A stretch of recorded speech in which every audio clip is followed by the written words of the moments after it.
Hello. Hello. Oh my gosh. Well, hey, you guys have now seen that I was lurking in pitch there. Whoopsie. Let's put that away now, shall we? Roar of the shot shatters the black sky.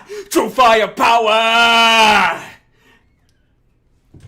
Bro, that song is so fucking heat. It's a shame that it didn't come up on my shuffle when I was at the gym today, cause I actually went back to the gym today after a couple of weeks because I spent all of Sunday making an entire week's worth of shorts. And I hope you guys like them. There's literally only one short that I made that I don't think is gonna be, well, but I'm happy about it. And we're gonna get the last draft of the Birth by Sleep video done, and things are gonna be on the way. Honestly, but I am tempted, though, here as well to, put True Firepower as the starting students thing for Nikke now. Because we're gonna be doing, because it's, you know, like, Be My Star whenever, like, for the Anise event.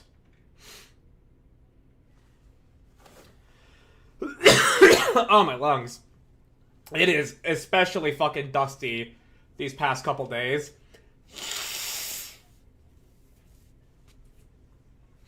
Had a minor coughing fit before the stream here, but that's only because of the dust.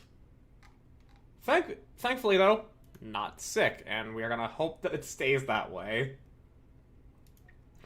But as is the case sometimes, working out does lower your immune system a tiny bit, but it's not the end of the world. Ugh.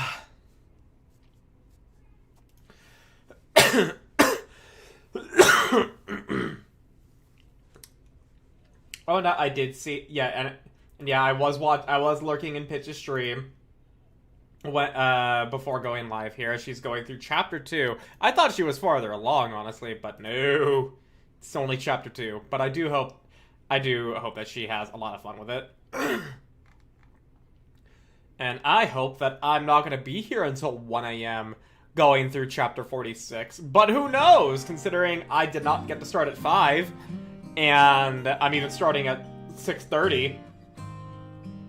And it's got post-chapter story, so we'll see. We will see. Goddess of Victory, Nikke. Oh my gosh.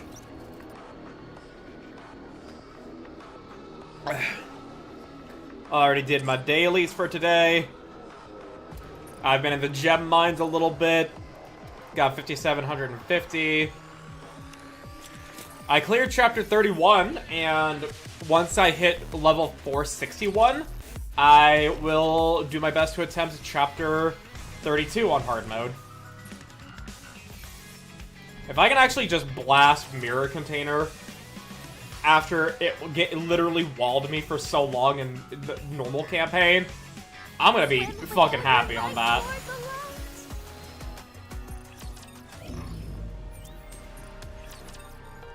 Because I've got Neon and Anise powered up pretty goddamn well. I'm gonna have to reevaluate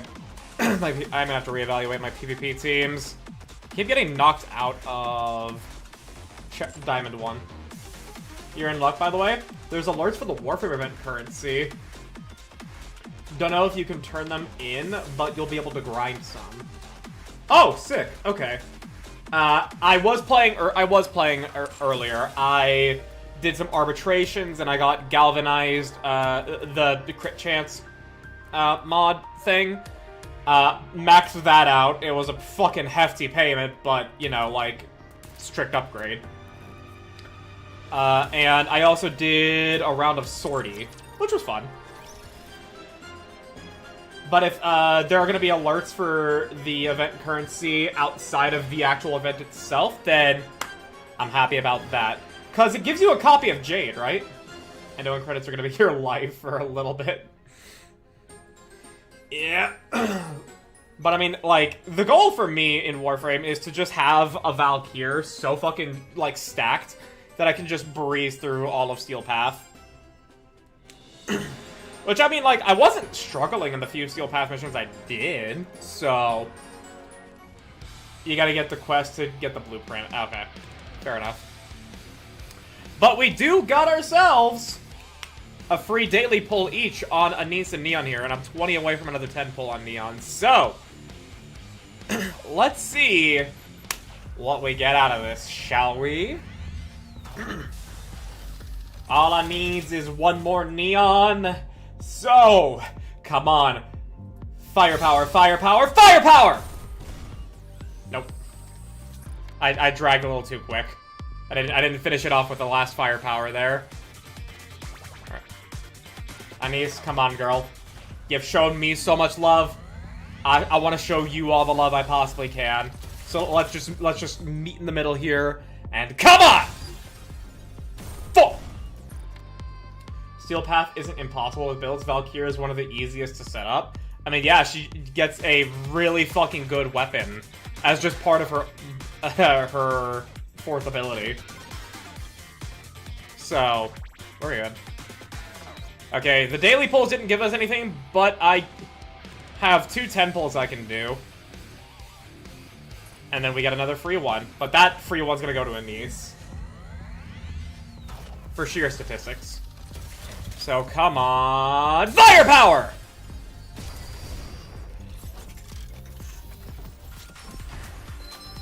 Alright. Nicely done. Tetra. And it's volume. My new manager? Okay. We go again.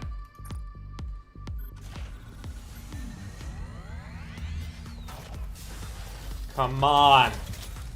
Pray to the goddess of firepower! Shit. Okay. Well, that's the free tenny there. So we'll be at 500 mileage after this next 10 pull. If I can get another 30k gems before the event is over, then we'll be set on that. But let's see if that'll even be necessary. Come on, Anise! You're my star. I'll be your star. Come on. Come on! Let's go!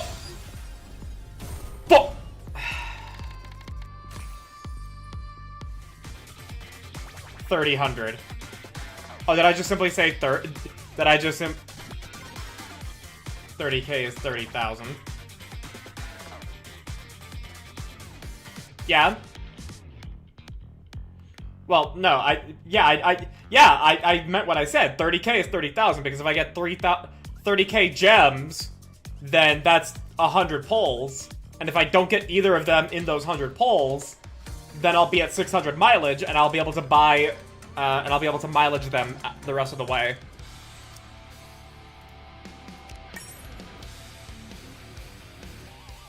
Yeah, that's 60 pulls away.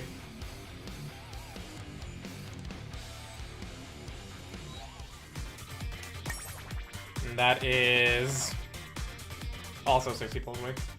We're gonna get where are you gonna get 30k gems? That's so much. I still have not done a single Bond story. And I still have not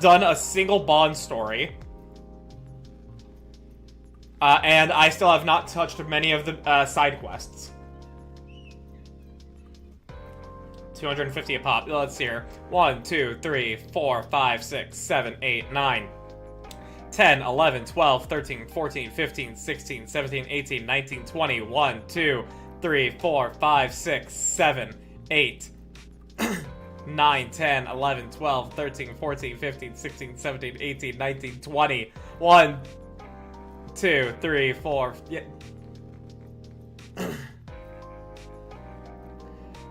Yeah, so, like, there's a lot of Bond stories I still can, if anything, just skip through to get gems. There's very few that I've actually done specifically that provide gems. And then the side quests, I've got a lot of side quests I can do. So, we're good on that. We are definitely good on that.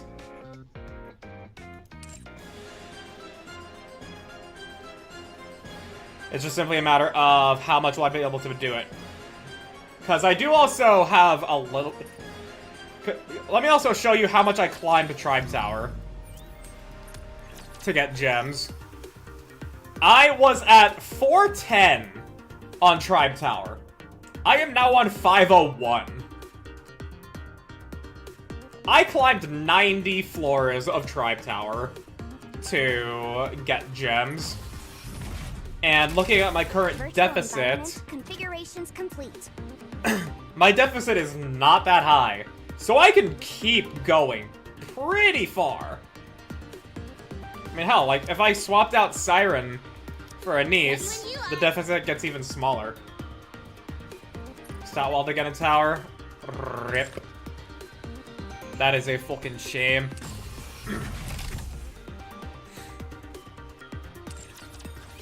But yeah, like, I don't know if I'll have enough to get to 30,000. Yes, automod, shut up. One of the enemies out of the zone. I'll keep the enemies out of the zone and I can't kill the fuckers in it. That's a shame. That sucks, I'm sorry.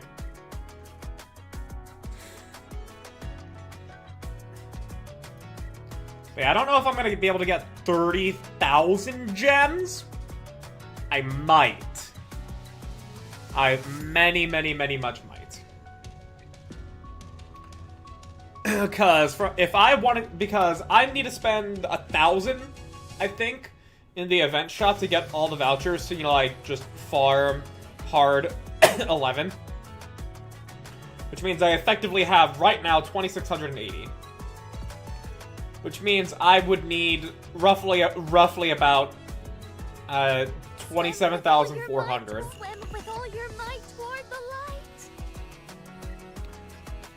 Which I might be able to do. Cause I also have all of hard chapter 32 to go through, and that's gonna give me another like 1,000 back. Keep mining, but at this point I need to go back to saving. Got the vouchers if need be now. Yeah, you had the mileage. You got the mileage. I don't got the mileage. I've got enough mileage to MLB Anise, but then not Neon. Or I've got the mileage to MLB Neon to get one, but not Anise. That's why I'm counting on that last 100 polls. After that, I will be completely and utterly destitute. And gotta wait until summer. But we've got, like, what, 2 months until summer? That's 4 weeks of 2,000 gems, so that's 8,000, and then dailies and all that, and then the arcade. So I will at the very least not be, like, ruined for summer, but I really... Everything for our girls. Everything! I will go bankrupt for them. And before upgrading Matisse. No, dude, no! No, they can't do that to us! No, they can't give us Anise and Neon and then hit us with upgraded Matisse. If anything, please have it be like what you did with Absolute and have it be after summer. Because then at the very least with summer, like, an aesthetic reason would be good enough for me to want to skip it. Because I just threw a 10 pull at LA, because why not? I otherwise would not really want to pull for her.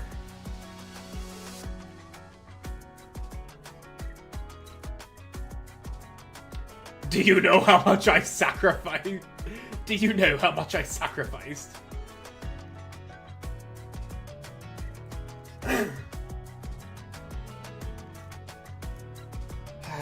Yeah. It is truly fucking rough out there.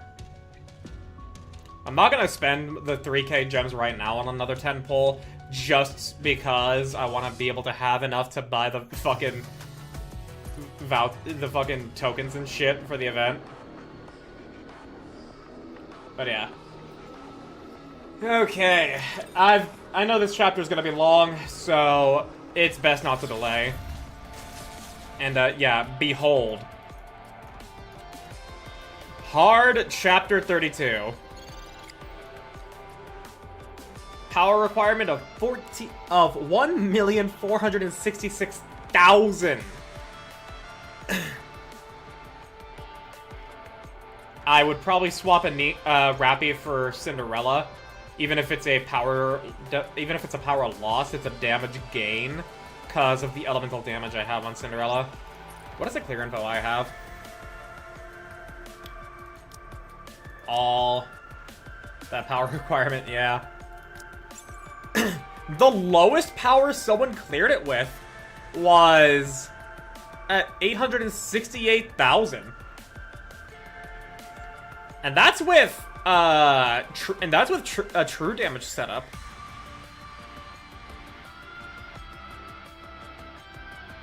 Yeah, everybody who was working with such a low deficit was doing a true damage setup.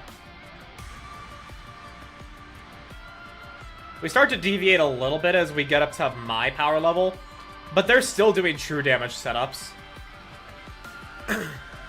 Almost every single one of these has Ada Wong in it. And I didn't pull Ada because I didn't want to hear her awful, awful voice acting. Okay, here's the... Yeah, this person's at 100,000, and they don't have a true damage setup. No true damage setup here either. But yeah.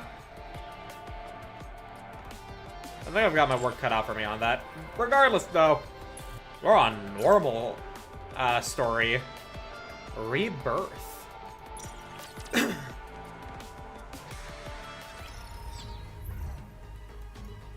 Ooh. The music? Oh, yeah. And then these fucking things.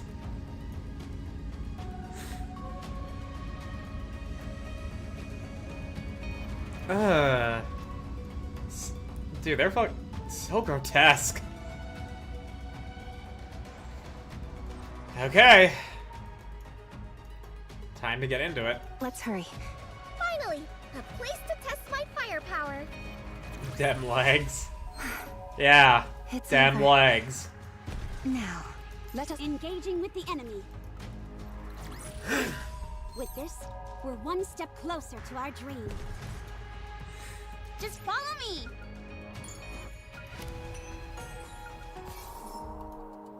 Red light. Let's hurry. You are quite the troublemaker. Okay. I'm at the target location. Snow. One second. Gotta wipe my glasses for... I got a little bit of schmutz on them. Okay. Good. Stand by.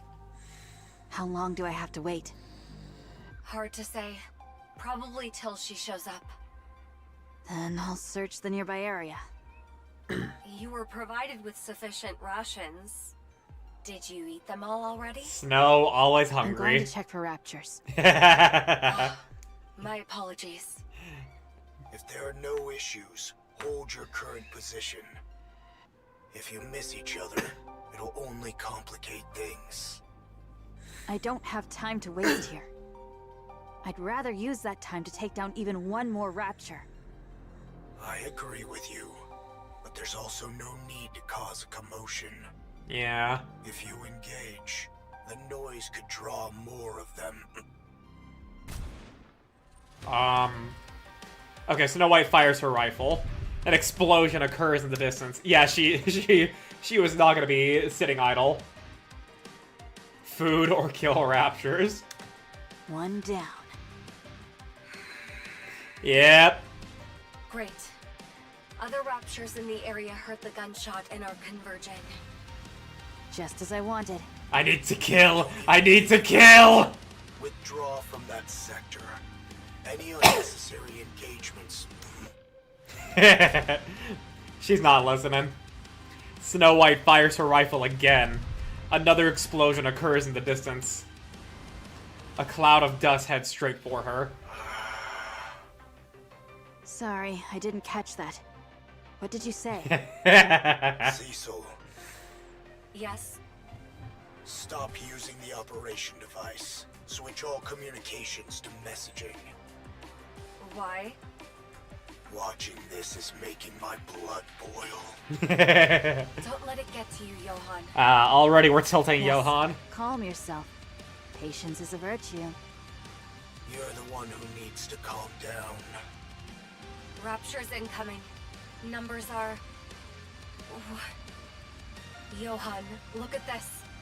Oh yeah, the What lift. is it? Just look at the approaching Raptures.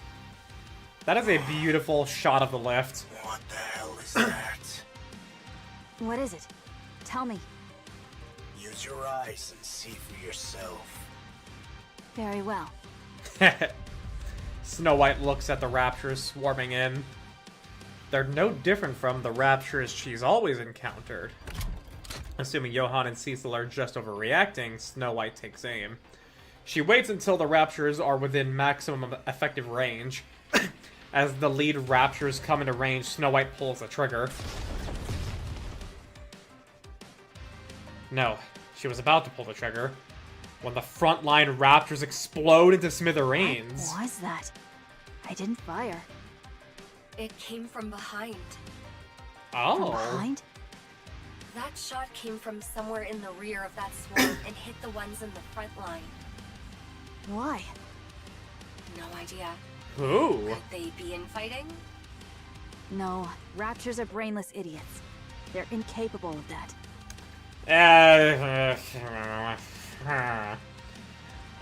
Well, it's not the four beasts, because that sounds like a sniper shot. I mean, like, just a very powerful, you know, like, a shot and everything here. Levi doesn't do that, Ziz doesn't do that, Bahamut doesn't do that, Behemoth doesn't do that. The frontline units have been annihilated. Rear units are approaching. Unidentified raptures. Engage with caution. Is the queen already here? Wait. Snow White fires her rifle yet again. Yet another explosion erupts in the distance. If you don't know what you're dealing with, strike first. Fine. Engage. Encounter.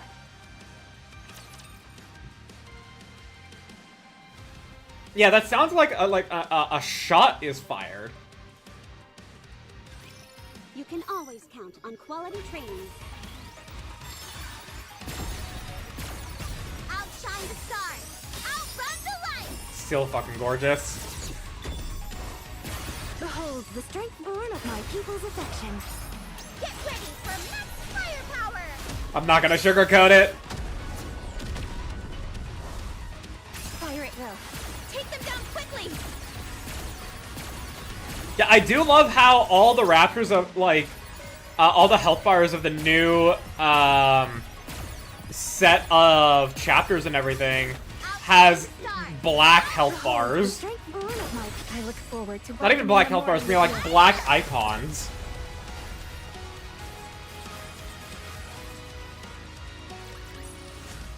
See? The stars always point you where you're meant to go.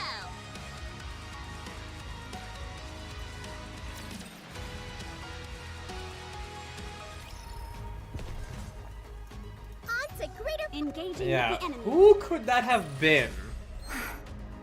It's over.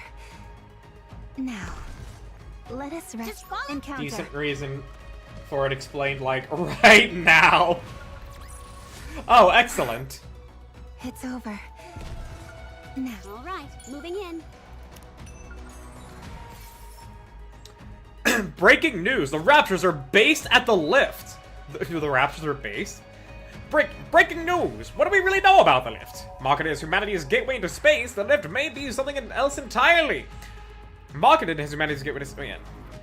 It isn't just a route the Raptors use to reach the surface. It may actually be one of their bases. In other words, humanity may have built a Rapture base with its own hands. So what was this so-called space expansion really for? Was the Rapture invasion truly an unforeseen disaster? Or did they know from the very beginning? When the lift was built, did they realize it could be used by aliens? did they see this coming and move forward anyway? Right now, the united forces of humanity are keeping this buried. The truth won't surface on its own. If we want answers, we'll have to dig them out ourselves.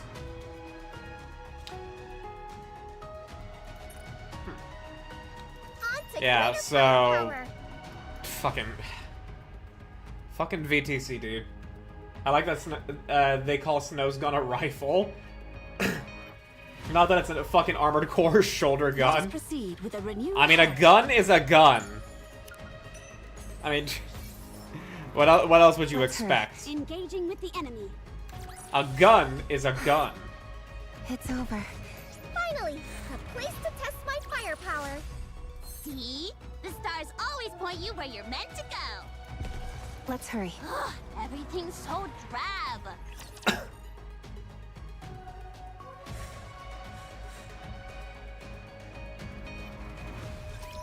You can always Yeah, count so on quality training. we'll probably see the identity of the shooter.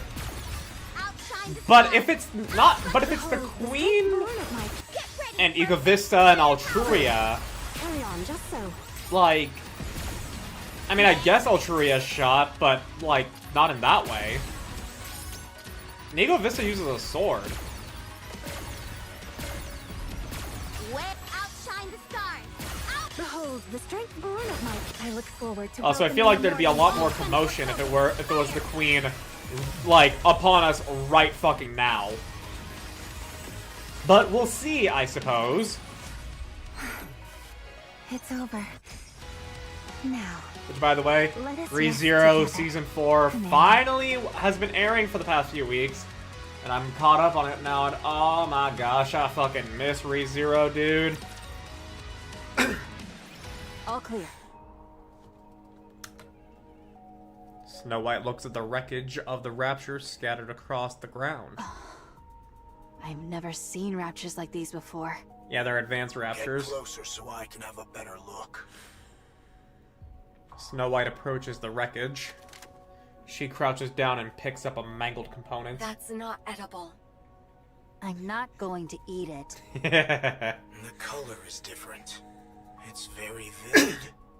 Yeah. Most of the raptures we've seen are monochrome. These are different. Yeah, actually, a new stock of Texture Raptures. like. Different. It's not entirely rigid. There's some elasticity to it. Watched episode 1 and 2 so far.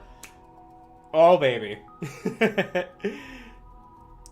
Well, I mean, you know it's ReZero, so like, I don't need to say anything to allude to what's gonna come in the next 2 episodes for you. Still, though, I'm so happy that it's back. Pick up The opening that fucking yellow slaps, by the way. component at your 4 o'clock. Snow White grabs the part. Huh? The size is obviously different, but is that a...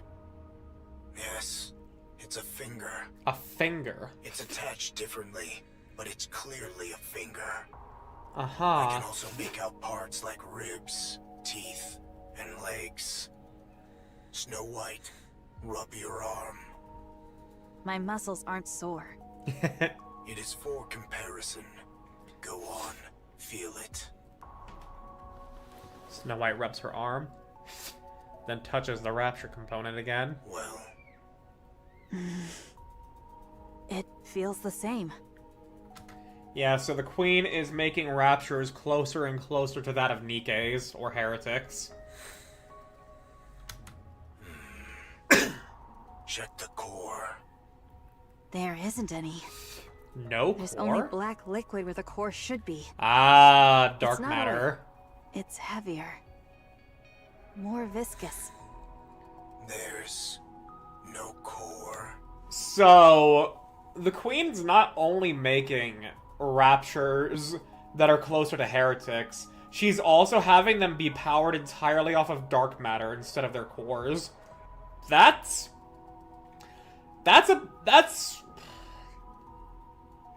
major. That means they don't have any clear weak spot. Then where is it drawing power from? Secure a sample of the black liquid. We'll analyze its composition in Eden. Understood. Securing a sample. Nayuta's signature detected nearby.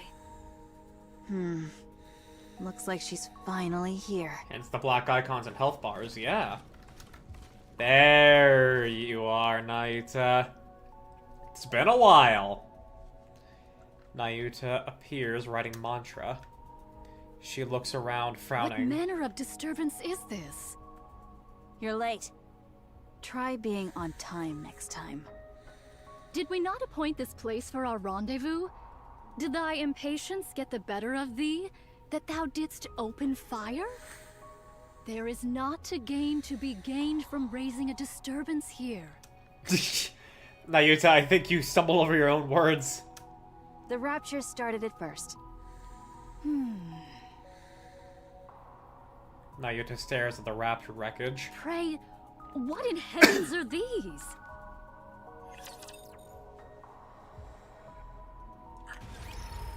Huh. Let's hurry. There is a Eventually we're gonna reach a fucking singularity in Nikke. When it comes to, like, what constitutes a human, a Rapture, together. or, Commander. yeah, a human, a Rapture, or a Nikke. Like, Pinocchio already is kind of like that. Only One is already kind of like that. Can you now feel the dignity befitting a king? But, like, eventually we're gonna reach a Let's singularity hurry. You where are quite the all, troublemaker. like, all new things are like that. This spot shall serve admirably. 'Tis inconspicuous, and affords a most advantageous vantage point. What are you playing at, Monk? Why did you insist on meeting near the lift, of all places? You couldn't pick a more dangerous location if you tried. It's a fair distance from the main structure, but that doesn't mean we're in the clear. I am not oblivious. You are exceedingly given to quibbling. Would I summon White Snow hither without due cause? Explain. Since the encounter with the Queen, I dispatched my remaining replicas to reconnoiter places of import. That's actually the first time I've ever heard that word spoken out loud by anything that's not me. Wait, you have more clones left?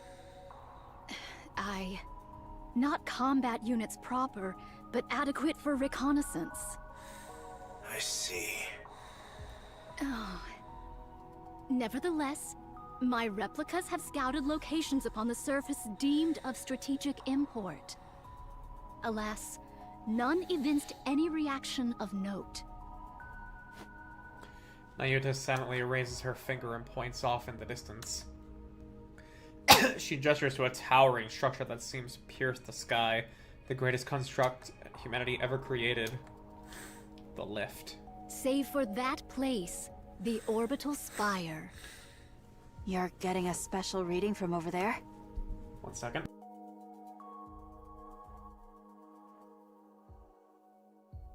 Indeed. Observe closely. Lights kindle within.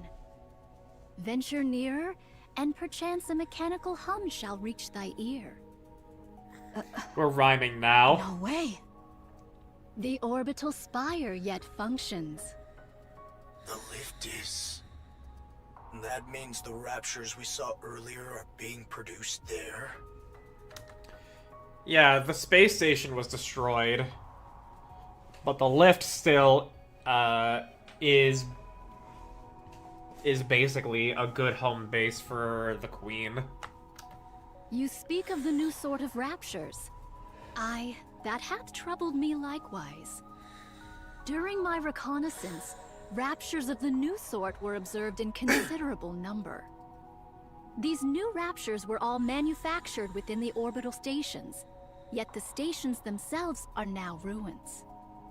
I desire to confirm whether a connection doth exist between these two facts. So you want to scout the lift?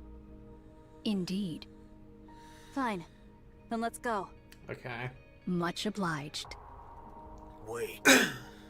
Snow White is the only fighting force Eden's got right now. I won't authorize her to conduct such a dangerous recon. It doth prove quite impossible for me to do alone. Thus I venture to solicit a favor from thee. Yeah, if we can't enter Wu-Wei form again, then like Nayuta is competent and strong, but not like infiltrate the lift strong. You've got plenty of clones who can handle the scouting just fine. I did dispatch several score of them nigh unto the orbital spire. Yet to this hour, no word hath reached me. As their nymph hath not yet returned unto me, while I do not think they have perished outright. And yet, I cannot shake the conviction that all is not well. I desire to investigate that matter in my reconnaissance as well.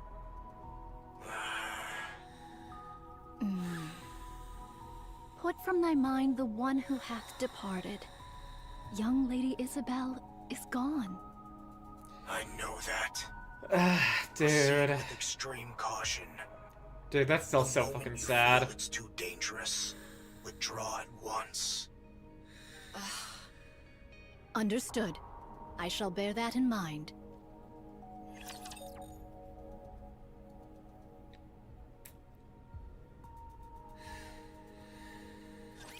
Commander, please wait a little longer.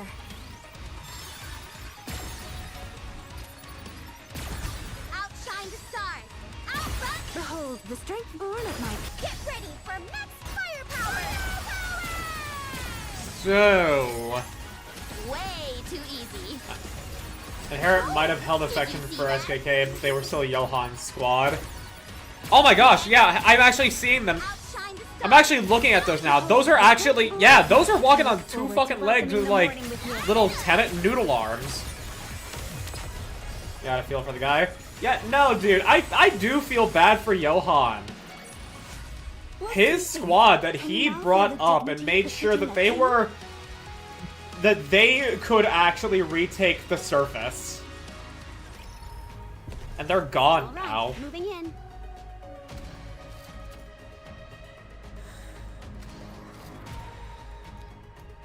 Behold, a man. I would very much not like to behold a man. Everything's so drab. With this, we're one step Ugh. closer to our dream. Let's hurry. You are quite the troublemaker. With this, we're one step closer to our dream. On to green. You are quite the troublemaker. Yeah, this other one here, it's like, I don't even know what to describe this as. It looks like a boombox, but it, like, that's not an accurate description. I desire to draw nearer still, yet it proves not feasible. However, to venture any deeper would be to invite battle. Why avoid combat? I cast no doubt upon thy abilities, nor thy newfound powers, White Snow. Yet why spend that strength for naught? Yeah, it's also, it's exactly how it goes in a stealth game.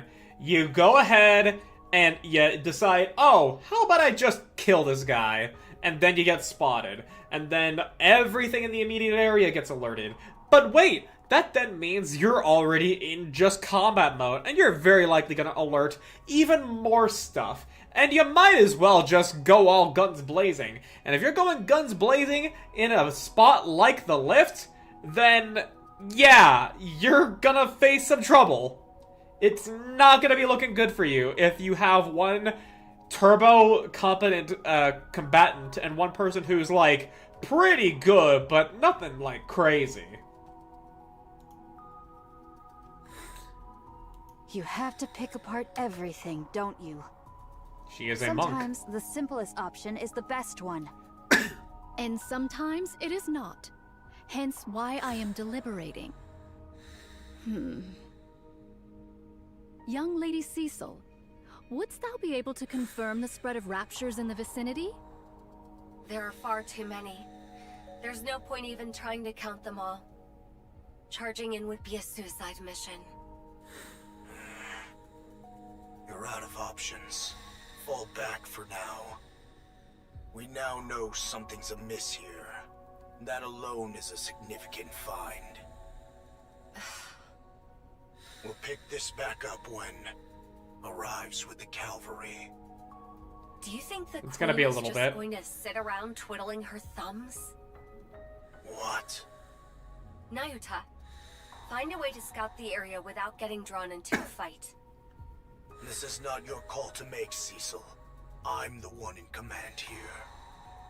Letting fear dictate our every move won't get us anywhere, Johann. Yeah, and Cecil also has the point. The Queen's not fucking waiting. I mean, she might be, but it's a matter of, like, proactive waiting. It's like a matter of, you know, like, you're waiting for your build to fucking finish, and then you're gonna immediately go out and use it. Especially in a situation like this. With no way of knowing what the Queen is up to, we can't turn back now. Not after coming this far. What's not calm? Uh-oh. Young Lady Cecil, can my voice reach thee? Out. Particle density too low. You two. Listen, can't. Find whatever, then back. Find whatever you can and then fall back. Understood? The line goes to static. Communications are completely cut off. Our communication equipment is functioning normally. This wasn't caused by elevated alpha particles. To lose contact within Eden of all places? A strange thing indeed. In any case, find whatever you can and then fall back. Words most ill-advised, and yet... Let's go. We'll avoid the areas where there are too many raptures. Playing it safe will gain us nothing. Very well. I shall entrust this matter to thee. My. Oh, They say fuck. people lose their heads when cornered. Guess it's true after all. Hey, bitch! Long time no fucking see! Don't go rushing in now. You'll get yourself killed. And of course, Rose is also here. Young Lady Mirror. Hello. Sword Warden. I didn't even notice that Rose's lips are also colorless. Just to really sell the whole, like, the whole thing that she's dead. Who are they? Snow White, youngest member of the Goddess Squad. The 4th Grimm's model. The White Reaper of the Horizon. That's a badass fucking title. Sword Warden, yeah. What an honor to have such a distinguished guest. A guest. Identify yourself. Pleasure meeting you. The name's Mirror. I'm an old friend of Nayuta's. Someone like her wouldn't have any friends, so who are you? Goodness. Quite perceptive, aren't you? Let's not have you play coy with us, bitch. Snow White reaches out toward Mirror. Her hand passes straight through her. The point of contact crackles with static. You're just a hologram. Yes. You're the one who cut our communications with Johann and Cecil? Mm-hmm. Guilty as charged. I've nothing to gain from making my presence known, you know. Just what are you? I already told you. I'm Nayuta's associate. Associate. At the moment, yes. I'm acting as a spy and pretending to side with the Raptures. Shut the fuck up. No. I'm not buying that shit. It's been a while since I've been greeted with such distrust. Warranted. Nayuta, could you please say something? My character is in doubt before I've even had the chance to relay any useful information. Oh, she speaks the truth, White Snow. She is indeed my associate. It is likewise true that she hath taken to the Rapture's side, carrying out espionage. This sounds like a load of barnacles. There you have it. Fine. I'll take your word for it. Much appreciated.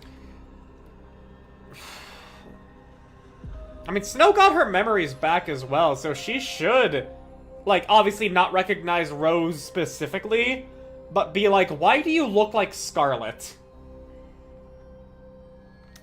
Now then, shall I show you around? There is quite a lot I need to convey regarding the current situation.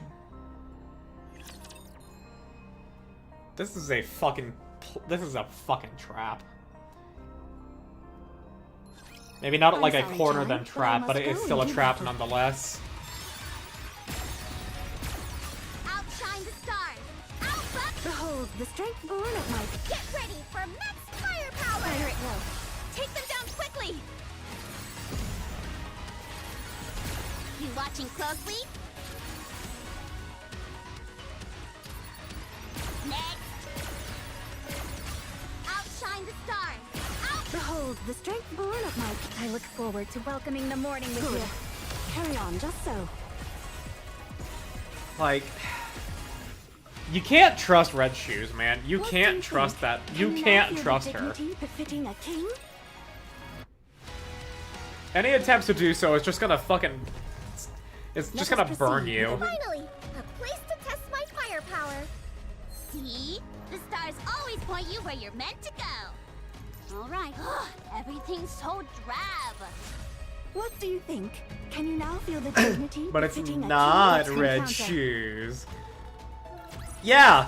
What do you think? We don't Can get you the now feel satisfaction of dignity wringing her befitting neck a out. king? Let us proceed. Everything's so drab. With this, we're one step closer to our dream.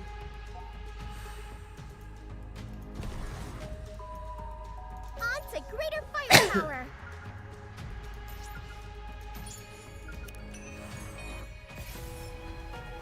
Breaking news, VTC is producing Raptures. So, this is new, so... Yeah, okay. Let's read it before I speak and think.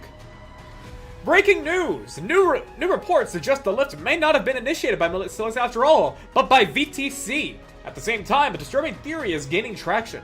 Their so-called miracle can regenerate severed limbs and restore dead nerves, and it may already have been used to create something far more dangerous, a steel monstrosity. If that miracle is real, then it's not out of the question. So what exactly were they trying to build? Are they planning to conquer the world using those ruthless machines that have been slaughtering humans? And is the united forces of humanity truly unaware of all this? It's time they gave us answers. So, yeah, no, this is like an SSD. This is basically like an SSD that this information is on here. So, yeah, it's like, these are recordings, more or less, because a lot of news is recorded. It's hardly ever live. Which means the people that caught wind of this information were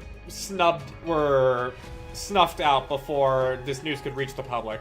Because if this was news that reached the public, like, nobody would trust VTC.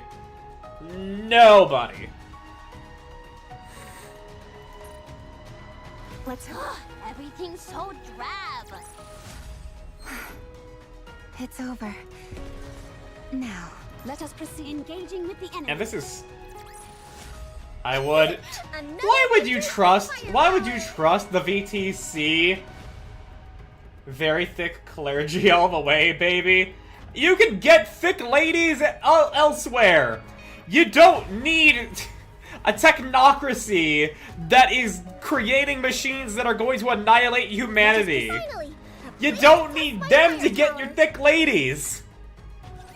After the battle at Eden, the first thing the Queen did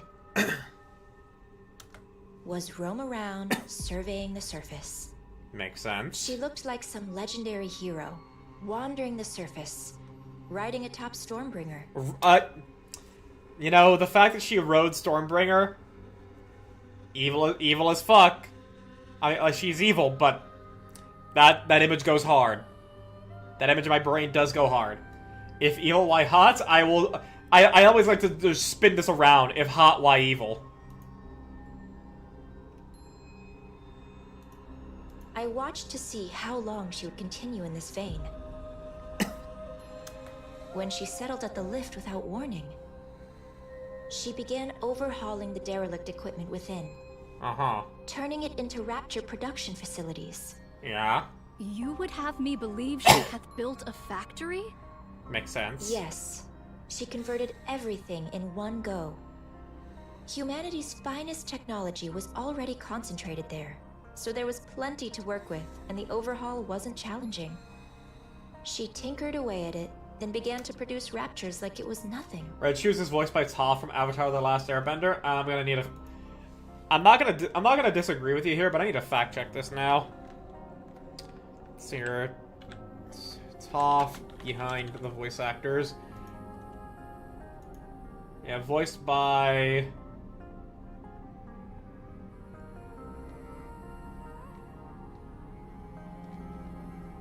Yeah. Michelle Murphy.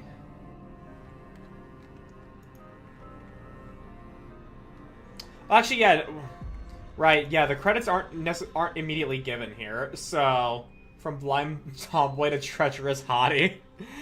Yeah, okay, well, because I can't... Because the credits for the character NPCs isn't just immediately accessible, I'll take your word for it here. And if that's the case, then... Yeah. How interesting, going from blind tomboy to treacherous baddie, as it is. Still, though, unfucking forgivable. This creature, unforgivable. Pyrrhix is my fact check. He already did Red Shoes interview. Oh, okay. Fair enough, then. Fair enough. Whence came the materials? Even the Queen cannot conjure something from naught. Seems like you figured something out. Let's hear it. There's Red Shoes Dojin. That does not surprise me in the fucking slightest. Doth the Queen tear it all asunder? You've got it. The Queen was deeply dissatisfied with the current state of the surface after surveying it. So, she made a decision. She would wipe the slate clean, since the surface wasn't one she envisioned. And just like that, she started producing Raptures at the lift. Rule 34 do exist, yeah. Red Shoes thighs can save lives. These thighs are a lie. These thighs are a fucking lie. She will lure you in with the temptation of luscious thighs.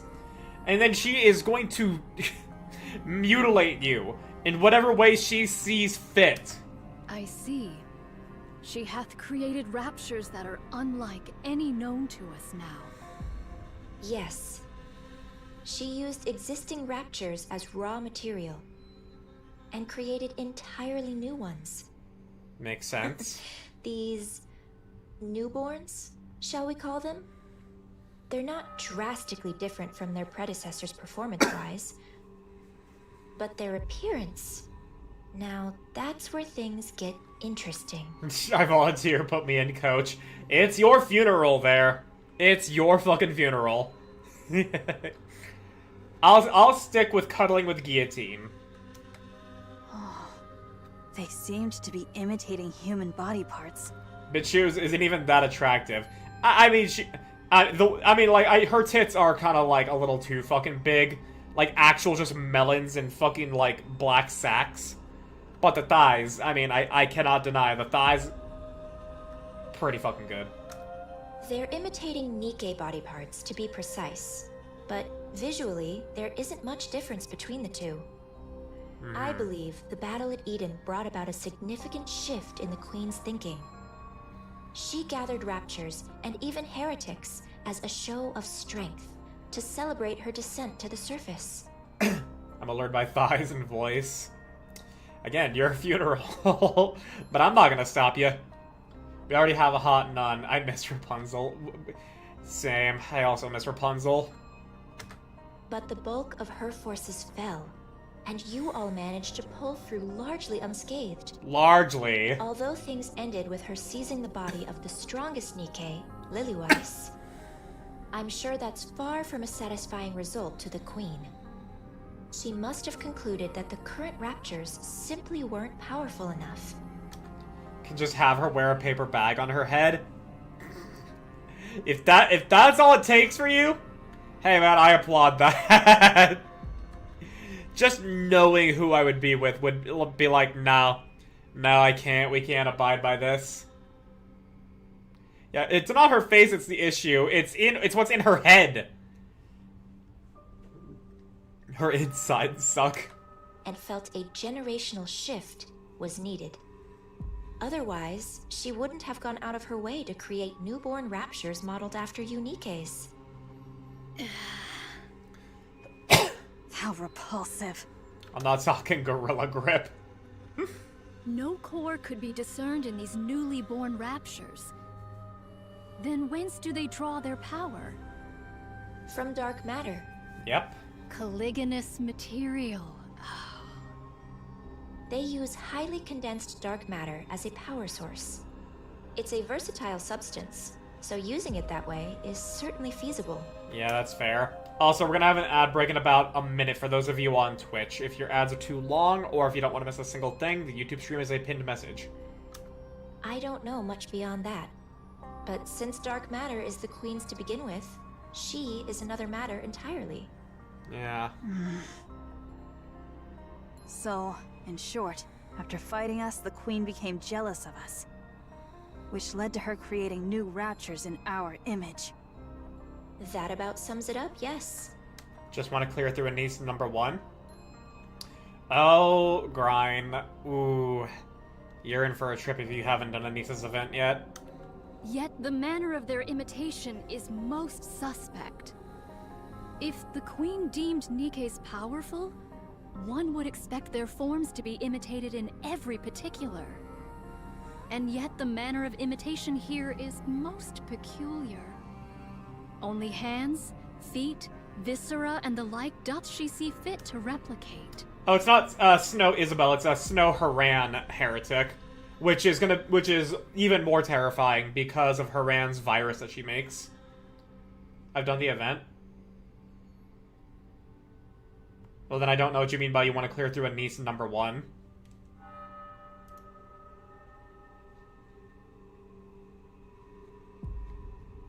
Wait, hang on. I was reading.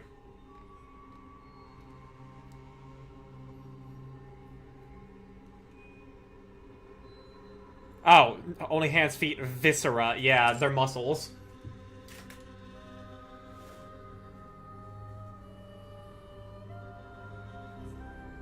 I'm day 1-ish, Commander. Oh!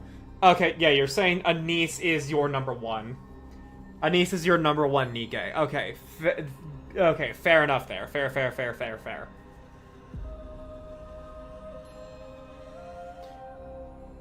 You know what? Yeah, I'm right. I mean, yeah, no. Ah! Eyeball. It stings. Got some oil in my eye. But yeah, no. Anise is our girl. All of the counters, fans since day 1. I'm not a day 1 player, but ever since my first day of playing Nikke. Yeah. Oil? Yeah, body oil. Like, I had some, like, I wiped my eye, and some of the body oil that was on my eyelid got into my eyeball. Send in the military. Oh, gods, no.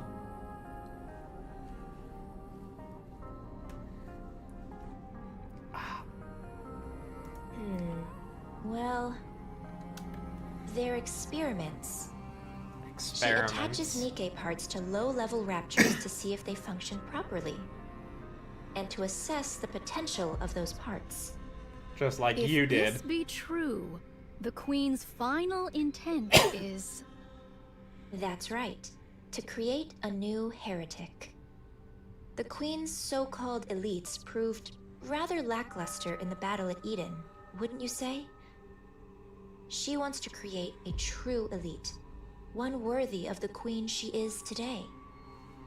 this isn't Red Shoes, I'm still gonna fucking blame her as if she is. I'm still gonna fucking badmouth her like she is.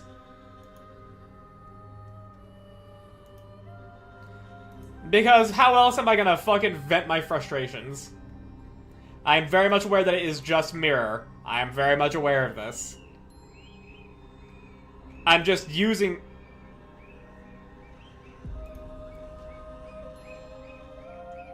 Are you guys hearing that? One second. I gotta look out my window.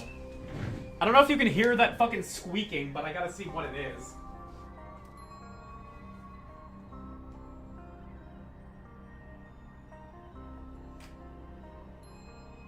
Okay.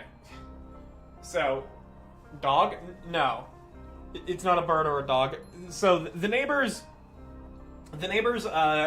their kid is having a birthday party, and they hired a miniature bounce castle. And so the kids are bouncing around in the bounce castle, and you know how kids are. They're very high-pitched, very squeaky. So, nothing I can do about that. Because who am I to spoil the fun of a kid's birthday party?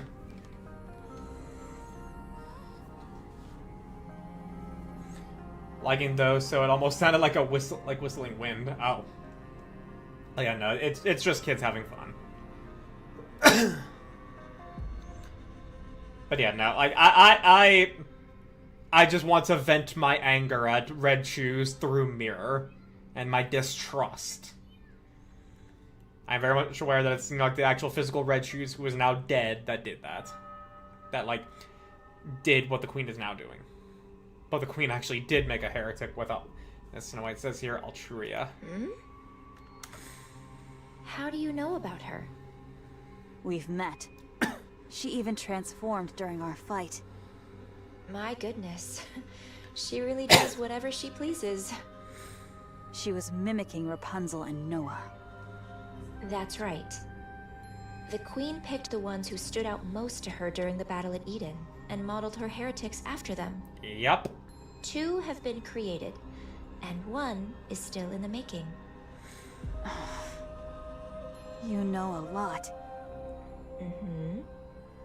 Who are you really? What's your angle? I want a new queen. Why? Mirror looks at the lift. Because I don't like the current queen. You're hardly the trustworthy type. That stings. Especially after I shared such valuable intel. Imagine you stabbing go all Anderson Wick? No. I'm not that type of person who's anti-children. You must trust me. I've been doing all kinds of dirty work at the Queen's side to obtain this precious information, and I'm giving it to you with no strings attached.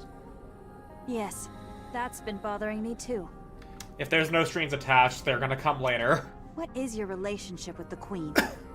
How do you know all of this? I've had a hand in the overhaul of the lift, the design of the newborn raptures, and in the creation of the new heretics, of course. What did you just say? Don't look at me like I'm the mastermind behind all of this. Oh, but you are. If the Queen grows suspicious of me, any chance of a counterattack is gone for good, since you'll lose your only source of information. Not on Children's Party, I mean over Red Shoes. Oh, absolutely. I mean, like, yeah. Although there are individuals who I harbor much greater hatred for. I'll tell you everything I know. And you'll use that information to kill the Queen. Assuming any of what you're saying is true. What other choice do you have? Believe me or don't. That's entirely up to you. Frankly, I couldn't care less whether you win or lose. I'll simply side with whoever wins. How enviable to hold such clear convictions. Now, let's get moving. This isn't a place you can visit often, so take in as much as you can. Yeah. Fucking weasel. You can always Fucking bitch. outshine the stars. Behold the strength born of my people's effect. Get ready for max firepower. Hang on, I'm going back in. Way too easy. I'm perfectly calm right now. Outshine the stars.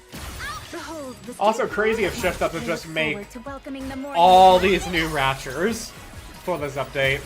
Not that it would be like the hardest thing in the world, but still.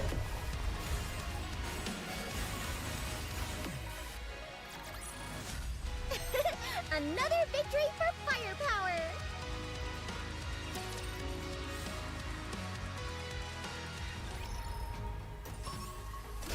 Oh hey, an EX. On to greater firepower. Red light. Let's hurry. There is a Engaging with the enemy. Roxanne, you don't have to put on the red light. This again. Ah, it's a fucking, it's the wall. Ugh. Ugh. Oh, did you see that? Outshine the stars. behold the strength born of my people. I look forward to welcoming the morning with you. Why do they have to make it the fucking wall, dude? Hang on, I'm going back in.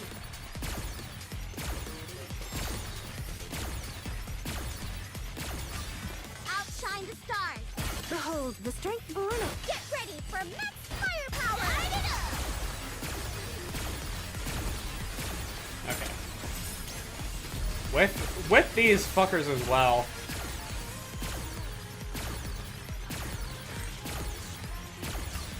Outshine the stars. behold the strength born of my. I look forward to welcoming the morning with you. Light it up. There's no time to rest. It's a good thing I'm now strong enough in campaigns to where I hardly need to think about who I bring.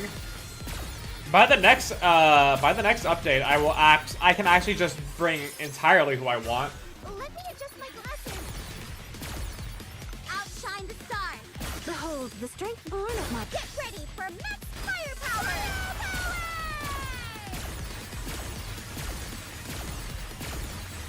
Way too easy.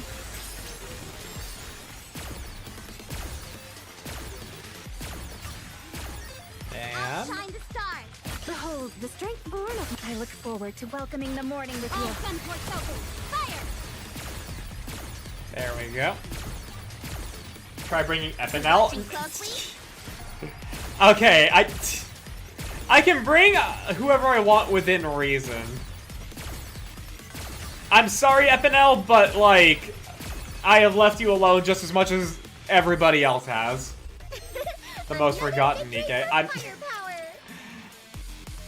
But I want to bring my wife. Let's hurry. I want to bring my Everything's wife. so drab. I want to bring the guillotine.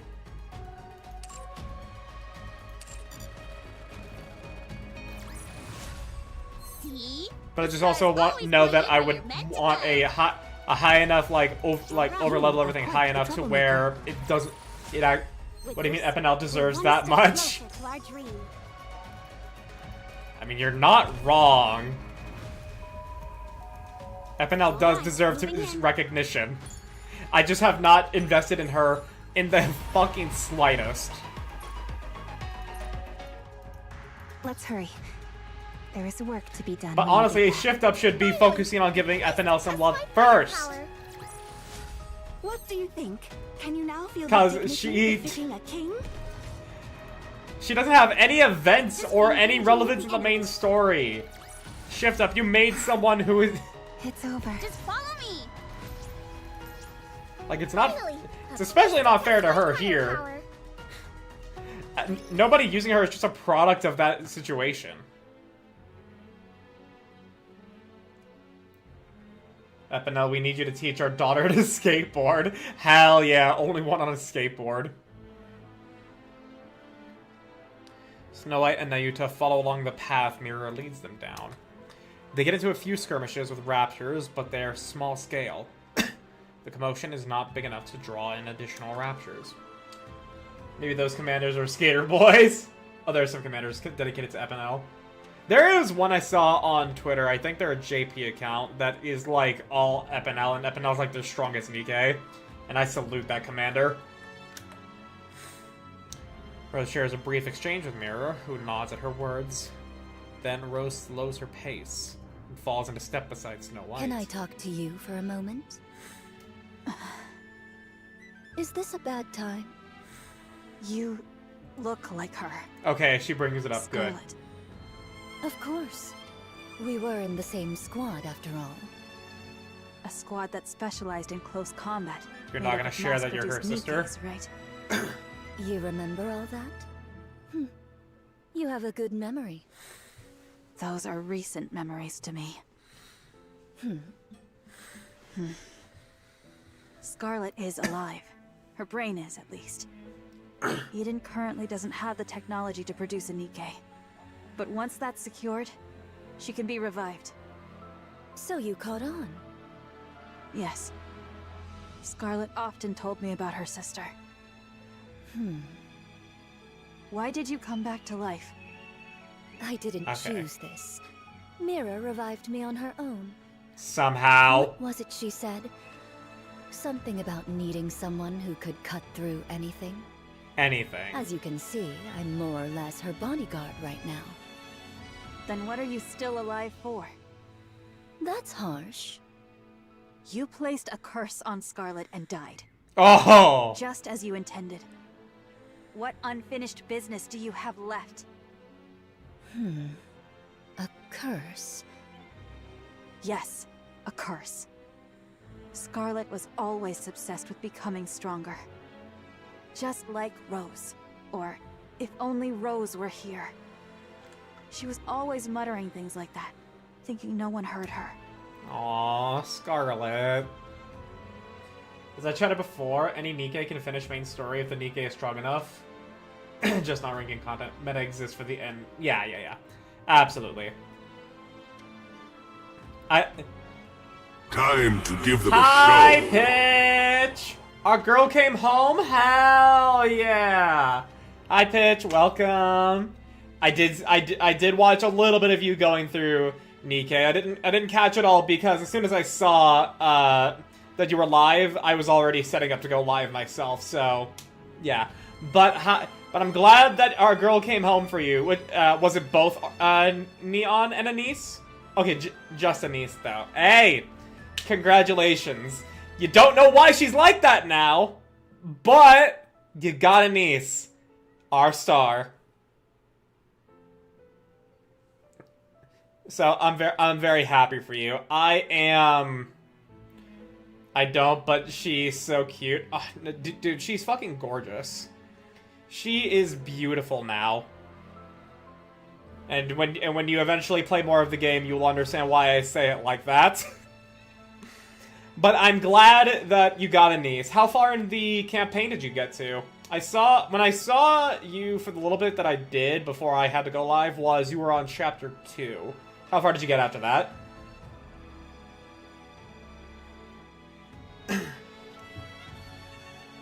As for where I'm at here, it's 46, but we are so deep in needing context that this doesn't make sense to any new players anyways.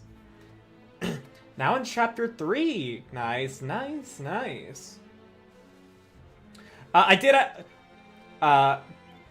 glad that you are back to playing it, because there is so much that is gonna just be crazy. Want to shove Suen off a cliff? That's about the appropriate reaction to meeting Suen for the first time. Yeah. First half of the stream was exploring the event, but didn't do the story. Yeah, fair. I do still recommend, I don't know what chapter it is that lets you unlock the support Nikkes, but once you get the support Nikkes, you'll be able to, like, do all of the stages of the event and then get the rewards and stuff there, and you can just skip the story. But yeah, no, like, like, that was also kind of my reaction to meeting Siwen for the first time. I'm like, damn, this fucking bitch. Didn't want to, but I need to get to chapter 6. Okay.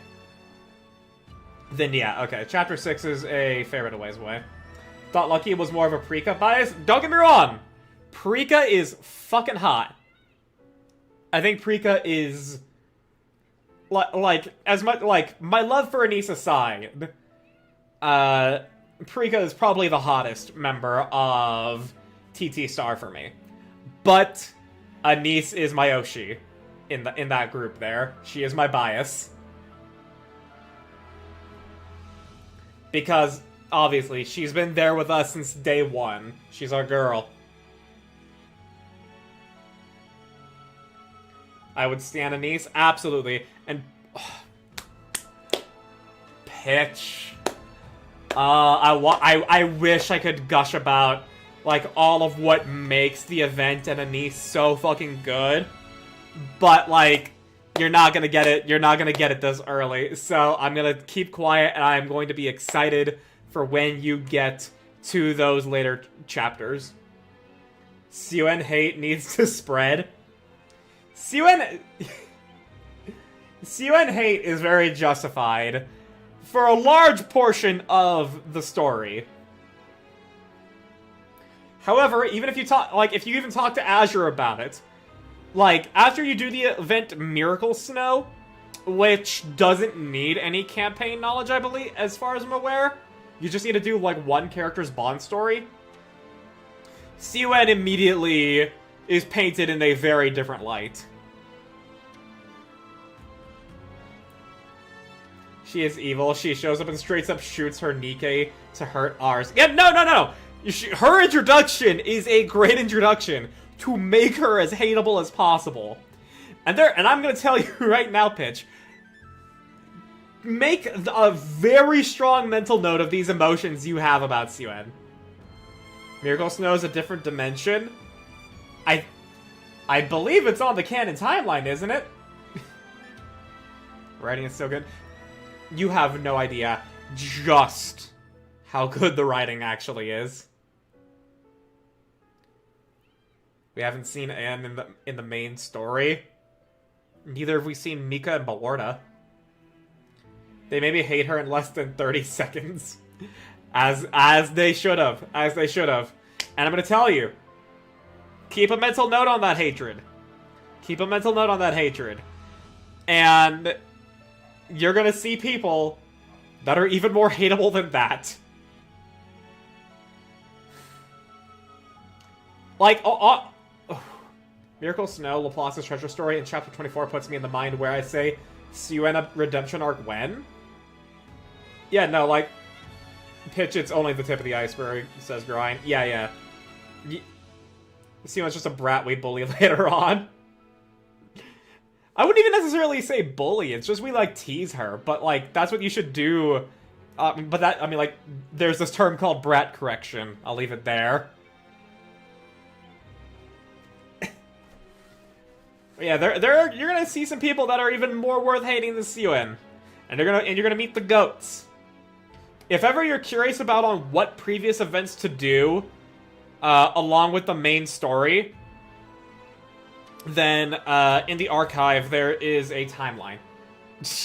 I mean... I'm just memeing, obviously. But yeah, like... Yeah, I'm just excited for you to experience much more of Nikke's story. Storyline of the archive is super nice. Yeah! Even the Stellar Blade story, the collab, is actually canon to the Nikke timeline. Brat correction works with the step on me jokes I made when I first saw her. Because she does, in fact, step on you. I don't remember what company is making it, but there is a company right now, like an official public company, that is making a figure of Siwen doing that, like, steppy pose that she is introduced with, but on her Doro.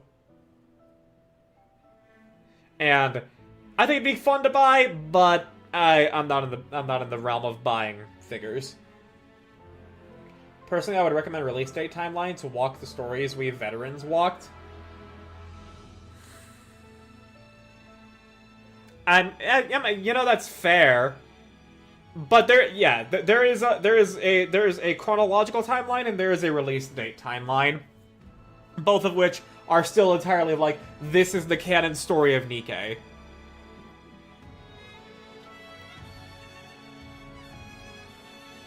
Which is super nice.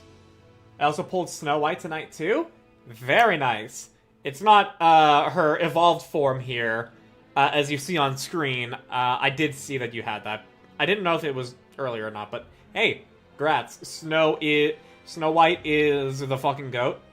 Laura Stahl, her voice actress. One of the best voice actresses Nikke has. Like, the top 3 voice actresses I think Nikke has are Michelle Mary, who plays Anise, Laura Stahl, who voices Snow White, and Milk and Volume, and Brandy Holston, who voices a character you'll see much, much later on called Leviathan.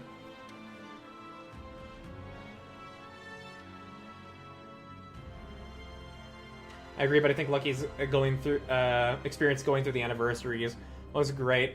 Dude, that shit hit me. That shit hit me. Kaylee Mills is as good a VA. I mean, Kaylee Mills absolutely kills it, but, like, she does an amazing job, but I would not put her in the top 3. Like, her as a person, my bias against her there is actually irrelevant to who I think the top 3 voice actresses in Nikke are, personally. Not gonna lie though, stream Nikke with tissues near you because the feels hit you like a truck without warning. I've cried so fucking much on stream, thanks to Nikke. I've cried so fucking much. And I use this as a selling point. I don't need to sell you on Nikke, because you're already enjoying the story here. But I always say this when it comes to, you know, like, Nikke. I've said it in my second Nikke video. I've said it on stream. I've said it in other people's chats when they get to those points. But I've cried my eyes out like fucking crazy with so many video games. Like Expedition 33, it's on fucking YouTube. I was an emotional wreck.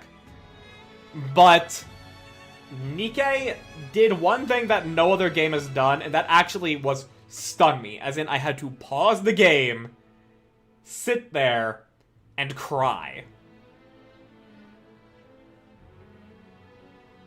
Like, a lot of the times I cried as the cutscenes played out, and I let myself keep going when, you know, like, the cutscene stopped or anything there. But Nikke, like, I actually had to be like, I just had to pause it and cry. Nikke is the only game to have done that to me. And it's done it, like, 2 or 3 times at this point now. So, you're in for a fucking ride.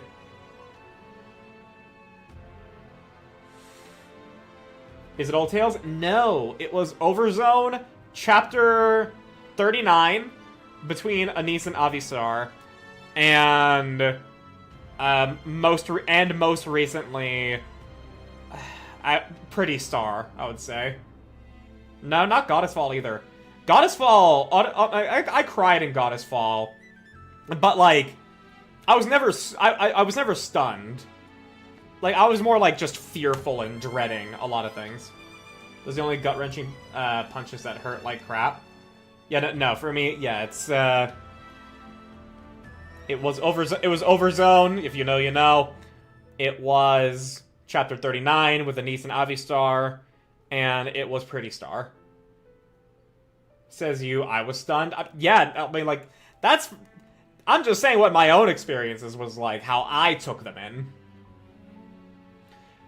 Goddess Fall was...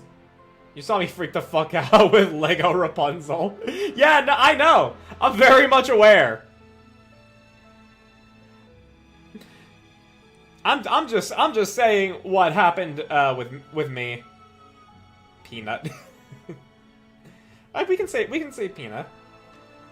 Pitch doesn't know the context. A spoiler without context is hardly a spoiler at all, is my view. And I always give the context of, if you know nothing about Marvel, you have not seen any of the memes, and you have only started watching literally Iron Man 1, I think the first Marvel movie they made, and you're told Thanos dies in X way, they're like, who's Thanos? Why does he die? What? Rapunzel is a waifu that appeals to multiple of my fetishes, and she's a sweetheart. Rapunzel is very much a sweetheart. I like Rapunzel a lot. Pitchy also has goldfish brains, so I'll forget. That's why you gotta stream Nikke that's why you gotta stream Nikke pretty regularly, so that way you can have the story fresh in your mind. Can't wait for her sad backstory in the fucked up Vatican. That's gonna be interesting. That's gonna be really interesting when we get to it. We deserve that Pina skin for P23. That would actually be fucking awesome. I would love that. Nikke will be weekly on Mondays for the foreseeable future. Hell yeah, brother.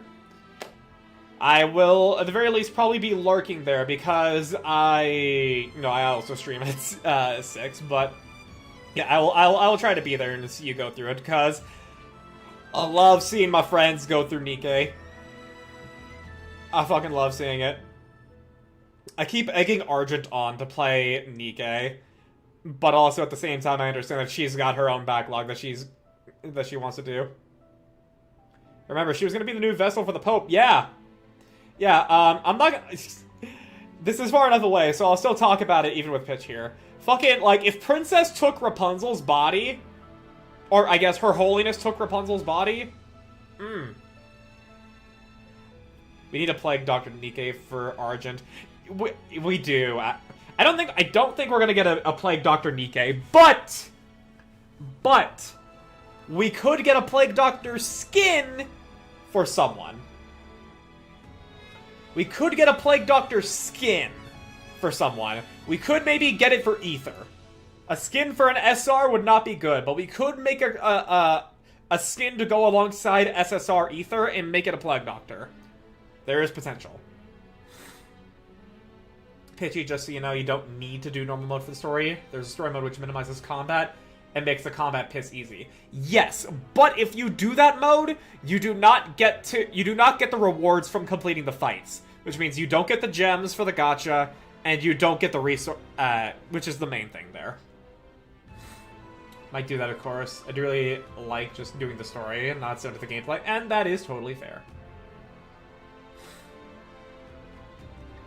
Ether alt is possible given how integral to the background plot she is. Yeah. Trade-offs? Yeah, so if you really are wanting to do some of the Gamba, then you are going to need to do normal mode story. But if you don't want to, but if you don't care that much for the Gamba, or if you just want to keep going on with the story even though you're too weak, then story mode is there for you. Us veterans love to see new recruits walk the same tragedies. Honor, glory, loss, and victory. It's such a delight. Outpost idle resource will stagnate if you play story mode, not gonna lie. Well, yeah, it will.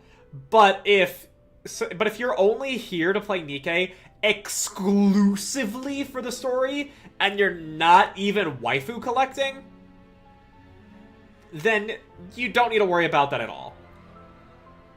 Outpost resources and everything there, it helps if you want to get stronger for whatever other reasons you have. But if you're really just logging in entirely to just, like, do the bare minimum of your dailies, get the base gems, and go through the story, then story mode's all you need. So it's just a matter of knowing what you want. And what I want is to MLB both Neon and Anise, and I am suffering for that. Ballorda and Ether are the only base SRs without alts, if I remember correctly, so I want them to get alts. Yep. They are the last two that are SRs without alts. Also, please, Shift Up, give us, at the very minimum, an SR character that is art. Please. Like, after Stellar Blade, I want a unit that is art. Like, she doesn't even have to be that good. She can be an SR. But I want art.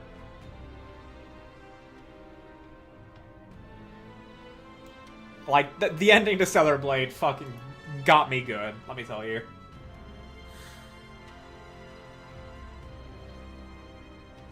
We also got the polar bear girl who's an SR. Oh yeah, Nev, or Neve, however her name is supposed to be pronounced. New recruits will never experience the adrenaline to fight a proper boss. They won't! But also at the same time, again...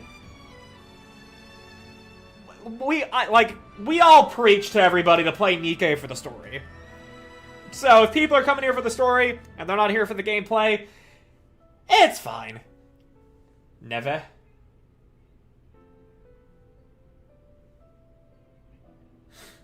Better than the real ending of Stellar Blade.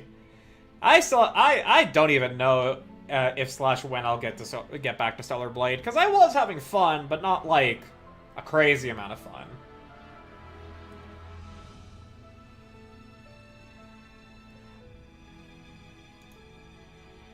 I still feel trauma from EX stages when I started.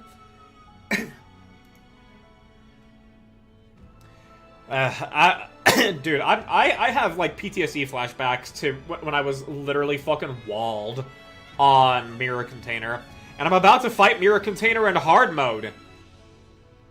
I'm terrified. Have 80 hours and that's enough. Shift up, fix the story.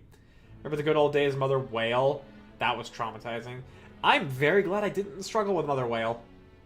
I'm very fucking glad that I broke the 160 wall before I got to Mother Whale.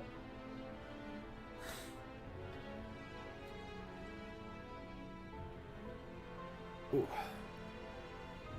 So, it was purely a matter of just figuring out what team worked. I remember when Modernia on normal used to be a wall right after launch. Damn, man.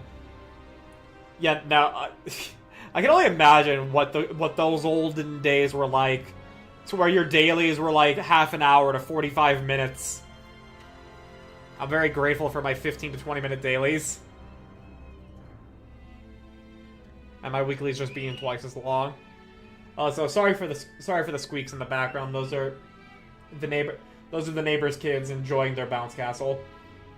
First iteration was cancerous. Oof. Had the advantage of having Red Hood and maybe Repipi for Whale. I don't think I had Repipi, cause when was my chapter 22 stream? When did I stream chapter 22? Let me take a look.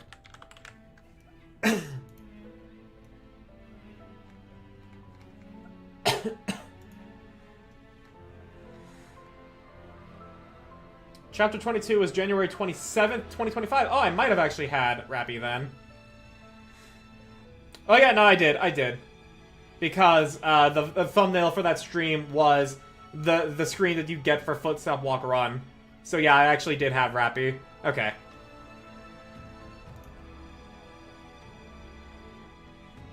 Dailies back then is an attempt to fight in campaign, don't need to win. Just attempt to fight in campaign.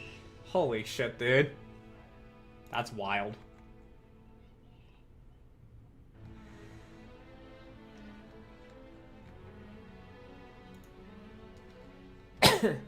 Then I stepped up on actually how I made my Nikke thumbnails.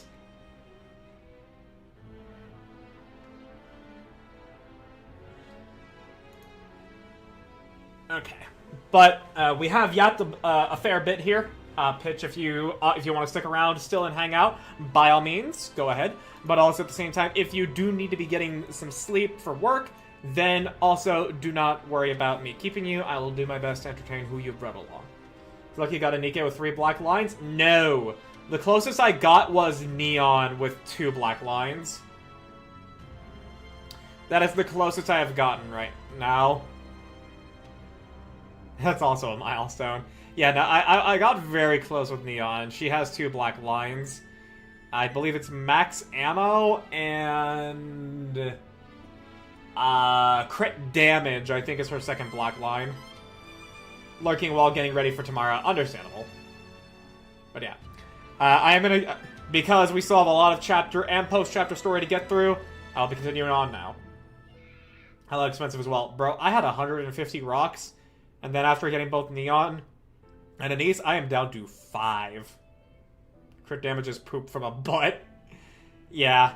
I mean, I can... Once we're out of this, I can see what the black line is. Getting back to the story now, though. The curse you placed on Scarlet gave her the strength to push forward. And it all worked out in the end. But as her sister, that's not something you should have done. You're right. That's why I'm still alive. Huh? Strictly speaking, I cannot die without Mirror's permission, and I could disappear at any moment on her whim. Okay, the could disappear at any moment on a whim is... It makes enough sense, you know? There, you know, like, Mirror's keeping you alive through her fucking weird science bullshit, but you cannot die without her permission. Interesting. Okay. But the reason I'm obeying Mirror and trying to stay alive is because I don't think I've ever given Scar anything good. Aww. I ruined the squad in the name of helping her, and made her kill her own sister by her own hand. Yeah. She's 1,000 son. Mira did revive her, makes sense. Well, yeah, that's why, you know, like, Mira can decide Rose dies at any moment. Makes sense. But the fact that she can't... What I am interpreting from her saying she can't die without Mira's permission is that, like, she can be decapitated, or anything like that, and short of her entire body just being fucking obliterated, she will continue to live, even despite all other circumstances. Can I share a tinfoil hat theory? Go ahead. I've come to realize what a pathetic and awful sister I was. So I want to make it up to her somehow. I thought, if I kept living, maybe I'll get a chance someday. But it's not easy. I've never done a single thing right by her, so I really don't know. I don't know what I could ever do for her. Why not meet with her? That will never happen. Showing up in front of Scarlet in my current state wouldn't do her any good. I will simply resign myself to the life I'm living. Do what I can for her, if the opportunity arises. Then I'll disappear quietly. If Scar learned about the state I'm in, she would reach out without hesitation. But the fact is, I'm a broken sword. A blade that wounds whoever holds it. You get it, don't you? Well, we absolutely need to see that reunion again. Scarlet to have proper, meaningful closure with Rose. What if Scarlet is reforged with Rose's body, making Scarlet... Ooh! Ooh!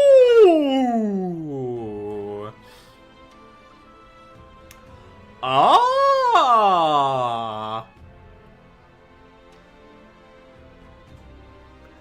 That would be a pretty fucking... Ooh. Scarlet Red Rose. 2-in-1? Overspec Scarlet, anybody? As opposed to Scarlet Black Shadow, yeah.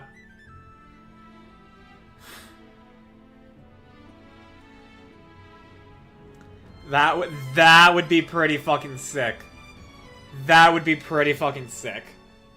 And it would be a great way for Rose to repay Scarlet. Not overspec, Rose has no core. True. Still though,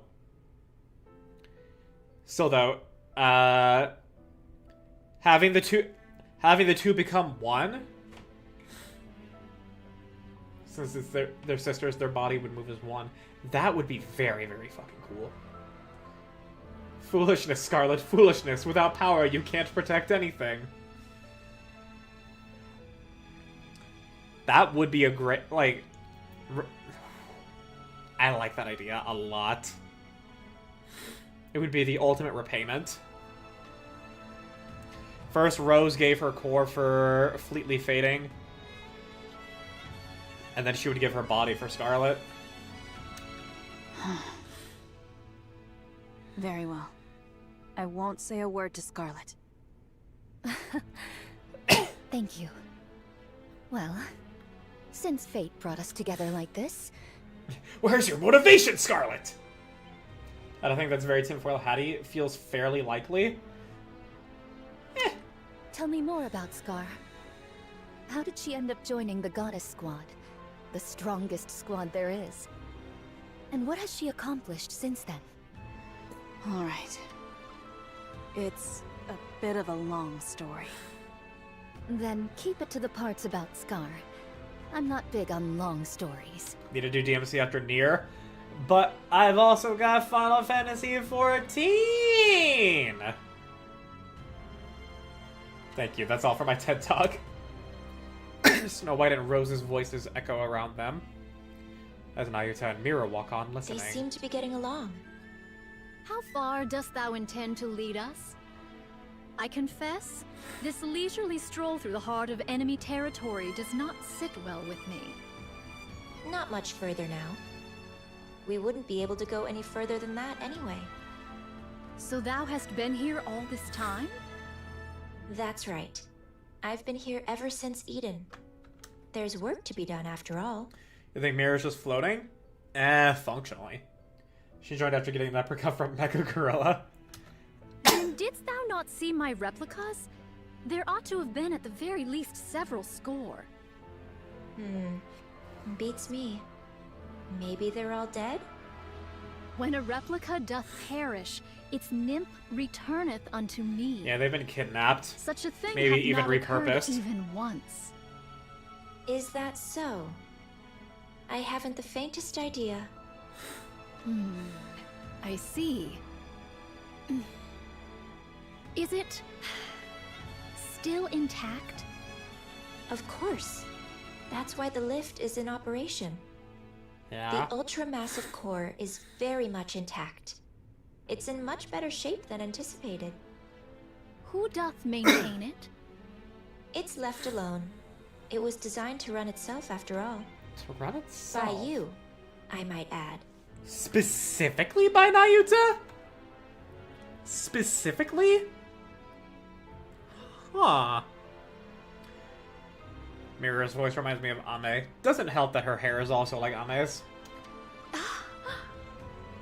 The Ark and the Lift each hold one of the twin cores. Yeah. The moment either is destroyed, mutual destruction follows. So... then she'll know how to fix the Ark. Or... she might have helped with the Ark. Ooh, yeah. But even... something that is more advantageous to us is... if the core in the Ark dies, because it, you know, like, it does just die, then the Queen only has 6 months left of operating the lift at most. So if this information, humanity is fucked, we need to reclaim a good enough portion of the surface in that time. Time to destroy the Ark. We need to reclaim a good portion of the surface so everybody can leave the Ark, and then we let the Ark die. So that way the lift dies and the Queen has nothing.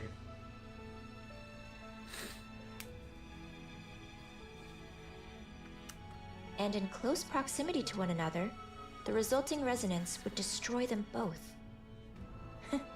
Quite the troublesome design.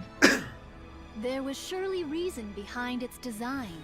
People forget how big the Ark population is. It's a lot, I know. But also at the same time, the goal is to reclaim the surface. We do already have a patch of land, we do. But we do need to reclaim the surface anyways. And if we are put on this time limit of the Ark dying...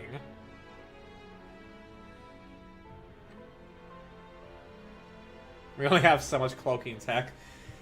That's why we need full collaboration with Eden.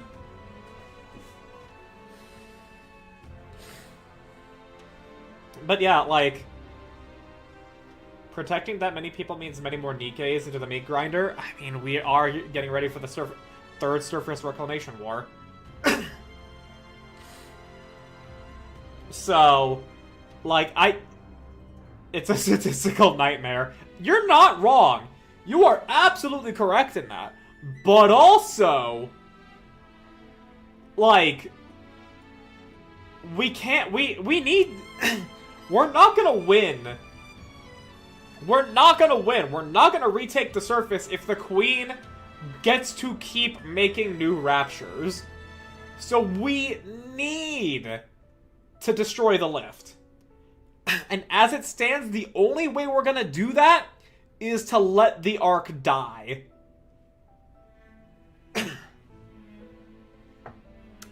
Yet we failed to uncover that reason, and we erred in wielding forces unknowable in heedless fashion. Just so you know, mutual destruction is not an option. It might have been a viable choice in the past, but not now with the Queen in the picture. Humanity, stripped of its sanctuary, against the Queen. There's no way to let the Ark die without losses. There will be losses, but we need to... You can't make an omelet without cracking a few eggs. The outcome is obvious. Can you say? This I know. We have 6 months. Oh, okay, Armstrong. Look, man! Commander. We're not gonna win by just staying holed up in the Ark. Especially with the Queen still making Raptures. Mirror and Nayuta do have a point. The Queen is going to slaughter whatever humans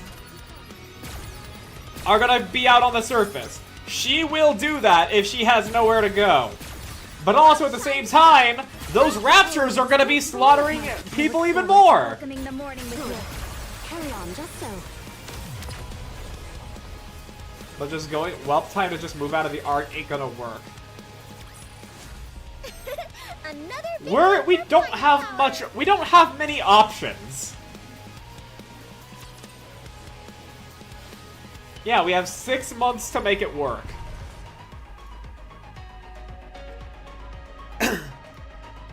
Cause, like, Just follow me. we don't have much of a choice.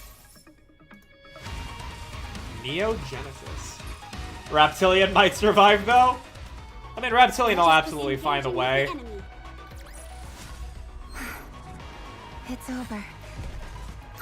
Man could actually be like give pets to an angry starving polar bear and actually come out with a new pet. Encounter. With this, we're one step closer to our dreams. Just follow me. Everything's so drab. But yeah, we need to let the Ark die if we have any chance of winning.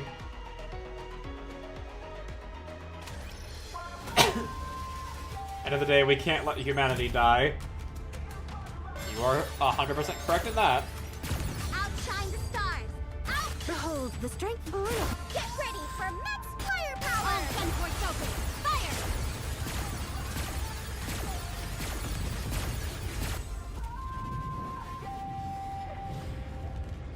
At the moment, the info we have, Ark dying is humanity dying.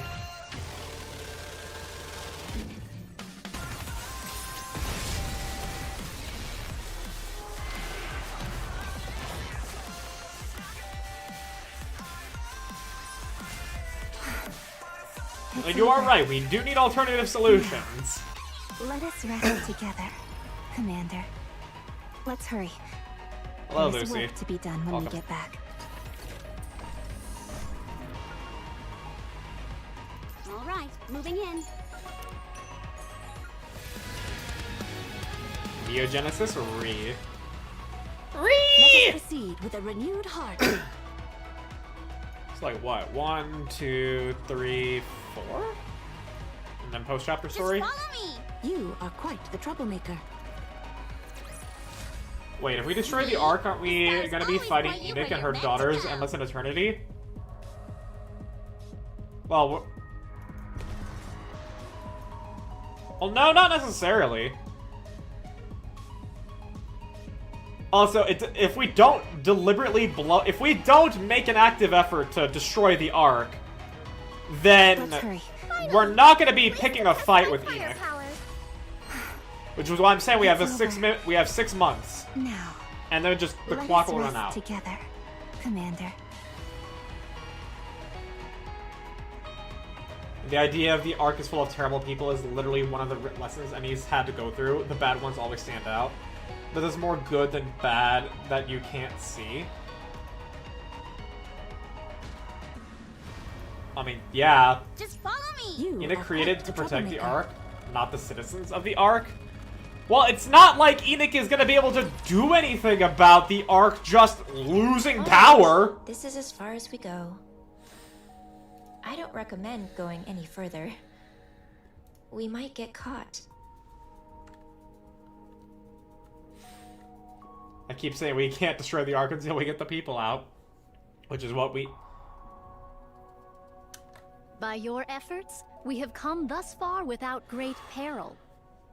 To know the lay of the land beforehand shall alone prove of great service. Take it all in before you return. That's the only way you'll even stand a chance of winning. Sounds like you're saying we'd lose if we fought now.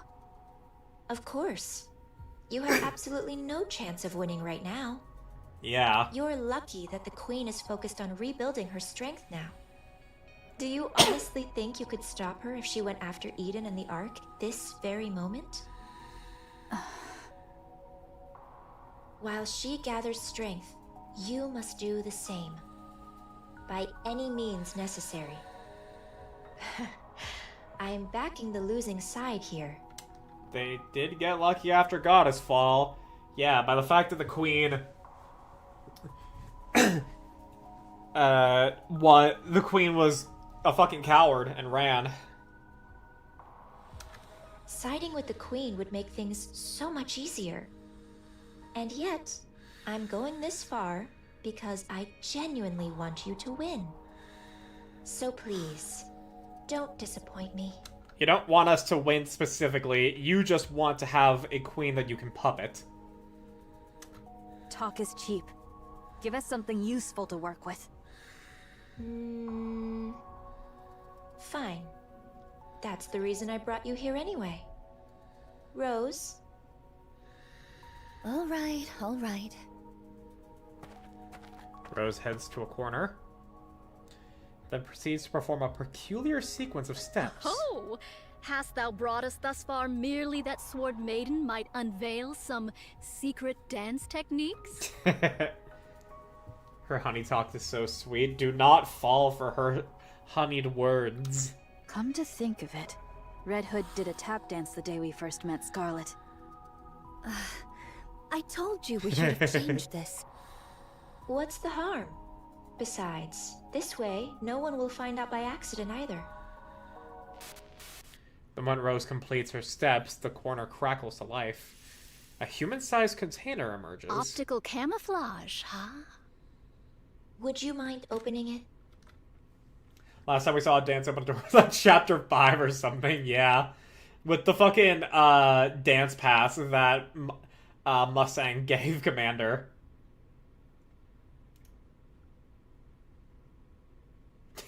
Everyone run, I'll hold red shoes. Go ahead. Go ahead, man.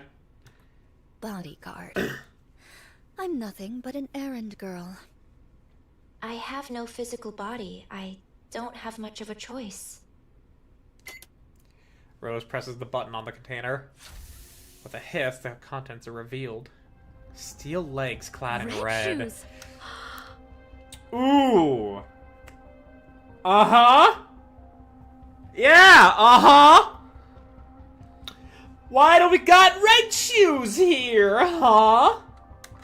I kept them safe, as you can see. Yeah? I tried everything I could to make replicas with them, but they don't seem compatible with Rapture technology. Take them. Perhaps they'll come in handy somehow. They were just stashed there. Bro, I thought... I would have at least hoped we destroyed them when we killed the raptor that they were grafted onto. Nope! This, shall prove of considerable aid. That's what I thought. And take one more thing with you. Rose, if you could. Rose retrieves a small bag from inside the container and hands it to Snow White. What's this? It's really heavy. It's a brain shelter. Ooh. A brain shelter? For who? She said it's not compatible with Rapture tech, but they were on a Rapture.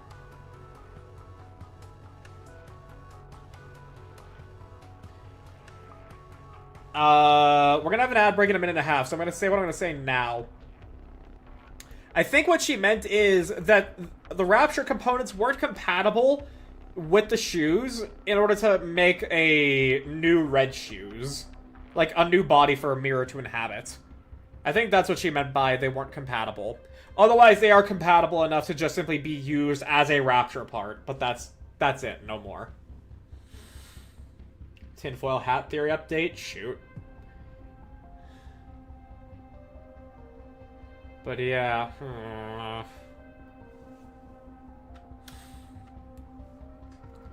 Liberalio's head is inside. Oh!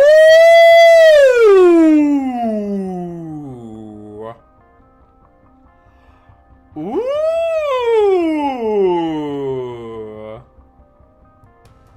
We smuggled her head away!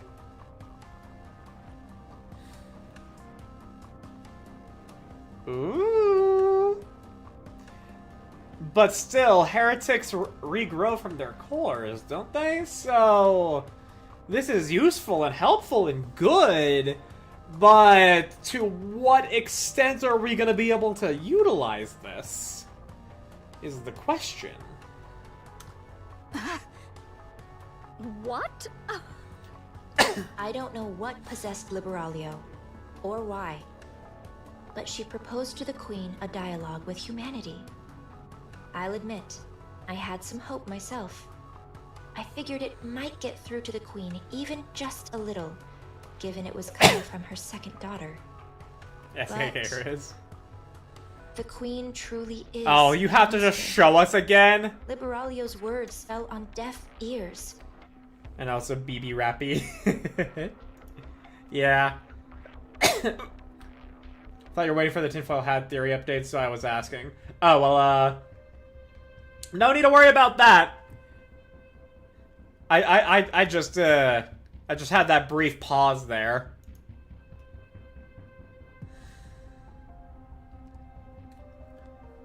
But man, why do they gotta fucking show us Liberalio getting decapitated again, dude?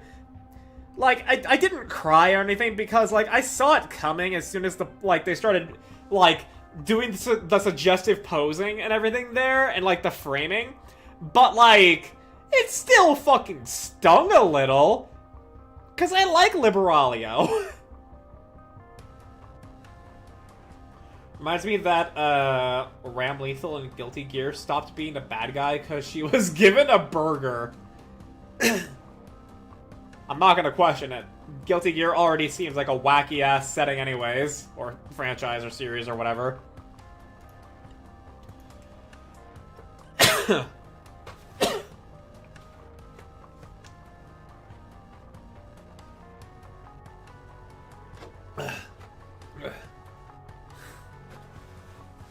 Man, I really wish I could breathe better through my nose right now.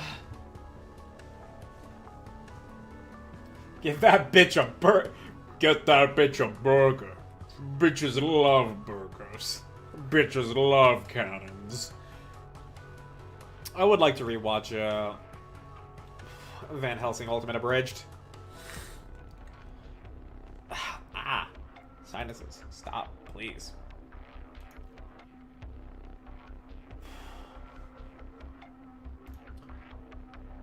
Okay. Well. Ads should have stopped by this point now, so I'll continue. Although, I honestly doubt dialogue was ever possible with her in the first place. Yep, the Queen cannot be reasoned with. She tore off Liberalio's head, frozen in ecstasy after meeting her beloved mother. The fucking monster that she is. She kept only the body that had the core and tossed the head away like body. trash. That's what I retrieved. Yet heretics possess the capacity for regeneration by means of their core. There's no core in her head. Unlike Indivilia, Liberalio didn't do something as grotesque as implanting a core fragment in her head. Oh! Aside from being forged with Rose's body, which comes immune with corruption. Okay, wait. Fuck, Indivilia is alive. A core fragment in her head. Wait, okay. So... Was that... I don't remember exactly. Was that ever established? And no, Indivilia isn't alive. She should be well and truly dead because Nihilister ate her. And the Nihilister got absorbed by the Queen. And we don't know how much of what Nihilister got absorbed as is a part of the Lilith body. But did she eat her fully? I don't see why she wouldn't. Mira has an interesting outfit. Oh, pitch. Pitch. Ugh. I need to be there for when you do the event Old Tales. I need to be there for that. 'Cause you're gonna get some opinions. She demonstrated it on Last Kingdom, hiding her fragment on Chatterbox's head. Okay. Miss most of the characters? Oh, don't worry. Do not be honey trapped. This bitch is Erebus. Fuck Erebus.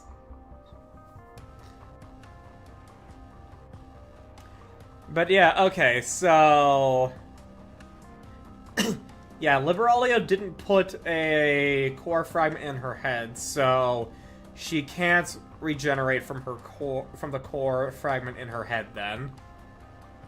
So...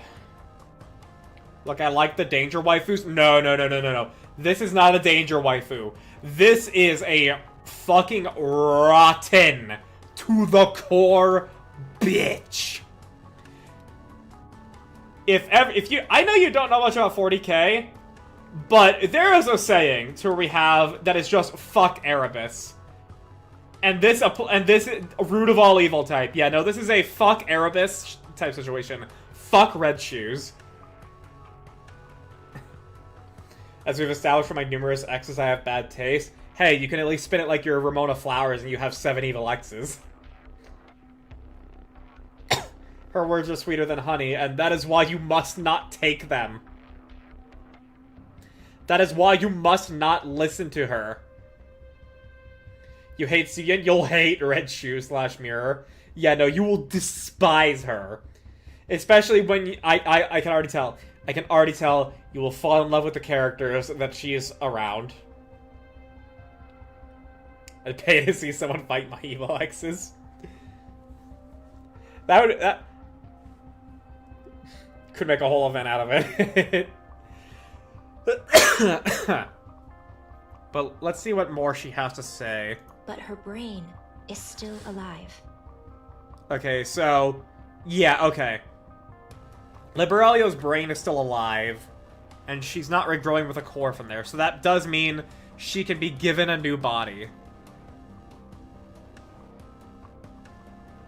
I can already see the crash out. It should be enough to create a human imposter, at the very least. So yeah, we'll get a human body, we'll get a Nikke body for Liberalio. So either that's going to be a further justification on why we have Liberalio be playable now, or it's going to be an alt some point in the future. That is, when Eden has the technology to do so, of course. She's a heretic who spent nearly a century slaughtering humans on the surface. Such vast combat experience must mean she'll have a wealth of information. So curious now how this works. I can't wait to read how it all works. I'll just say this. Nymph is magic. I know that means nothing to you right now. That's fine. Nymph is magic. Because Nikke, but not Nikke.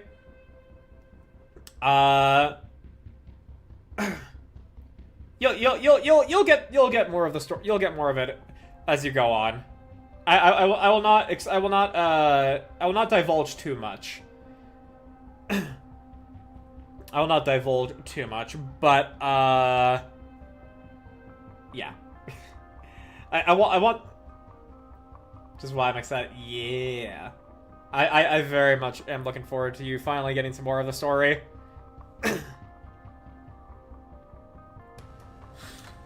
She's also one of my greatest works.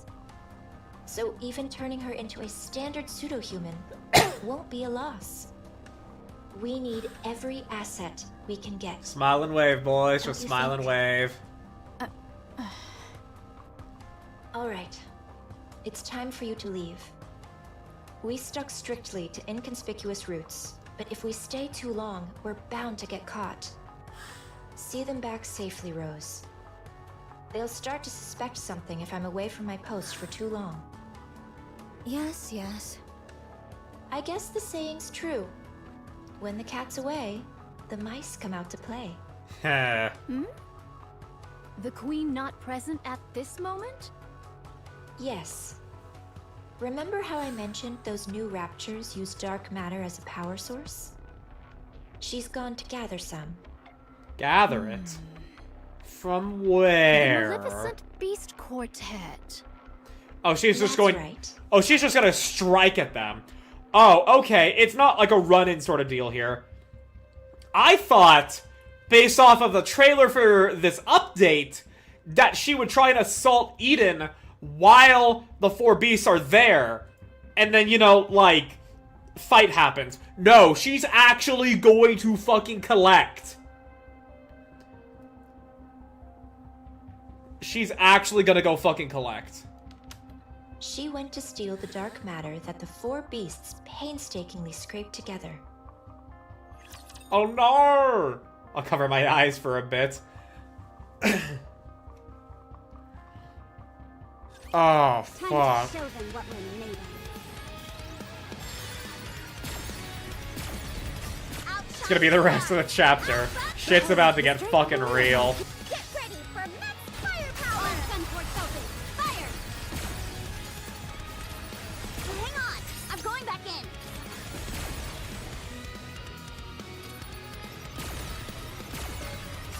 Outshine the stars! Behold the strength born of my people. I look forward to welcoming the morning with On you. Sunport Celtic, fire!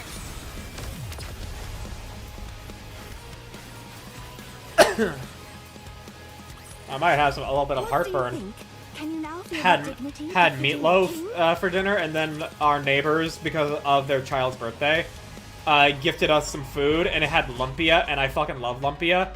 Just follow me! So now I've got, now I may have overeaten a little bit, and I've got a little bit of Let us heartburn. proceed with a renewed heart. Encounter. Another Okay, victory Nara's for my deciding to power. explain it anyways. Yeah, Liberalia was called a heretic. Half Nikke, half Rapture. Convinced her to join our side, and she went to tell the Queen, we can talk to the humans, but got beheaded. We can make her into a normal Nikke now, but she won't be as strong as, as she would be as a heretic. Did you say Lumpia? Yes. Can you now We've feel got the a dignity Filipino befitting- neighbors. And while I haven't eaten all forms of Filipino food, like I am not going to eat balut, but Alright, moving in. there are some Filipino foods that I adore, like lumpia. Since you're going to be going slow to get through the story, I doubt you'll remember the spoiler by the time it matters, true. A lift mission sabotaged by a spy. Breaking news. Really hard to forget such a spoiler, are you joking?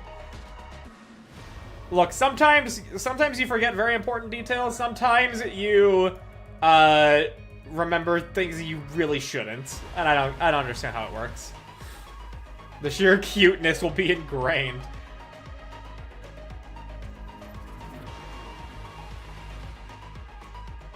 Either way. Breaking news! The United Forces of Humanity and the Goddess Squad have made multiple attempts to reclaim the lift, but all have ended in failure. Reports suggest those repeated failures may be due to internal leaks. In other words, there could be a spy within the United Forces of Humanity. The lift is heavily defended by the Raptures, making any assault extremely difficult. Even so, the fact that not even the Goddess Squad has succeeded has raised serious questions. If a spy is involved, it would explain everything.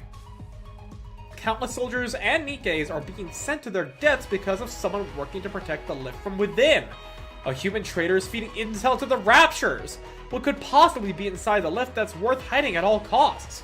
People, it's time to wake up! To give them a show. Oh! Hey, Azure! Welcome. Welcome, welcome. Does Pitch adore jellyfishes, though? Do you adore jellyfishes, Pitch? Holy fuck.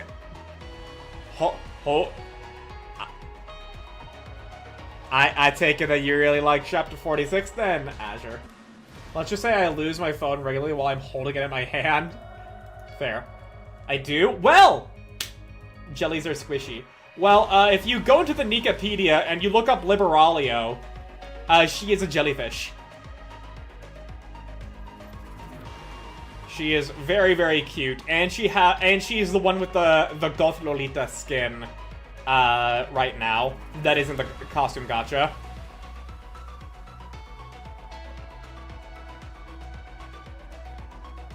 But yeah, Spot. She also has the other yeah, and has her ass up. Yeah, no, I really like Liberalio and her skin. Pretty jellyfish waifu. Right. But she's wind element instead of water, because that makes sense. Another victory for firepower. Well, that bit of information on the spy, I think, is clear enough. Encounter. The fact that I managed to MLB Anise and Neon purely off of polls, and I got the last duplicate with my last available poll. I'm happy for you on that. I'm happy for you. The post-chapter story is insane. Stars always point you where you're meant to go. Well, I've still got 1, 2, 3 more in-chapter cutscenes to get. So much payoff. Alright. I'm excited. Just follow me, engaging. 870 polls. Holy shit. I've just met her and I love her. Are you ready? Okay, yeah, this is a visual spoiler here for you right now. This is a visual spoiler, but just understand that these are characters that happen much, much later. We're not going to see what's going on right now. Say hello to the 4 beasts. Leviathan, Behemoth, Bahamut, and Ziz are on the right here. Leviathan is my absolute favorite. Max out Neon's recruitment benefits. Holy shit. Yeah, there's nothing in particular I need to pack. What about you, Bahamut? I, the incomparably clever Bahamut, am not yet finished preparing. Your luck sucks. This is Leviathan's voice. Brandy Holston is my favorite. Neon got hella lost. Also, yeah, this is Bahamut here. She looks like Narissa Ravencroft. I love her Ian voice. Brandy Holston. I love her so much. Where's my BB? Hold on. But yeah, I don't remember who said what in Saki's chat on what Bahamut looks like, but I was like, they are so fucking wrong on that thing here. I don't remember who said it because Bahamut looks like Narissa. I can't decide which book to take. What book? Don't you know? Books are nourishment for the mind. No matter where one goes, books are an absolute necessity. Bahamut. Why are you always reading books? Upside down at that. Knowledge is a weapon, Levi. One must always keep it sharp. Flatter and less clothed than Narissa. Yeah. Also, if you look at her book, it's upside down. I agree with Bahamut. Yeah, but also, Pitch, if you look at the book she's holding, that's upside down.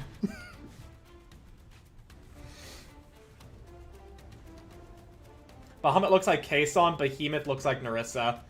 No, I disagree with you there. Reading upside down, though, is a skill, though. Trains the brain. You have fallen for her ploy already, Pitch. She can read upside down, though. Your knowledge is a weapon, all right. Something you swing around that leaves people dazed. Precisely. It's gratifying to be surrounded by fellows who truly understand. I'm surprised you actually agreed to help the young man. I Can kind of see promised the him I Kason would. comparison? And from what I hear, something major happened. Come to think of it, you visited Eden before, right? So you're already familiar with this place? Sure, I've been there before. Oh, you have? But I doubt they'll welcome me with open arms. Behemoth has been to Eden. What did you do? Let's just say we got off to a rocky start. We're doomed. We'll be lucky if we don't get intercepted along the way. Well, the young man probably gave Eden a heads up already. We should be fine. Yeah, I guess it'll be fine. It'll be fine. Right? It'll be Why? fine.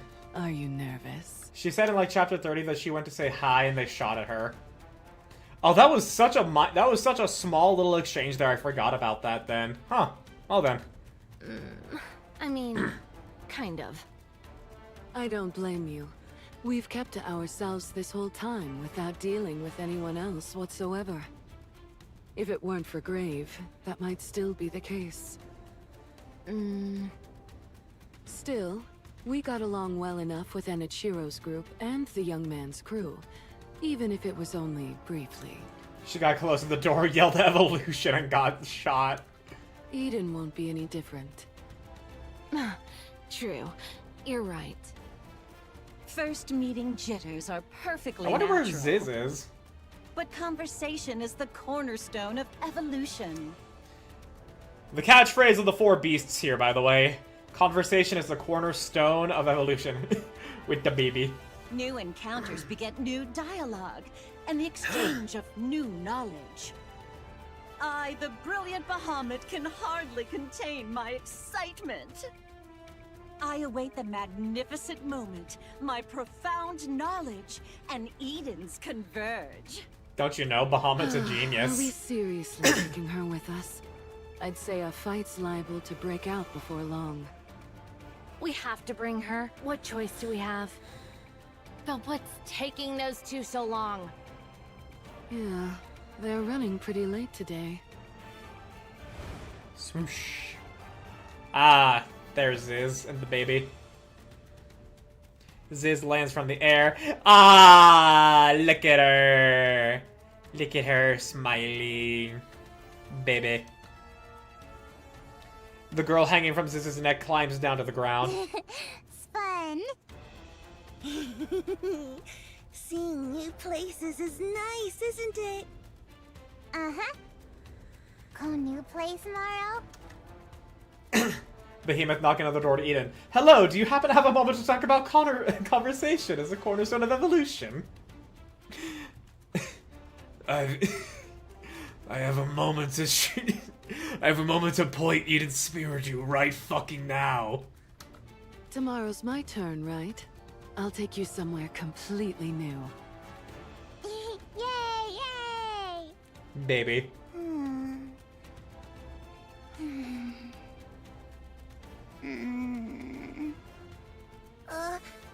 What's wrong? I, the erudite Bahamut, shall enlighten you. The child currently requires sleep. I'd Hug me. hug her. Okay. Is small child secretly the devil? No, no, no. She's many things, but the devil? No. and you're given a. It appears to have not clicked for pitch. Good, let's keep it that way. Ziz wraps her arms around the girl, and the girl buries her face into Ziz's chest. Fluffy. She gives creepy child and horror movie vibes. She was. How she was introduced was like that. Absolutely, she was like that. She is not that anymore. Oh. Really? What do I do? Aww. I feel like I'm gonna cry. What's wrong? I don't know. Are you all packed? Packed? For what? We love a girl failure. We're leaving today, remember? Ziz is a pathetic wet cat. Oh, right. We were going to Eden. I forgot. Hurry up and get ready. I'll hold her. Aww. All right. Auntie Levi. Leviathan reaches out toward the girl nestled into Ziz's arms. She stares silently at Leviathan. Her gaze travels down toward Leviathan's chest. What? No way. She wants to hold the big titty. How dare! Takes after dad. She's her mother's daughter.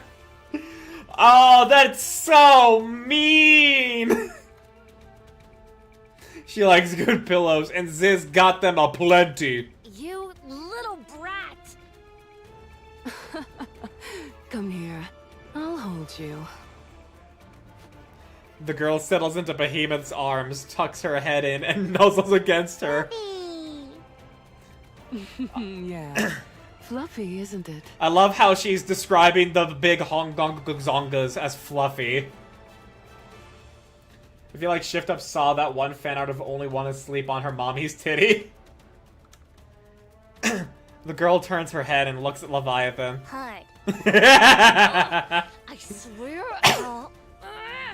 Hey, flat is justice. Levi. What? Bahamut looks at Leviathan, then nods silently. Stop nodding like you've got some secret. It's annoying. Levi?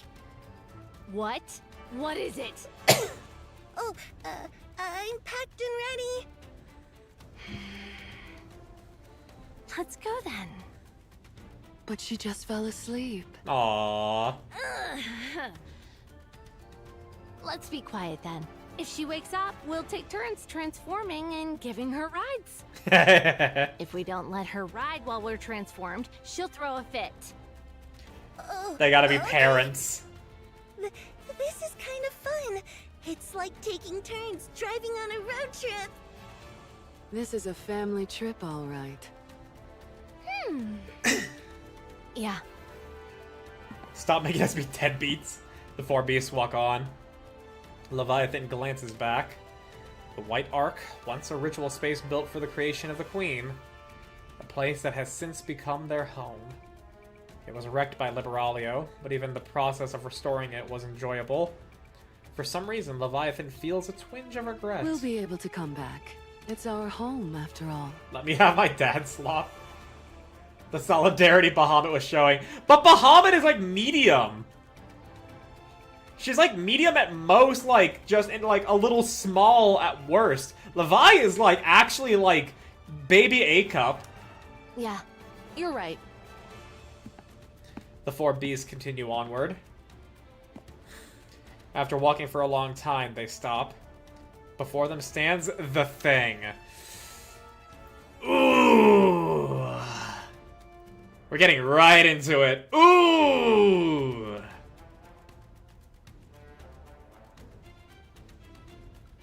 There it is. Who looks at them with a smile. What is that? A human imposter? But something feels off. The thing closes the distance in an instant. Her gaze locks onto the girl in Behemoth's arms. Behemoth reflexively turns and shields the girl. Ooh! A thunderous roar echoes out. Oh shit, Behemoth collapses to her knees, the upper half of her body now missing. Fuck! Oh, fuck! This is we're already off to a really bad start here. Shit! The girl, flung aside, lies on the ground, staring at the lower half of Behemoth that remains. What do you mean? The fuck you mean collapsed to her knees? She's just knees! She crawls over and touches the core lying on the floor. The thing looks down at the girl and raises her foot. Don't you dare fucking kick stomp our baby! She went from 0 to 60 in an instant. A fire ignites in the eyes of Leviathan, Ziz, and Bahamut. Get your foot away! What are you? You'll pay for this. Black light bursts forth, staining the white arc. Dude, what is it with... Why is it that Behemoth is now 2 for 2 on getting fucking... getting her upper body just obliterated, and we have to restore her core now? Why is she 2 for 2 on this? I'm so sorry, Behemoth! Get ready for max firepower! She's too top heavy. You watching closely? If I had a nickel for every time Behemoth gets annihilated from the top up. Behold the strength born of my... I look forward to welcoming the morning with you. Fire!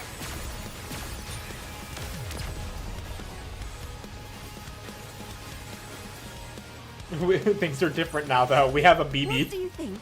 Can you now feel the dignity befitting a We have king? Bebe. Bebe better be able to put up a fight. All right, moving in. 4 beasts. You are quite the troublemaker. It's over. Everything's so drab. With this, we're one step closer to our dream. Let's hurry. Everything's so drab. Okay. Sis. She's wiped them all out. Ziz does not move. Her wings have been completely torn apart. Yeah, that's about what I expected. Bahamut is motionless. Half her upper body has vanished. They didn't stand a fucking chance. Couldn't put up so much as a fight against the queen. Bye. Aww. Even in kaiju form? Yeah! Leviathan's body is grotesquely contorted in several places. She writhes in agony. Oh no! Bye. Hurt? Run! Run! Oh, that's gore. Oh, that's gore of my comfort character. Don't fight! Run away! No! The thing steadies her breathing. She shakes off the dark matter clinging to her body. Her gaze sweeps across the 4 beasts scattered on the ground, then settles on the girl standing in their midst. You. Ooh. Bad girl. Baby's angry! Ooh! Baby's angry! Lilith was able to destroy tyrant classes with her bare hands. The queen with her body taking on the raptor form heretics makes sense. Yeah, I know, but it's still sad. It continues to spread wider and wider. As Leviathan sinks into the blackness, she desperately shouts. No! You mustn't fight! This is a new queen versus Run! the strongest queen of history versus the strongest queen of today. The four beasts sink into the blackness created by the girl.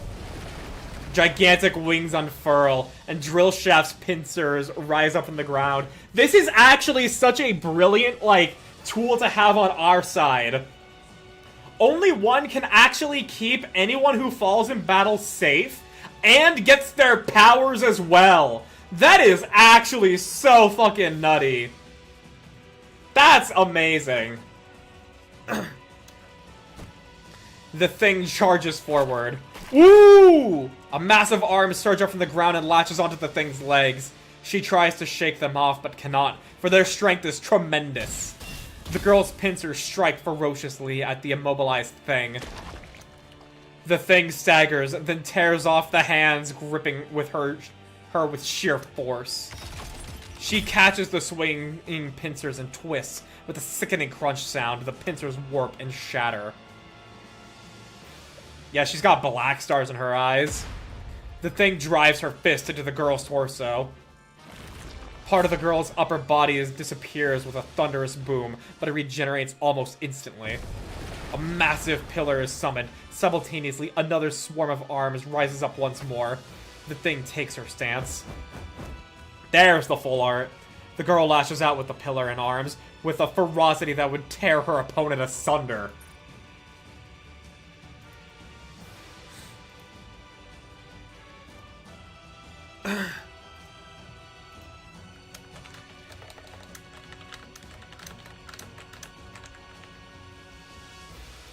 One second, just don't mind me screenshotting this. Meanwhile, the thing wildly throws her fist, intent on pulverizing anything in her path. Ooh. The girl's dark matter and the thing's fists collide over and over. Shockwaves ripple outward. The pseudo-arc's buildings tremble and the ground splits open. A battle of gods is happening right now. The fierce stalemate continues until the balance is broken by the thing. A low kick aimed at the girl's legs tears them clean off. The girl crumples to the ground, her legs gone. The thing rains down punches from above. Under the barrage of fists, the girl panics. This is something she has never felt before. Hurt. Ooh. Black light erupts. Ooh! The thing looks up at the black spire that has suddenly risen before her. Her transformation. So fucking cool.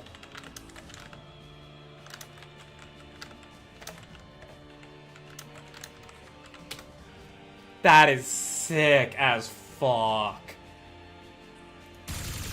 Beams of light pour down from the spire, and black thorns rain down like a storm.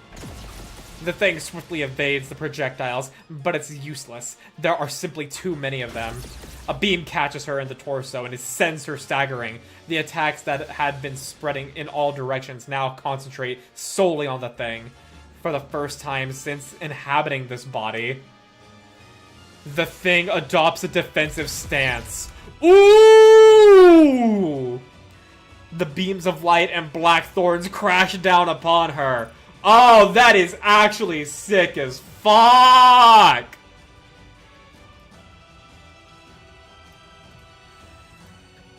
Oh, kneel before only one. Oh, that is sick as fuck. After raining down attacks for a long while, the girl looks downward. The thing is on one knee staring up at her. Oh! Oh, you better fuck... Oh! Oh, kneel, peasant! Before your god!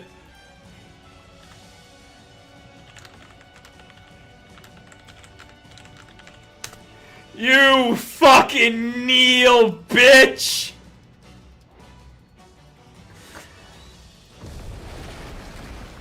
Massive pincers, pillars, and drill shafts burst from the spire, all of them pointed downward. The thing looks up at the colossal black spire looming before her. The shifts her gaze down to her body, then back at the spire, and back to herself. Fury spreads across her face. At that moment, Leviathan comes flying out of the black spire. Stop! Enough. No more fighting! No, this is our perfect chance! The girl points at the thing. Bad girl. Bye. No! Don't kill her! You don't need to do that! Leave the fighting to Now is not the time to be a parent, Levi! So just stop! All you have to do is sneak bites of grilled fish, hitch rides on us, and go for walks. Just snuggle up and sleep in our arms! You don't have to fight! But she can fight. She hurt you. Bad girl. We're fine. We're not hurting anyone. Behemoth is just a core! So don't. Let's just go. Let's go. Okay? Okay. The black spire disappears and the four beasts are left floating in midair. Ziz! Yeah! Ziz's wings spread wide. She carries everyone and quickly takes flight. The thing watches them go with fury etched across her face. Oh, you mad? I almost died back there. Oh shit, we actually healed Behemoth. Okay, that's a lot better then. Yeah, even after transforming. I'm glad we could heal Behemoth in What there. was that That's thing? actually really good. Looked like a pseudo-human. It certainly had the appearance of one. But it was unbelievably strong. What even was that thing? Even I, the ever-astute Bahamut, cannot say. Ma. Yes. Yes, you saved us. Thank you. Okay, let me catch chat because I've been seeing chat flooding a little bit. I gotta scroll up a little bit. Yeah, you guys were fucking really hyping up the art. Okay, yeah. She's doing the King's Song pose. I don't know that. Kavone wallpaper immediately. Coughing bomb versus atomic baby. Oh, I love that. Don't teach baby to kill. You want the baby to know how to kill? What if only one did it? Yeah. She has the ability to fight and stop this. This is only gonna end with the queen's death. It's a child. Yeah, I understand that. But she's still innocent, and she'll remain innocent in the queen if she kills the queen. She sees it as punishing a bad girl. That's what she sees it as. We can then teach her afterwards that other people don't need to be treated like that. How fast did Marion age? 8 months, I think? What's the timeline they said? Either 8... I remember the number 8 for some reason.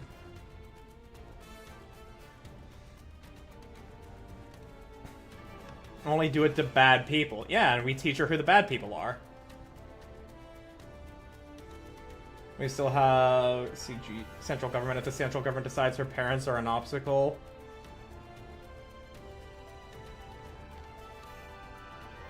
What if she sees the Ark as bad people? We need to teach. Well, we need to teach. That's why we teach her that the Ark is not full of bad people.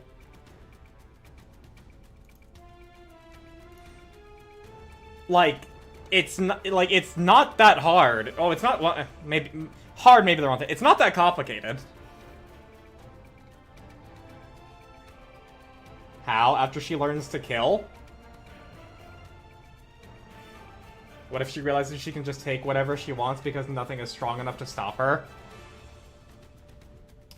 Let me point you in the direction of Mob Psycho. Just gotta teach them throwing rocks at bullies is bad. I disagree here. If there is a bully, you stop the bully. You don't just walk away from the bully, because the bully is not gonna take you walking away as an answer. Nodding off and going to Lurk, have fun. No worries, bitch, you have a good one.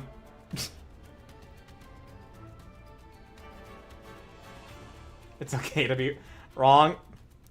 I'm disagreeing with you guys here.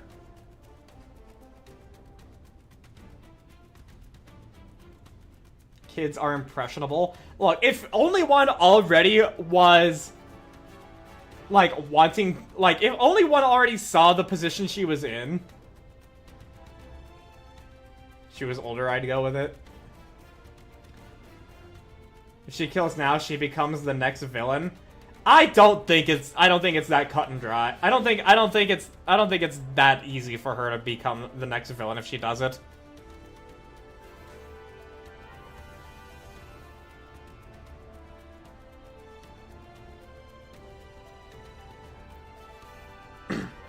Like, she is impressionable, yes. But the bully should be punished too. Yeah. If you have the means, she solves the immediate problem with making the next problem way worse.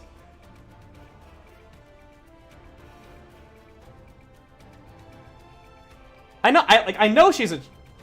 How old do you think it's okay for someone to kill? I don't think it's a matter of age. I think it's a matter of context. Like, I feel as though that if an 8-year-old is seeing their abusive father beating the shit of their mother within an inch of the mother's life, then it is okay for that 8-year-old to kill the abusive father.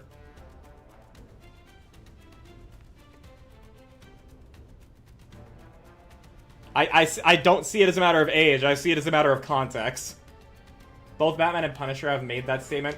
Batman says he doesn't kill because if he crosses that line, there's no going back, and Punisher told Daredevil, if you cross over that to my side of the line, there'll be no going back for you. And that 8-year-old has blood on their hands? Yeah! And they saved their mother! Do you guys genuinely fucking think that it's better for that 8-year-old to have not killed their father, assuming the context allowed them to do so, in order to, and they just let their mother get beaten to death? I don't think so! They would be traumatized. I don't disagree with you there. It's a matter of active harm to others versus self-defense. They were being attacked. Yeah, like... I mean, like, only one doesn't fully understand that because, you know, child. Like, I'm not gonna say that they wouldn't be traumatized. But I'm saying that because... So don't tell the baby to kill, please and thanks. Look, I don't want to see a traumatized kid, but the kid's also gonna get traumatized by seeing their mother beaten to death. And you guys...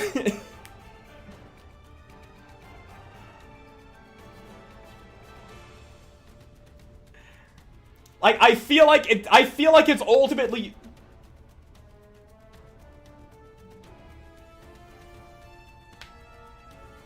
Yes, she did save them.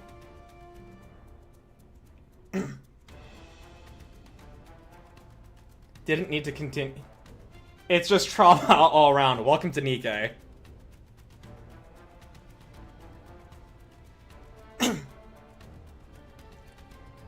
Look. I understand that she could have saved them. This is a false equivalence, because how is an 8-year-old supposed to do that in the first place? I'm saying it like purely... I'm saying it like in a similar context. Because obviously an 8-year-old would very likely not be able to kill their abusive father in this context. But I'm just using it as the example of if they somehow had the ability to do so. It would be a good... It would be okay for them to kill that abusive father. If they could. Because you guys are saying it's just not okay for a child to kill at all, period, no matter what the context is. Because they would end up being traumatized or made a worse person because of it. I completely disagree with that.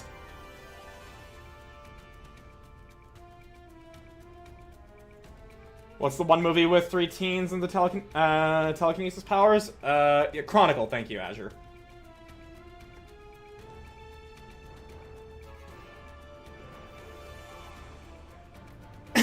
At the end of it, a child has committed murder.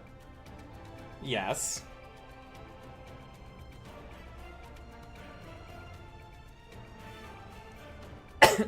No matter how justified. I mean, like... Yes, but if it, if it is literally every form of justified and every single moral, practical, and otherwise, notated form of good has been come from that... You're allowed to be wrong. We didn't say they should never, but we did say that she sought to do so.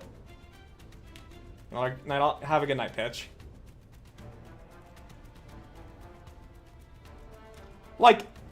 Obviously for the sake of continuing the narrative, she doesn't have proper morals yet, and who's to say that we can't teach those to her once she punishes the bad girl? The first one shouldn't be to kill.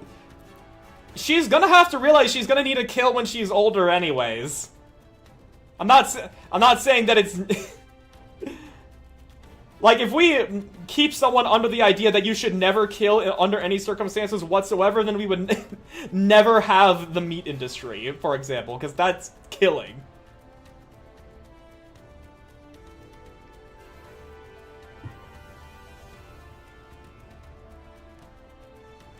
Yeah, I know she's 2 months old, but who's to say that, once she punishes this bad girl, we can't teach her, the whole, boundaries there. It's like, yeah, if this person's trying to kill you, you can kill them, sort of deal here.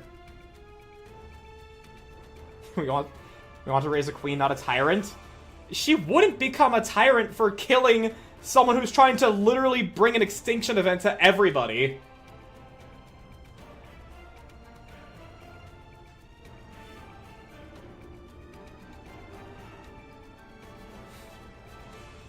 Keep reading. Okay. Uh-huh. I scold bad girl. You did great, sweetie.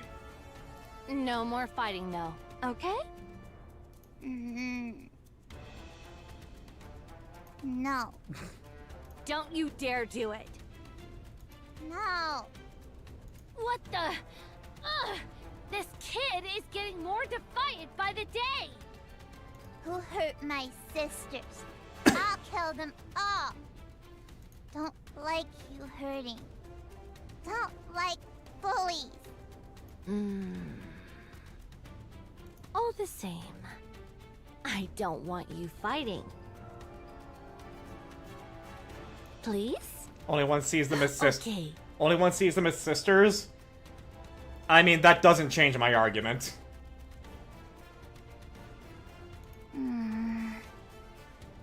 Maybe.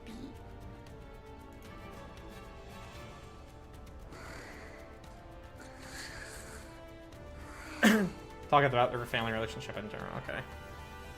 Girl had fallen asleep in Leviathan's arms. Leviathan looks down at her with a troubled expression.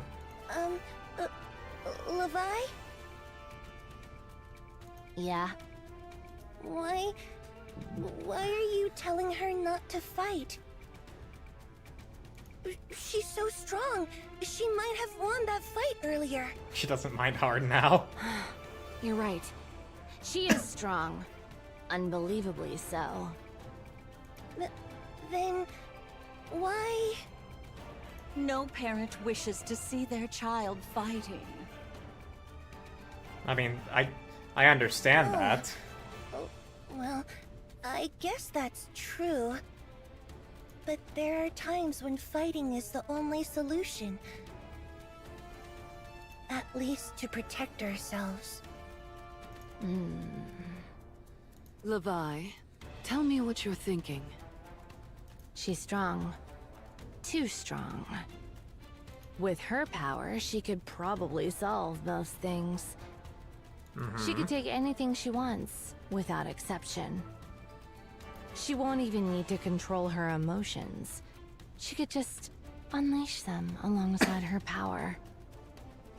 And that can't happen. It mustn't. If she repeatedly uses her power every time she wants something, she'll turn into a real monster.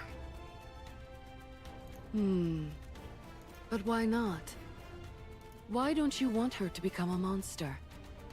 Well, no, not wanting her to become a monster is fine, but if we want to teach her this, we can still do so. A queen, not a... Yeah, I know! We want a queen, not a tyrant. I get that. That's not what Behemoth is asking. I'm not referring to what Behemoth is saying here. I'm going after with what Leviathan just said. Kids are impression. Yeah, I know they're impressionable, so we put the impression on them. Understand the difference between being a bully and self-defense.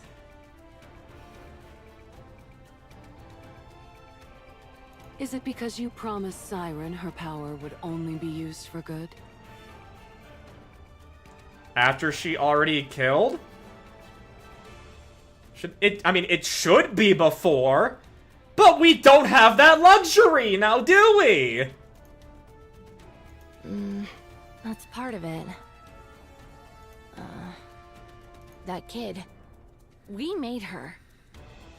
She had no say in her creation. Nobody does. After selfishly bringing her into this world, we can't ask her to use her powers for our sake.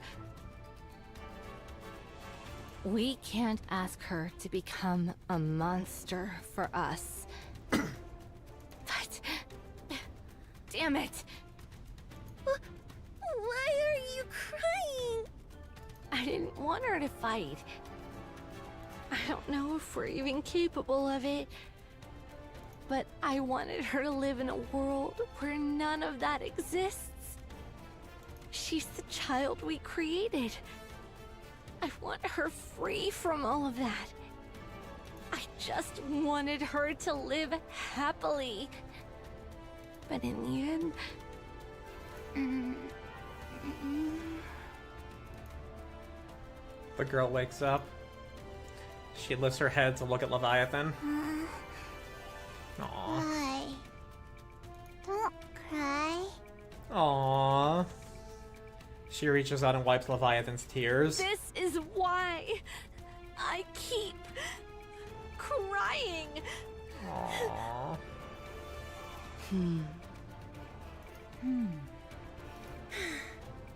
The child will grow up right. She won't become a monster.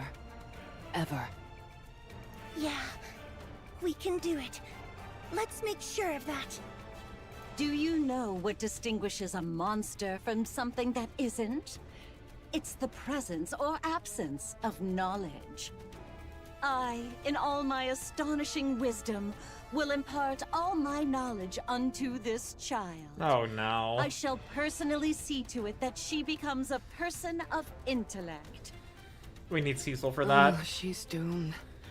I can already tell this is going to end badly. Levi character development though, yeah. Doomed confirmed. keep staring, and you'll go It's blind. easier to teach from a clean slate. I'm not gonna disagree, but I'm also not gonna fully agree. Cause, like, you don't just unprompted tell a kid, yeah, you see, you're gonna get hurt if you do this thing. Because then they're gonna be like, but then but I'm not gonna get hurt, I'll do the thing. And then they get hurt. Outshine the stars. Behold, the strength born of my people. I look forward to welcoming Like, more they're gonna get hurt either way, and you're gonna have to tell them, yeah, that's why you don't do the thing, because you'll get hurt because you did the thing. So a clean slate's better, yes. Now, let us rest I don't disagree there, but I'm also just like, it's not always gonna. Teaching them not to do the, and then they benefited from doing the thing. That's much harder. I mean, yes, but again, like we can still, like she saw how the 4 beasts were getting hurt. I think we can teach her that in that moment, what she was gonna do was fine. Because the world is cruel, so she too must be cruel? No. I'm not saying, I don't believe the world is cruel, regardless of whether or not it is.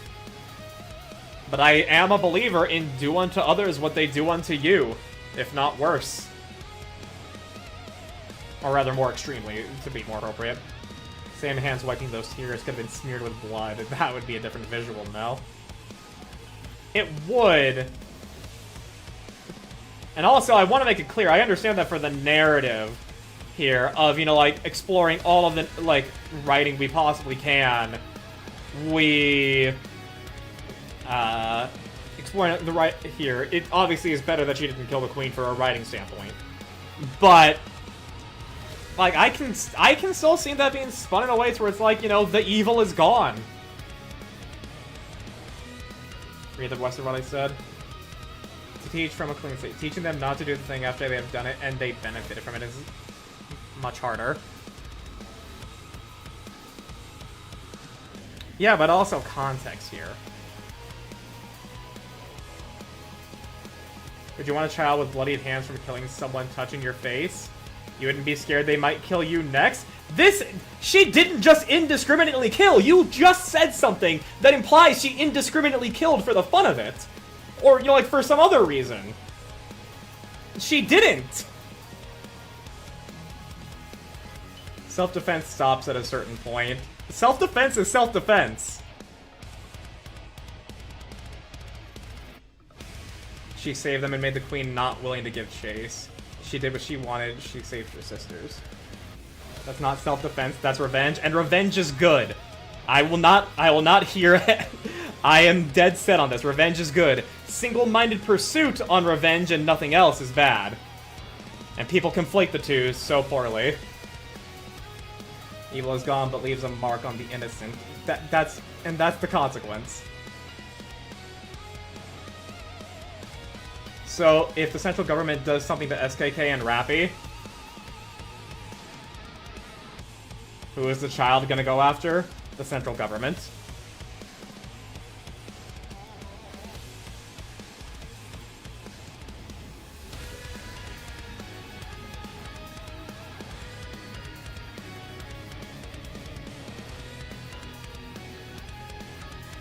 And, I mean, like, you think she'll meticulously only go after the central government? I don't necessarily know. The worst case is the worst case I see is that Anderson and Burning Gum will be in the crossfire. And then that'll be a problem. Because, you know, like, she would probably be like bad men in suits. I'm imagining how she would look at it.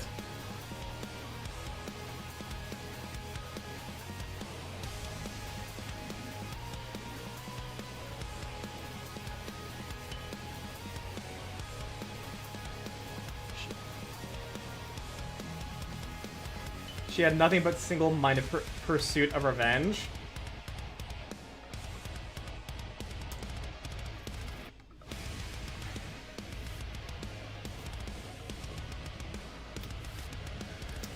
I didn't look at it that way, but I guess.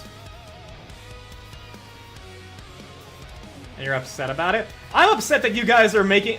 I want to make it clear. I understand that for our narrative here, she shouldn't have killed the queen, and it's good that she didn't, because otherwise, what the fuck are we gonna do? But in terms of, you know, like, things actually happening and all that there, I think it's not that much of a problem if she kills the queen, and then we need to, like, work extra hard to teach her properly. And I'm upset that you guys are thinking, like, this is, like, such a horrible, evil thing that I'm saying. See, the entire arc is bad? I don't think that's... I'm imagining how a kid would see it, and she would see, like, bad men in suits hurt Mama and Papa.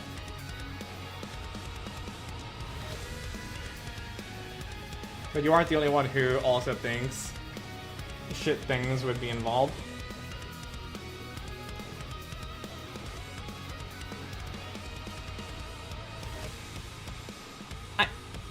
I do still genuinely believe that, like, whatever problems may arise can be solved without, you know, like, horrible trouble. I'm not gonna ask a kid to solve a problem. I mean, I'm not gonna ask either. But, like, she was already gonna do it, I'm like... And you know, like, obviously as a person rooting for a character, rather than trying to see a narrative progress, I'm like, yeah, you get it, baby girl. You fucking end that bitch.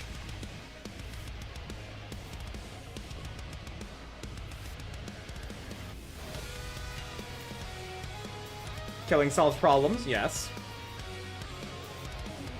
It solves problems really good.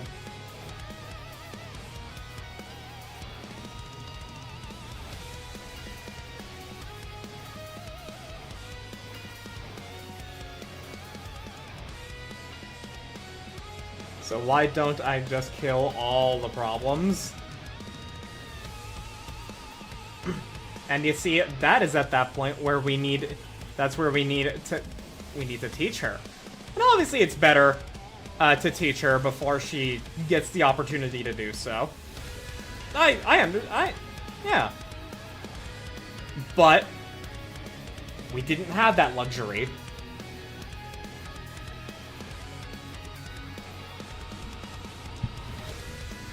I don't want to listen to Mommy and Daddy. The problem is annoying.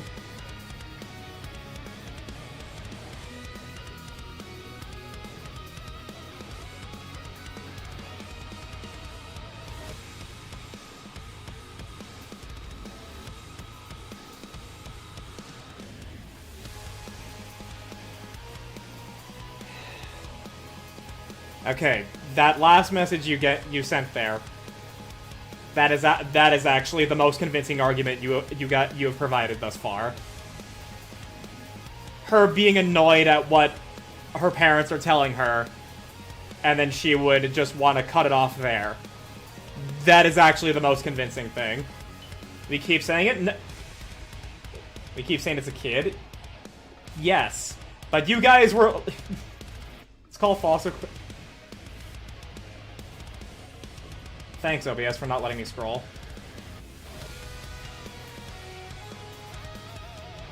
Called it a false equivalence earlier because you said don't do this because it'll hurt, and they do it anyway as opposed to teaching them after they hurt themselves. I was trying to say the bad thing she did was benefited her. Kids think they know better than adults, and if the bad thing they did was good, this time, why would it keep being good?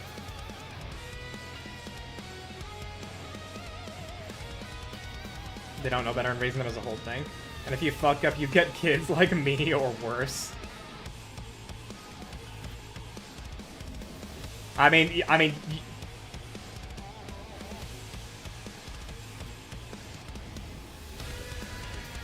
got into fights all the time. I mean, I did too.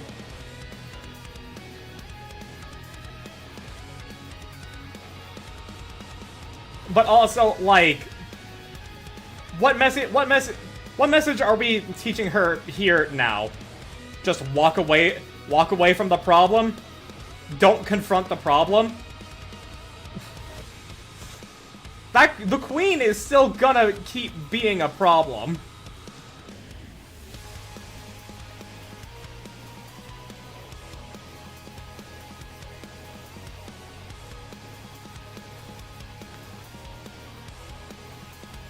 Yeah?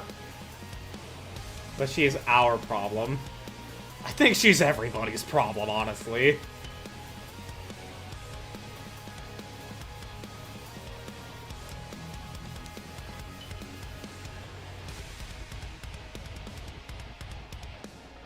She handled the problem in the moment. I mean, she did.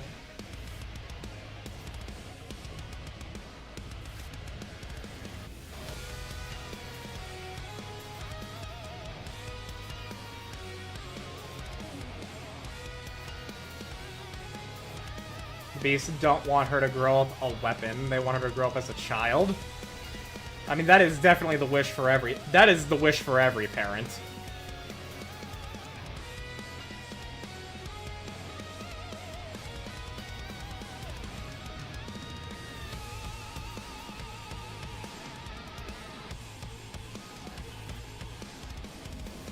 That was the worry when she first came around.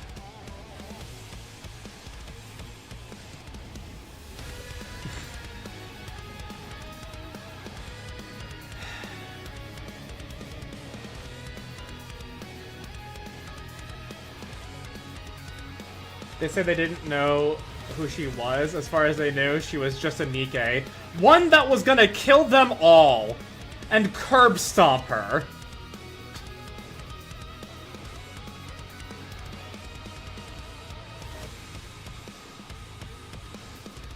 So, like, that's something that should be gotten rid of. And the four beasts could not get rid of it.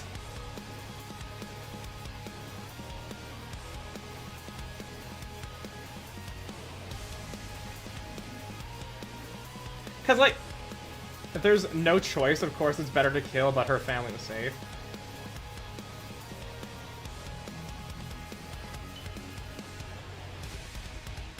And they didn't want only one to do it?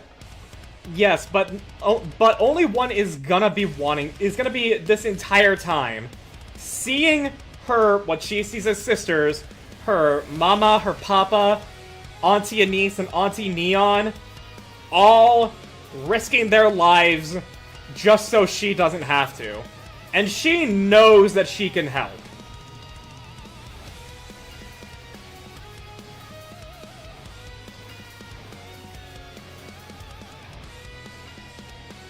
Levi literally said she didn't want her as a mother.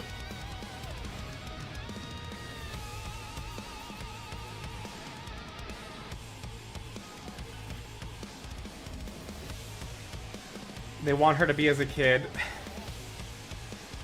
I don't think we're gonna be getting that much luxury. Everything is accelerating at a rapid fucking pace.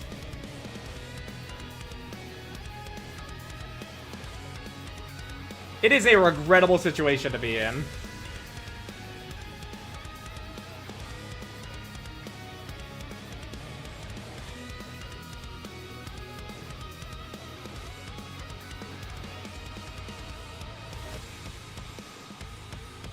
We probably don't have that luxury. Leviathan doesn't care.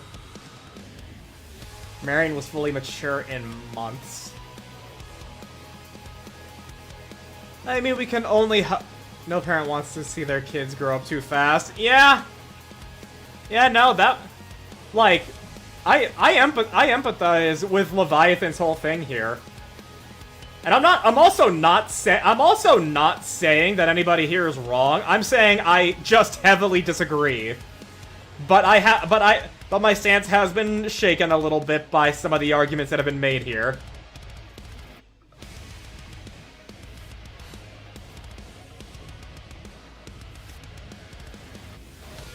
I do want to make that clear here. I do believe, yeah,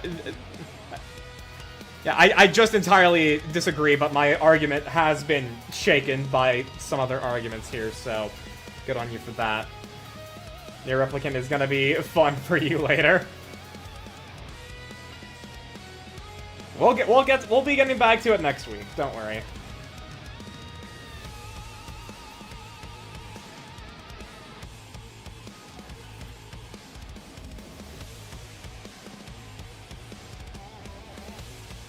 These are the questions, boys.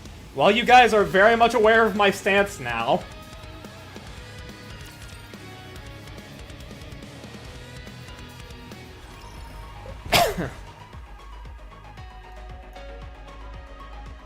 All right, moving in. There's part of me that says shit, she should have done it.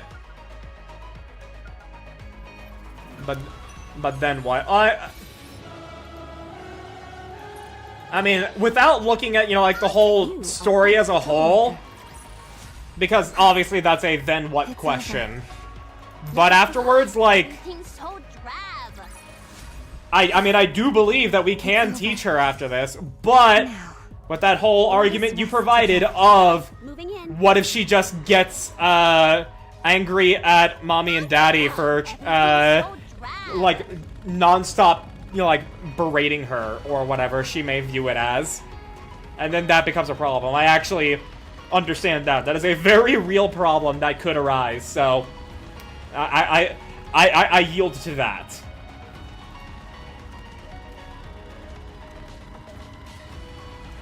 Temper tantrum's gonna get bad, yeah. Did he already play the part where Altria kills Mirror and takes over the Raptures?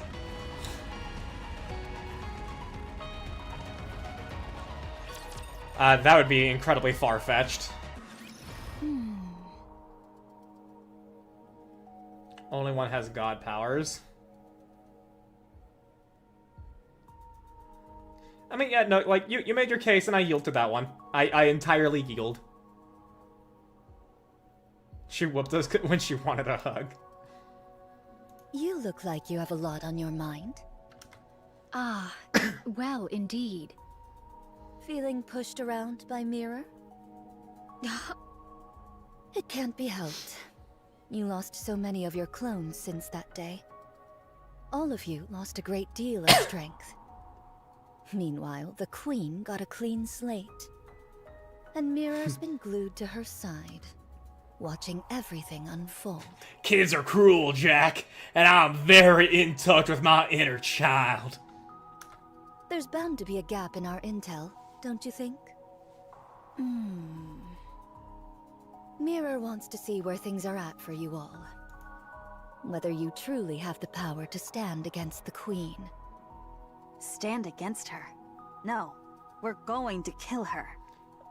She wants to make sure it's not all talk. If you have what it takes to be the ones who kill the Queen.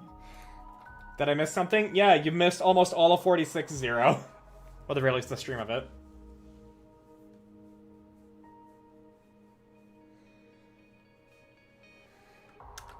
Mirror will offer even more help than she does now. But if you're not... No doubt she shall cleave to the Queen's side without a moment's hesitation. That much I know. Right. So don't disappoint her. She's devious, but incredibly capable. I'll wait for you to finish your messages here. I see what you're typing, but I'm gonna wait for you to finish Having them her all. as an ally is always an advantage. Art thou not speaking rather too much? Oh, don't you worry. Mirror probably sent me to see you off just so I'd tell you all this. She loves making others do the talking for her. She fancies herself a puppet master, pulling strings from the shadows. She's devious to the core, that Mirror. Yeah. On that, I concur. Okay, it seems you're done. Raiden was raised as a child soldier, raised under might makes right, same as Armstrong. Killing solves problems, so what's it matter if it achieves the goal? Yeah, but also at the same... Like, obviously, like, that's the path, that is the path to go down that's bad.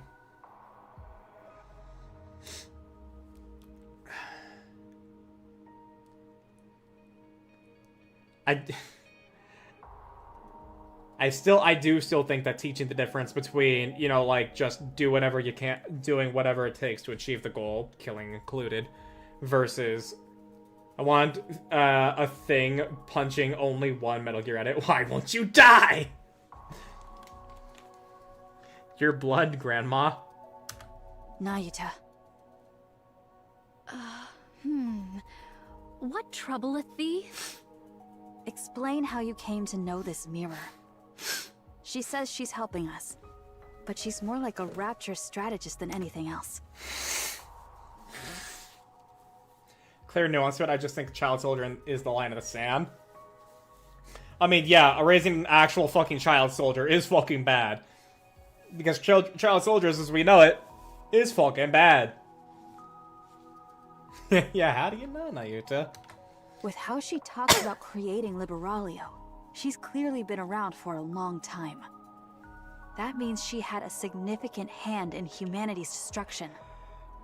How did you end up allied with something like that? What a predicament. If I were to lie, wouldst thou let it pass? Fine. I'll believe it even if it's a lie. What an even greater predicament this is. Nanomachines will hag, like, really, Tis a nanomachines. simple enough tale. When mine replicas did roam the surface in great numbers, seeking a means to fell the queen, 'twas young Lady Mirror who first approached me. By means of a nearby rapture, she did drive a corrupted thorn into me.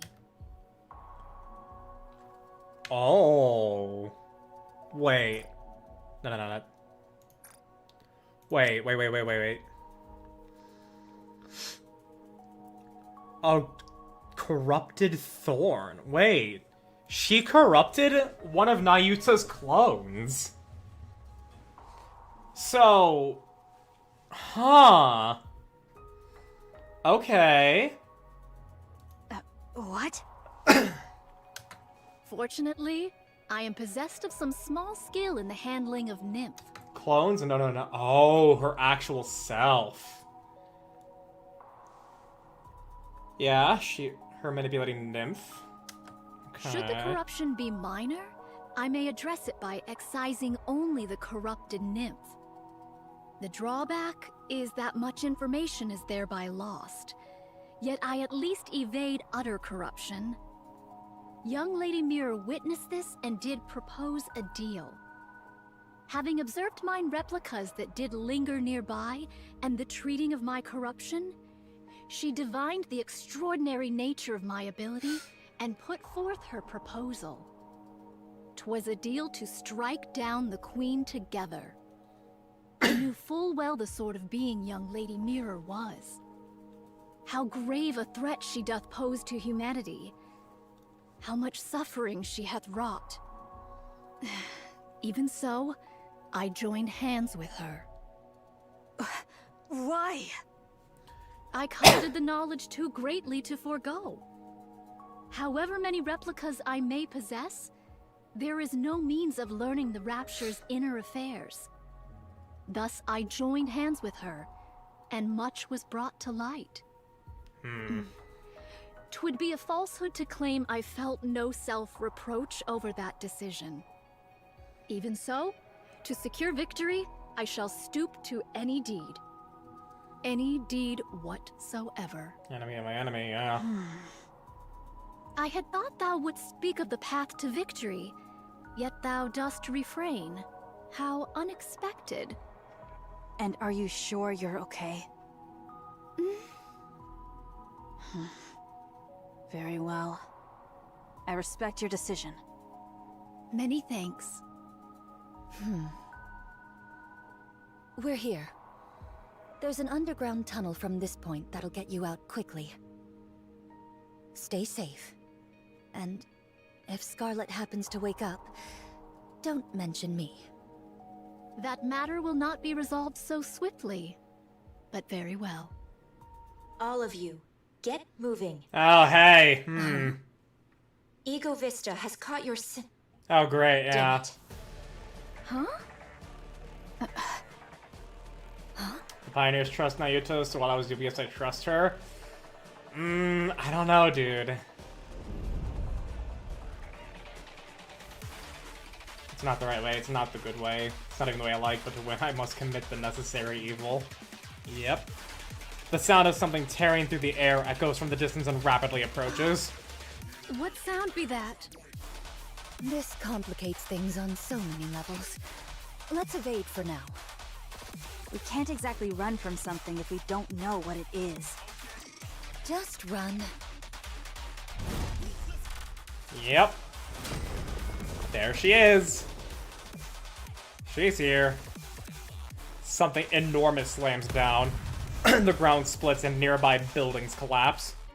Snow White stares at the massive wall blocking her way. A towering wall, smooth and flat.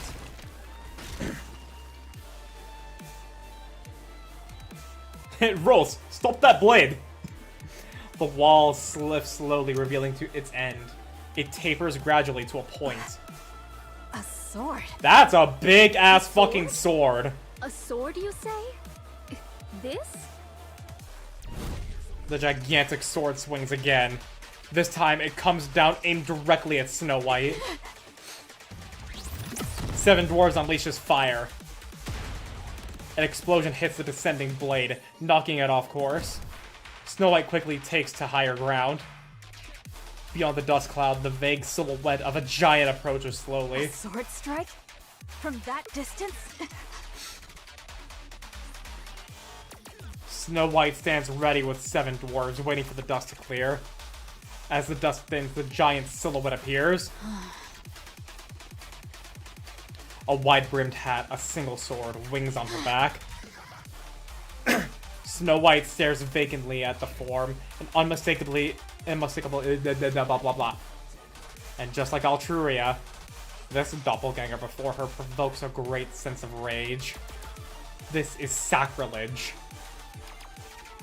A desecration of her comrades who risked their lives in battle. Snow White's eyes blaze as she clenches her teeth. Without any further hesitation, she unleashes her attack. I'll kill you! I'll kill every single one of you! Damn straight. Heresy! And there's the boss fight. Yeah, that is just a slab of raw iron. Outshine the stars. Behold, the strength born of my... Get ready for max firepower. All send for Celtic. If evil why cool. The coolest. Look at how much we fucking chunk her, dude. In just the first burst rotation. Outshine the stars. Behold, the strength born of my... I look forward to welcoming the morning with All you. send for Celtic. Fire.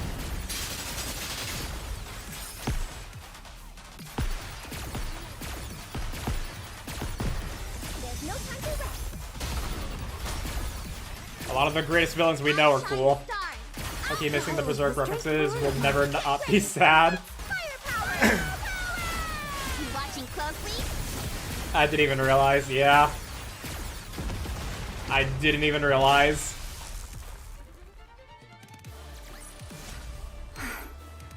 It's over. Now, let's rest together, Commander.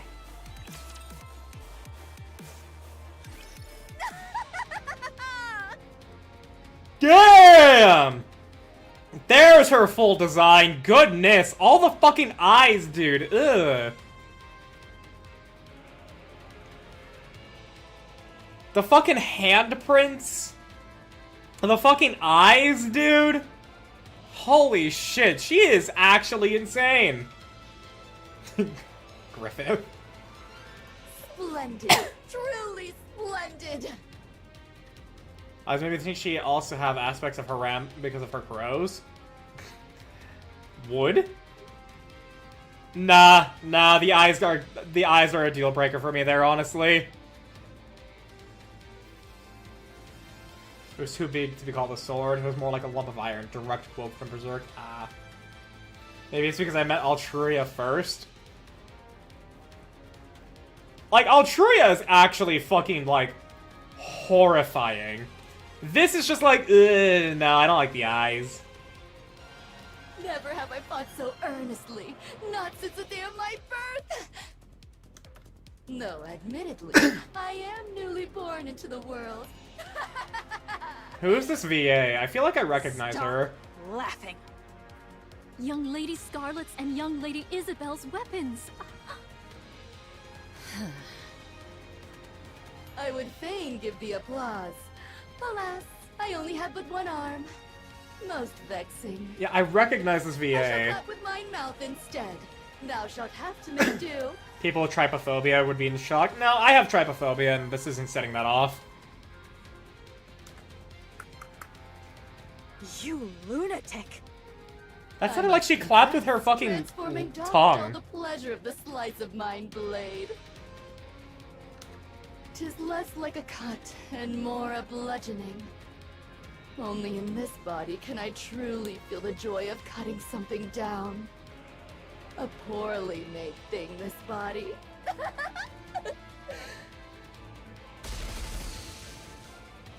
I recognize that VA.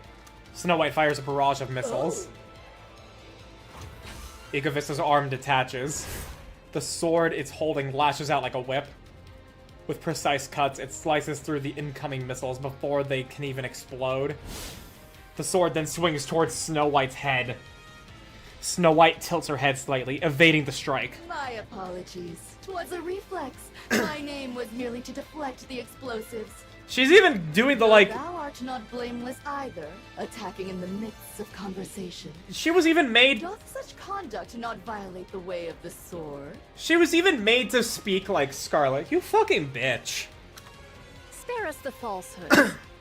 'Tis plain to any soul that strike was aimed with intent.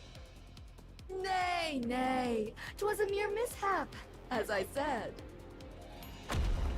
Egovista vanishes.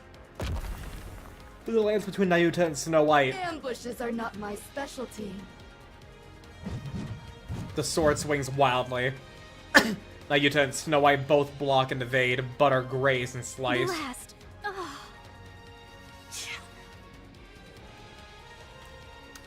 Altruria was evangelical in her speech too. Yeah. Bitch might as well be a Lorgar. Precisely refined close quarters combat. Neither Snow White nor Nayuta have experience against a sword-wielding opponent. They couldn't have. Against Raptors, gunfights are the standard. Some Raptors do engage in close combat, but their attacks are nothing more than a straightforward physical aggression. But Egovista plays mind games. She targets blind spots and vital points. Nayuta knows self-defense, but not at a level to face a master like this. Against a master of the blade, neither can mount a single counterattack. Sword meets sword. Rose blocks Egovista's strike. Oh, baby. Well, well. If it isn't Mirror's puppet, what exactly dost thou think thou art doing? Who knows? Perhaps facing a sword wielder after so long stirred my spirit. A hollow husk with no blood to boil. What rubbish doth thou speak? Yeah, she's not in her her giant form anymore. Rich words coming from something that imitates humans. Memory's broken, the truth goes unspoken. I've even forgotten my name. That's just our perfect chance. Their blades clash. From a distance, Mirror watches. This is no good. Ugh. They really are completely helpless. Even with half their forces remaining. They're struggling this much against a single newborn heretic. Altruria's retreat was likely due to that strange wall. These new raptors will just keep getting better. The Queen will secure the dark matter, and those half-baked things aren't going to pose an obstacle to her. Dude, Eden is still devastated, and the Ark shows no sign of mobilizing. But dude, if only one ate Altruria and Egovista just off this alone? On top of that, Marion's gene is now in the Queen's hands. I've decided. It's a shame to abandon everything I've invested, but the Queen is on a whole other level. Perhaps her descent was the problem from the start. Oh, you think? There's no other choice. This is the right call. What a waste. Never trusted bitch Both shoes. Marion and the Ark. Such a shame. After all that effort I've put in, the Queen obtaining a new body was the deciding factor. Otherwise, she could have been stopped. Right. Time is infinite. I'll just have to look for the next opportunity. With a quiet crackle, a static mirror vanishes. Rose and Egovista's blades clash in a flurry of exchanges. They are evenly matched, but one side begins to falter. The difference is physical. Specs is overwhelming, but the difference in swordsmanship is overwhelming enough to cancel it out. Rose drives Egovista back. Impossible! How? You were going on about the way of the sword. You should know how meaningless ideals are when they're bereft of power. Silence, thou Welcome, Hydra. Hello. Egovista swings her blade in desperation. Her movements are wide and sweeping, the kind that happens when emotion overtakes the body. Rose ducks and raises her blade. All she needs to do is lightly deflect a charge forward to pierce the core. As expected, nothing beats Scar's swordsmanship.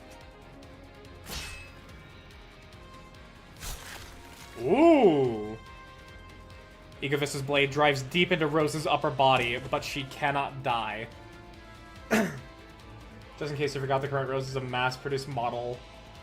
Yeah, no, she's fighting up against a newborn heretic. So Rose is being fucking goated right now. Until she got knocked down. That is. A pity. The sword was too worn, too frail to endure mine strikes. That it should end thus, I find it nothing short of regrettable. Snow White levels her gun at the stunned Egovista. Yeah, Rose only lost because her sword.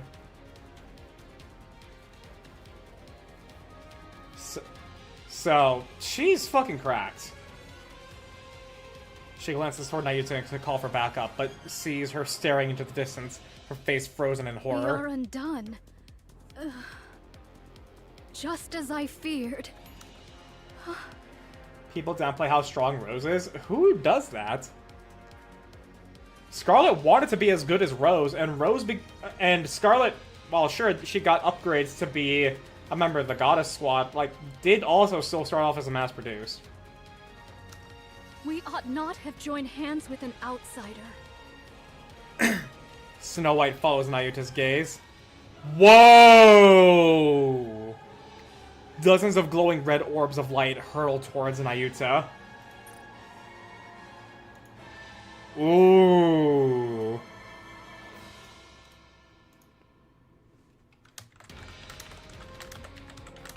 I love the painting style they have for any scene Nayuta gets. Mantra! A thunderous roar echoes in the distance, sending vibrations rippling through the air. The sound slowly draws closer. Nayuta, what's happening? Mount Mantra and make haste. Retreat, I say! Nayuta! When my replicas perish, their nymph returns unto me. The scores of replicas whose whereabouts were lost here have failed. They met their end whilst afflicted with corruption. Oh, fuck. Then those lights. Corruption of nymph. That light yonder. Oh, fuck. No nymph, now corrupted. It comes for me. There is no evading it. Oh, this has been turned against us now. Go at once. No more words. Oh, no. Mantra crashes through the wall. Snow White hesitates. She locks eyes with Fret Nayuta. not, I beseech thee. There is no shortage of what may replace me. Understood. The beast gallops off. Corrupted so Mirror would have a way to make Nayuta hers. That fucking bitch. Snow White's gaze turns to the fallen Rose. Ecovista stares at the ground as if dejected. While Mantra gallops on, Snow White bends down and lifts the battered Rose. With Snow White and Rose aboard, Mantra leaves the area in an instant. Nayuta watches the ominous red lights converge on her. Mirror? Things shall not unfold according to thy will.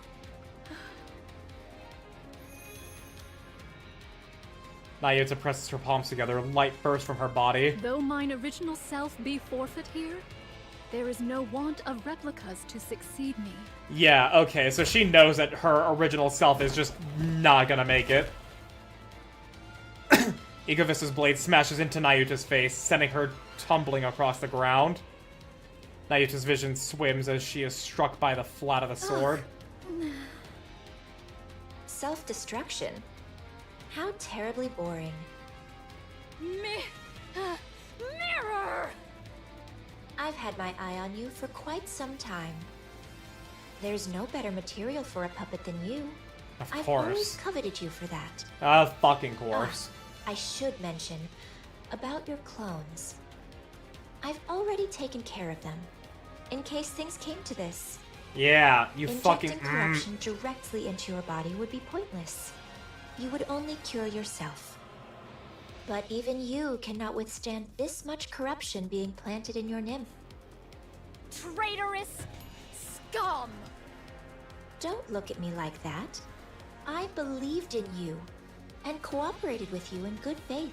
Oh, shut the fuck up. You absolute fucking slime ball of a creature. But I'm simply too disappointed. Please know that my feelings were genuine before. I don't believe you. Vile wretch! I swear I shall! Sorry, but you should know. I'm the victim here, Astone. Oh, I hate that shit, man. I'll do whatever it takes to win, too. The red lights enter Nayuta's body. She struggles, but goes still after a moment. A short time passes. Fuck! There's the corruption. There it is. Oh no. And it looks like she's got tears in her eyes. The red-eyed monk rises to her feet. How do you feel? Nikke, going good so far? We had a very long philosophical discussion, and now plot is happening. This is exactly why corrupted puppets are so boring. Oh well, I'll just have to make do with your performance. Now then, could you call all your clones Yeah, here? it is off-red. There's something I've been wanting to try for some time. The red-eyed monk sits cross-legged and closes her eyes. Light rises upward. Watching that light, Mirror smiles. You fucking bitch. You absolute fucking bitch, Mirror. Here's getting Nayuta. Yeah. We have no Nayutas left. Just follow me! Everything is fucked! Everyone's lying. I've heard the United Forces of Humanity are looking for me. Why? Because I exposed their dirtiest secrets. It all started with the lift. Backed by massive funding from Bacillus Industry, it was presented as humanity's gateway to space. But was it ever really about space? Its true purpose may already be buried beneath VTC's control. Bacillus's money and the United Forces of Humanity's cover-up. Which means nothing can be trusted. Not religion, not corporations, not the government. Everyone. Question everyone. Question everything. What if everyone is lying? What if humanity's enemy is something we created and now it's slaughtering us? Even if I disappear, don't stop questioning. It's time to wake up! Let us proceed with a renewed heart. Oh, fuck.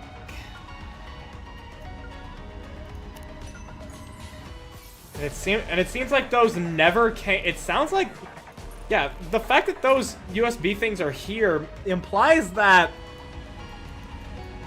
they never reached the public. And if they somehow did, it was very swiftly dealt with. Wake up, sheeple. Don't talk like that about my Pookie Boom mirror. Oh, I'll talk dirty. I will smack talk mirror all I fucking please. Also, goodness fucking gracious, we have a lot of post chapter. Nayuta isn't dead, but yeah, we suffered a loss here all the same.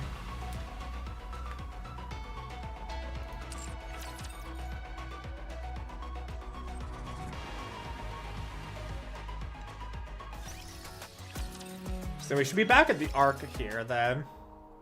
A few days later in Eden.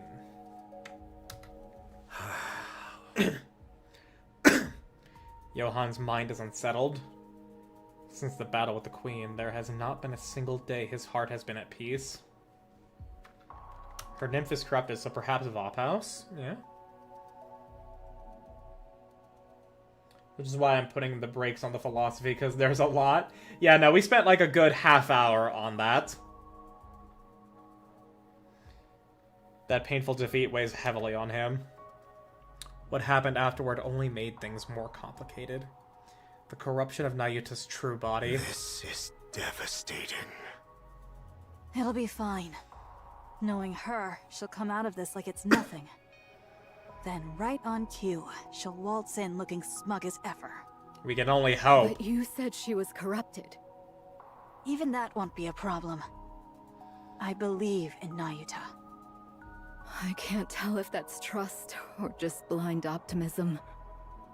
She may not have always told us everything, but she's always been thinking several steps ahead, and we've benefited from that numerous times. So, things will be alright. I trust her. Fine. Then I'll trust the monk too. Come to think of it, there's no way someone as conniving as her would be struck down like a dog. She chose to agree to working with Mirror, and this is what we get, and this is what comes of it. She must have something up her sleeve. The Rapture strategist called Mirror. The newborn Raptures the Queen is said to be creating. New heretics like Altruria and Ecovista. There may be even more. There probably are. Liberalia, who arrived in Eden with only her head remaining. Rose, severely damaged, now unresponsive, with only her brainwaves still active. An unidentified weapon dubbed Red Shoes. So many new and unfamiliar things keep converging in Eden. Johan is conservative by nature. Hoping she is resisting the corruption, hence the pale red eyes. And the silence while doing what she did at the end. Hopefully. Remember people joking she's low-key a fraud? I mean, she really didn't get to do much. He is not accustomed to accepting things he doesn't have a full grasp on.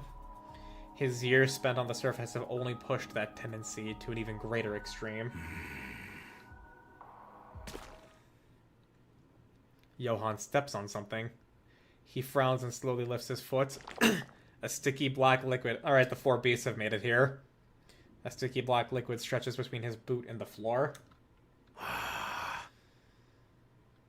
Johan's head hurts. He is afraid to open the door before him. But he can no longer ignore the noise coming from outside. After taking a short breath, Johan opens the door. Hey, I told you not to eat every single thing you find. Oh no. Oh no. She's already learned. She's picked up the Snow White tendency. Excuse me. Who? Was it Ziz? Huh? No, it wasn't me. It was Bahamut. Then who was it? Oh, sorry. I gave it to her. Papillon! I'm not supposed to. What did you give her? She refuses to eat her meals because she keeps snacking all the time. Oh boy. Come on. Kids should be able to eat what they want. No, Papillon! No! You can't go through life just doing whatever you want. Sometimes you have to do things you don't want to do. Wow, you're being all philosophical all of a sudden. This is certainly heavy. See? So that's the Still heavy for line. you to lift, isn't So it? that's the line? You can have multiple perspectives on things! I said it was heavy. I didn't say I couldn't lift it. Time to Oh, shit! We got another raid! And Pan Panda! Welcome, welcome! Looking respectfully. Oh, you guys came in at a wonderful time to be looking respectfully. You are witnessing girl failure aunties with their little baby. We heard this is the game with the jiggly butts. It is, and it is also the game with the best story in video games I have ever experienced. So, while we are in the most recent chapter, and not much context is gonna be here, this game is immaculate when this story. But what were you? Let's see. What were you playing? Ooh, Mouse PI. Hey! Girls with guns and maximum depresso story. Oh, it's not just depresso espresso. It's a lot of depression. But we've got hype. We've got comedy. We've got everything. We're at the end of the most recent chapter. If you care for spoilers, fair warning. If you know Nikke and you care about spoilers, warning. If you don't know Nikke at all, this will make no sense at all to you. But, Doppelganger Chaos, thank you for the gift sub to the Ass Man. What a perfect name. What a perfect name there. We've laughed, cried, molded so hard, and many more things in this game. Genuinely. I don't know if you've played Expedition 33, anybody, but Nikke's story, at this point now, after the 3.5 anniversary, better than Expedition 33. And I genuinely mean that with my whole fucking chest. No cap.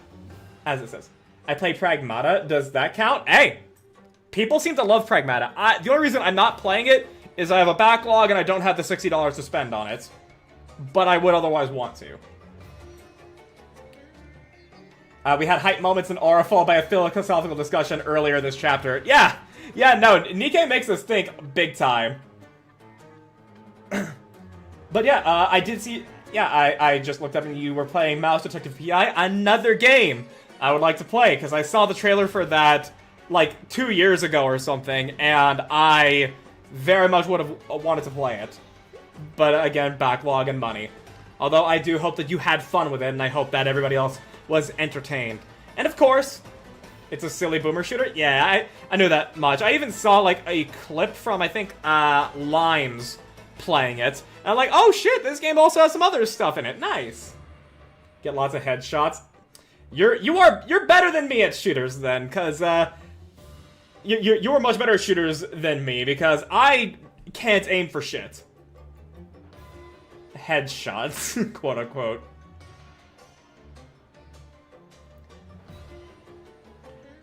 Well, the fact that we now have someone refuting you here, I'm not too sure, but I'll believe you. Every enemy dies to headshots. I would be terrified if they didn't. But yeah, I'm glad you had fun with that, and and I hope that you guys can continue to have fun here. Shotgun to the head. Ah, a fellow shotgun lover. Excellent. Why bother aiming when you can just blow them up with a shotgun? And their nuts go everywhere. Lucky, that's bullshit, but I believe it. Look, if there was no refuting argument here, I would 100% believe it. Cause who's gonna tell otherwise, right? But I shoot every enemy in the dick.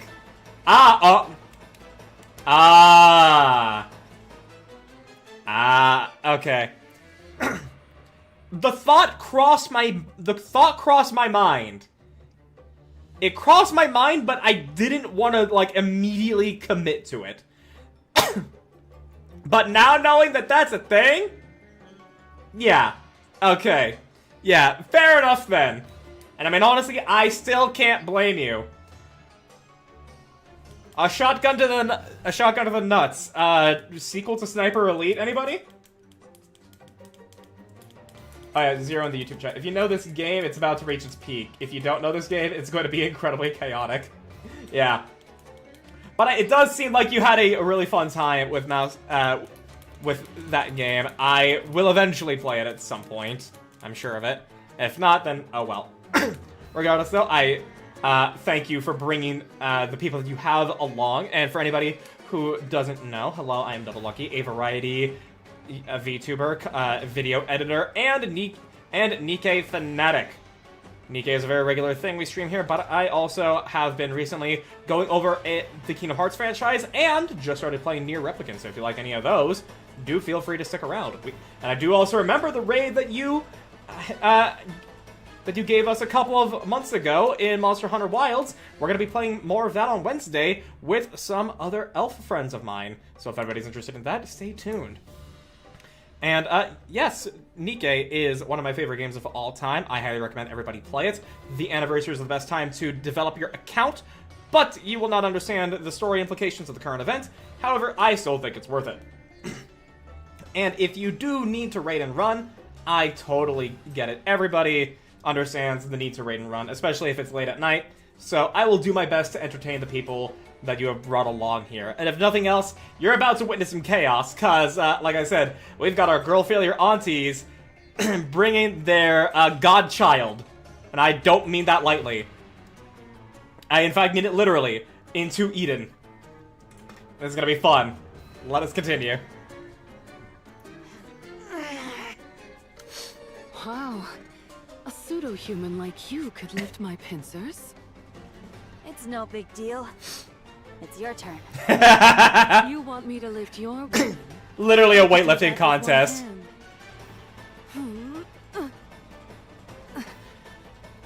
What the? How do you carry all of this around? With my strength, of course. The sub-arm distributes the weight. There's no way you could lift it with strength alone. Huh. You little liar. Panda's a psycho for shooting every enemy in the dick. It's a cartoon, it's fine. Even if the weight is distributed, I'm still lifting it with my own strength. A valid point. The total weight doesn't change simply because it's distributed. But it makes it Allow easier me, to handle. the ever-astute Bahamut, to enlighten you. It's called the law of the totality of mass. Yeah, say hello to Bahamut, everybody. You're far from wholesome. Well, I mean, I've got... Why is she vibrating? She's got an engine on her back. This is such a tone shift. Yeah, you came in when Nikke is being funny, goofy, haha, rather than hype moments in aura or depresso espresso. She has the smallest chest in the game, Panda. I'm sure you can relate. Bro! Assassin out here with the fucking shade. You know, ban him. Break his pee-pee. Grab his dick and twist it! The old dick twist! The engine is running Bahamut's brain, struggling to anyway. Lucky show Levi again. Hopefully Levi will be back in frame. You'll see the real Flat as Justice character here. Bahamut is like medium. There's no such law. Privity is waifu. I see you have fallen for the 2x2 love event propaganda. You have fallen for blue women propaganda. Let me reintroduce you to Rappy, Red Wife. Oh, I was mistaken. Was it the law of weight conservation? That's not a thing either. Huh. And what would you know about that to act so smug? Don't underestimate the brilliance of my intelligence. I've fallen for the sharp lesson story. That whole event was propaganda, and it worked on so many people. But I mean, hey, it even made me like Arcana a lot more, so who am I to judge? We do, in fact, love red women in this house. Pardon me, but what are you reading? A blank notebook. It used to be a book, but it became blank. I, in my infinite wisdom, absorbed all the knowledge in it, rendering it blank. Oh, how fucking Eloquent of you, Bahamut, to put it that way. That's not how that works. Privity and Sharp Lesson makes me feral. I respect her dedication to bring that desk with her everywhere she goes. True, she does actually do that. But I see that you were into the office lady vibe, if Privity in that outfit makes you feral. I love that Bahamut is telling Cecil that. Yeah, no, Cecil, the actually, probably the actually smartest woman in the game right now, versus Bahamut, one of the dumbest pretending to be the smartest. Office attire is whatever, it's just Privity. Ah, you know what? Fair. The white team standing in the corner with a flag in hand. Okay, Zero, I'm gonna back you up. I'm gonna back you up here, buddy. I'm gonna back you up here. Red women in this game are Peak, and Rappy is wife. This is undeniable. Snooze these fucking ads. But, if it were any other context, white-haired women are Peak. My favorites. Like, just look at Amelia and ReZero. I want that dating event all over again, but for Velvet and Ada. Oh, Velvet and Aid, you mean. So much room for serious feels and trauma fixing with nice romance, too. That would actually be pretty nice. I would like that. Hello, yes, I am white-haired woman. Peak design. You're the exception. Absolute savagery here. God damn. One of the white-haired women in this game does like guns. She is all about firepower. And she did get an upgrade, and she's Jotaro Kujo right now. I've said it before, and I'll say it again. I can handle Drake, but I don't think I can handle Bahamut. Yeah, no, I can't handle Bahamut either. Would Enoch be the smartest being an AI? It's applied knowledge. It's applied knowledge. Because just having the amount of information doesn't necessarily mean that you're the smartest.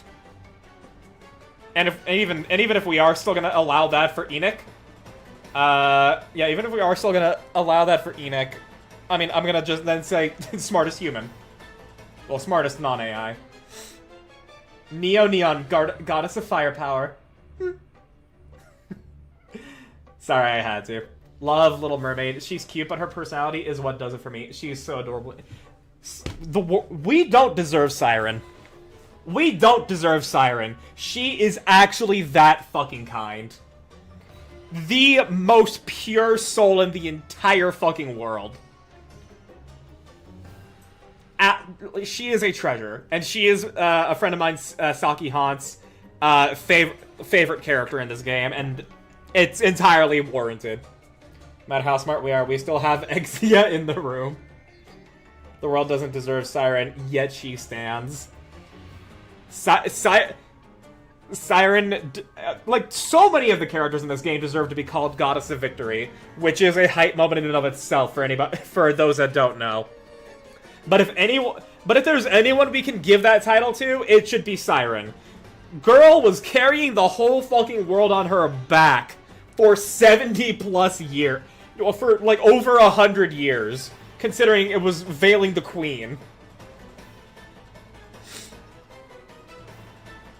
Well, actually, we'll also get to another white-haired Peak design here with Levi, hopefully. I get to bring her back into frame. Label is a freak, death by Snoo Snooze, definitely a thing for her. Absolutely. I've never heard of such a thing in my life. Wow. Ah, there it is. Her forehead, Cecil. It's so smooth. Yeah, say hello to Torpedo Tits Papillon right here. She was, not that great, but then she shaped up quite well. But this here, this giant this giant forehead. Five-head Levi. Bro, Papillon, nah.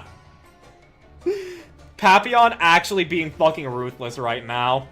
But yeah, no, this big forehead, flat-chested, angry-looking girl here, Leviathan, actually my, like, genuine wife material for me here. I adore her so much. It's Panda. Hey, that's still a compliment here. Levi is the best of the four beasts. Giant forehead, kissable. Exactly. I also stand in big forehead solidarity with Levi. I have a fucking 10 head in real life.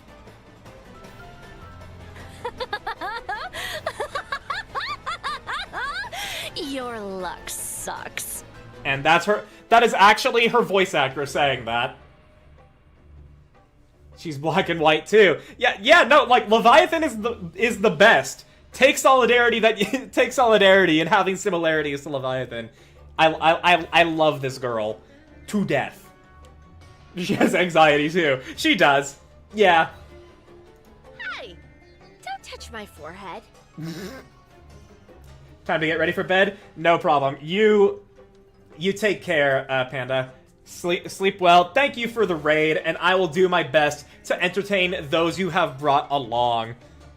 And I hope the game does as well. I'm gonna snooze this next batch of ads as well, so that way we can hopefully get out of the scene and the raiders don't have to worry. And we shall continue. Goodness, you could practically use it as a mirror. Oh my gosh, Papillon! So glad they didn't kill her off. I love Leviathan. Leviathan is genuinely, like, my favorite. Shiny. Oh, and say hello to Bebe. Say hello to Bebe. This is our actual canonical daughter, by the way. Genuinely, actually our daughter. And she is precious. Baby, no. That's fine. It's blinding. They're gonna fucking play tic-tac-toe on her forehead. I can already... Ow! My eyes! I mean, the sun is so blinding! Oh, Johanna. I hope you're not ready for this, Johan. I'm so sorry. By the way, the men in this game, for anybody who still has reservations, the men in this game, genuine fucking goats. Some of the best, well-written men you will see in a gacha games where you collect waifus with jiggly asses. Genuinely. Dobin? Except Dobin. Except Dobin. Fuck Dobin. All my homies hate Dobin. All the men except one. BB insults Vi for being as flat as a washboard. She is all for messing with Levi. It's adorable. Big J was not ready to be an uncle. We need only one to call Johan Big J. We need her to call him that, so that way he can never live it down. I think Dobin is great, if a little one-dimensional. As a villain! As a villain, specifically. BB looked at Levi's chest hard. Oh yeah, I don't think I actually read this. The moment he opens the door, the troubling thoughts that have been swirling in Johan's mind vanish. His brain mobilizes every resource at its disposal in order to find a way to bring order to this chaotic situation. Mustang has changed, quote-unquote. He's changed a lot and Hansen is dead. There's nothing we can do. As a character who is a villain, Dobin is good. Yeah. He combs through his memory and speaks the words he once used to resolve situations like these. Be quiet. Shut up! But things do not quiet down at all. Johan's head pounds. He needs to resolve the situation one way or another. He quickly assesses what's happening. He approaches the source of the commotion, the person whom everyone is shouting at. What is it? Are you the leader? You could say that, for the time being. We need to sort some things out. How do I usually deal with the noise? Oh, right, I remember. Be quiet. You call yourselves the Four Beasts, correct? Yes. You forgot an S there, but yeah. You're heretics. Yes. Who created the Queen. Indeed. And you're her associates. Yes. You saddle up to just about anyone, don't you? I've been briefed about you ahead of time. You're Johann is startled by the sudden strange sensation against his leg. Ah, only one is interested. He looks down. A girl is clinging to his leg. Hug me. Ah, hug her, Big J. My. Just a kid and already taken with a handsome Unky face. Big J. Johann ignores the girl and continues. As I was saying, Give her a hug. Hug me. Come on, Big J. my goal is, I have a hard time believing you helped us out of Hug me. goodwill. So I Come need you to be on, clear man. about your intentions.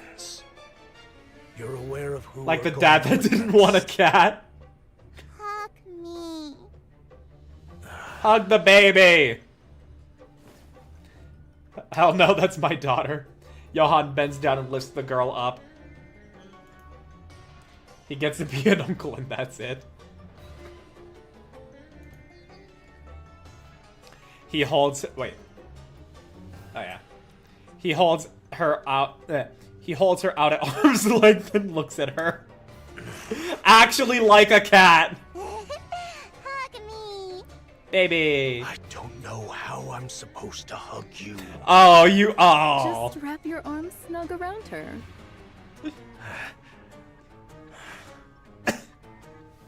Johann brings the girl into his embrace with his stiff, awkward movements.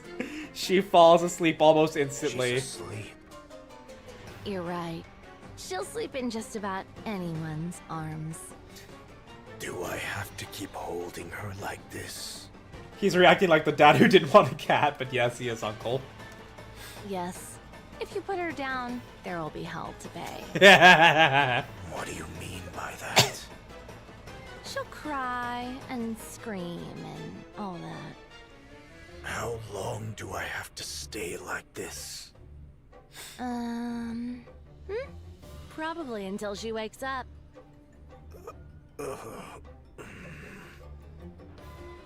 Johann looks down at the sleeping girl in her arms.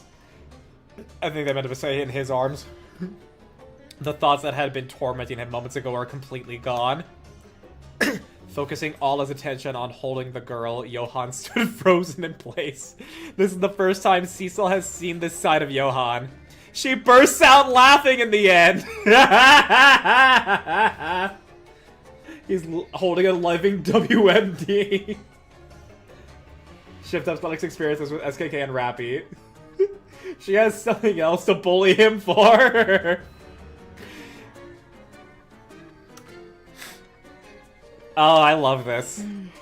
Alright. I have a clear picture of what's going on.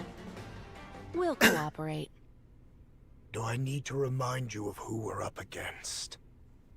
There's no need. We've met her.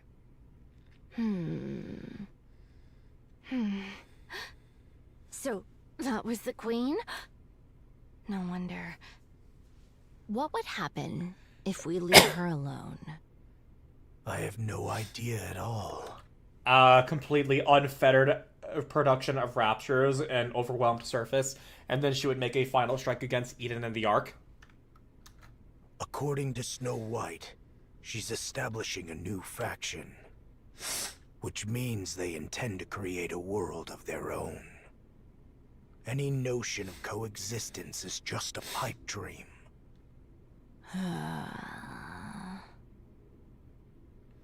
Leviathan stares at the girl asleep in Johann's arms. Complete tangent. Complete fucking tangent. But I never actually knew the origin of the term pipe dream and why it became that way. I know pipe dream, means it, it's a fruitless endeavor and everything there. And before I look it up either later or whatever, I'm gonna take a guess that it basically means that, dreaming, a pipe dream means you're just going down the pipe endlessly and there's no end in sight. And that's why it's called that. That's reason enough. We're in. Good. So we just wait until the young man contacts us? For now, yes. Understood. We'll wait then. Isn't she heavy? No. I've gotten the hang of it. I see. The girl suddenly opens her eyes wide. She slips out of Johan's arms and runs off. Hey! Where are you going? Honestly, I can't take my eyes off her for even a second. Welcome to being a parrot. Leviathan chases after the girl. Johan rises and follows. Without the slightest hesitation, the girl runs through Eden. Something about her path she's taking strikes Johan as strange. The place she is heading to is clearly... Oh? The girl quietly stares at Marion, lying there as if asleep. She instinctively went to Marion, huh? Okay, now here is where we are gonna get an ad break in a minute and a half. I cannot delay this any further. For those of you on Twitch, if your ads are too long, you can't afford subs or turbo, and you don't want to miss a thing, there is a link to the YouTube stream that is a pinned message. You can go there so that way you don't miss a thing. Pipe dream first showed up in 1890. Does it actually also stem from you're dreaming of just going down a pipe endlessly and therefore there's no end in sight? She waves her hand in front of her face, but Marion does not wake. She reaches out and places her hand on Marion's chest. Speed run the rest of the chapter in 10 minutes. I'm already done with the chapter, but it's the scene here. No heartbeat can be felt. The girl takes a step back and places her hand on her own chest. She feels 2 heartbeats. The girl continues to Wait. Okay, the scene ended. The scene ended just in time. The scene ended just in time before the ad break happened. Oh, excellent. It originated in reference to aerial navigation in the issue of Chicago Daily Tribune, or Tribune, whatever. It has been regarded as a pipe dream for a good many years. If she does what I think she will, I'm thinking she's gonna do something. Why else would they call out her having 2 hearts? That technically separate her power and make them sisters, which would be adorable. Swim with all your might. And it would also solve the godchild problem that we have for the fiction that we are writing here. So, it would be a very good move for them to do it like that. Wondered why Smolpy had 2 cores, and I realized a little while ago it's because she has both original Rappy's and Red Hood's cores, yeah. Well, I do have enough gems to do another 10 pull. Marion with black liquid powers will be neat. I mean, if we actually want all the counters to be a playable squad together, this could be a good opportunity for a Marion alt where she is a B2, considering that's what the counters is missing right now. Good luck. Yeah, let's see here.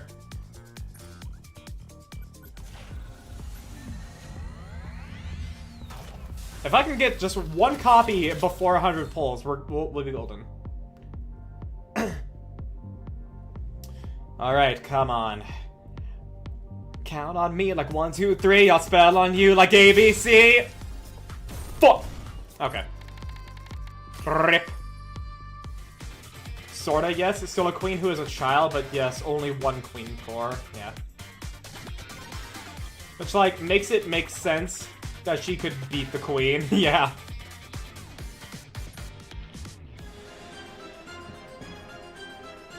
Oh my gosh. Had a little bit of gas from all the fucking food that I ate hours ago.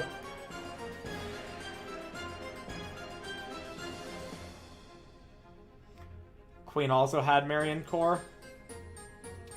It opens the question, since Rappy's cores always spawn, since Rappy always spawns Red Hood's core, if only one gives Marion a core, would both of them have 2 cores? That is an excellent question. I don't think that would happen. I don't think it would be like that. Oh, right, yeah, New Lost Sector. Hey, more gems! But yeah, I don't think we would get a recreation of the Red Hood core in Only One. I don't... Like, it's likely, it's possible, but do I think it's actually gonna happen?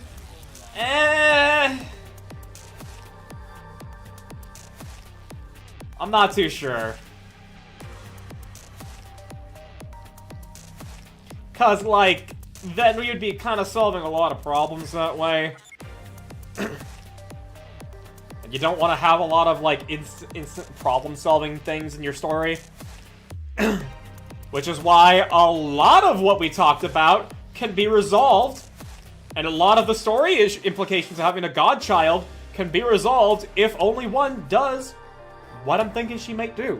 But we're going to the downtown in the Ark now. Fire! Oh, we're opening up with Dobin fucking with Dorothy. It's all holy magic at the end of the day, and the Queen is likely among the most holy if you subscribe to my theory. True.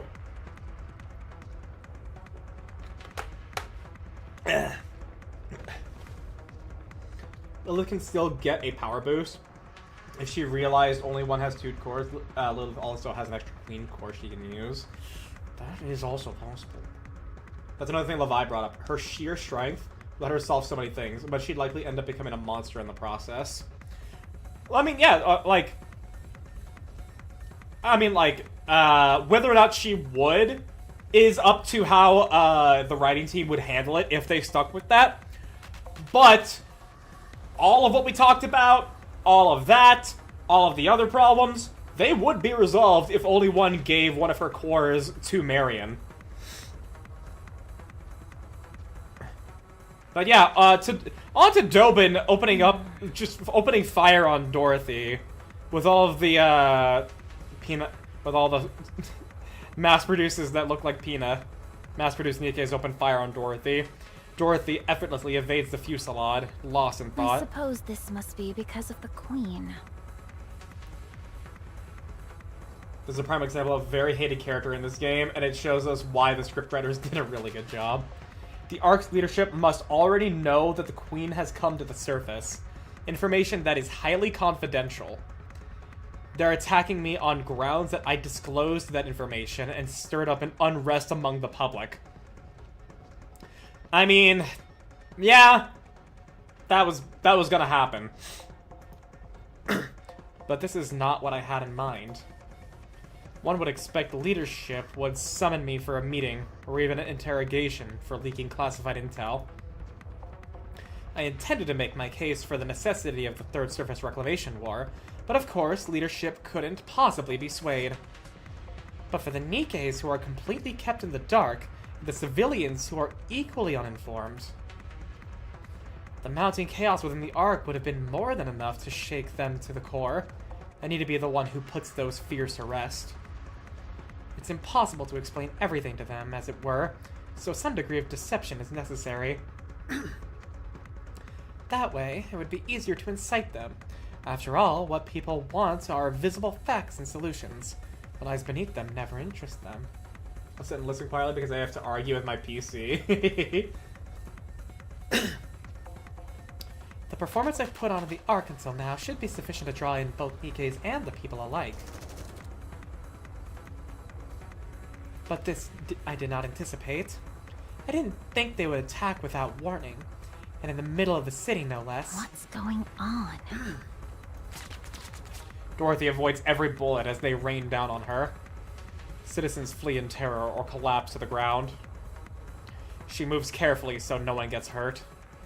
Any casualties will prove fatal to her plan. Even the slightest association to what is going on would be just as fatal. You little rat!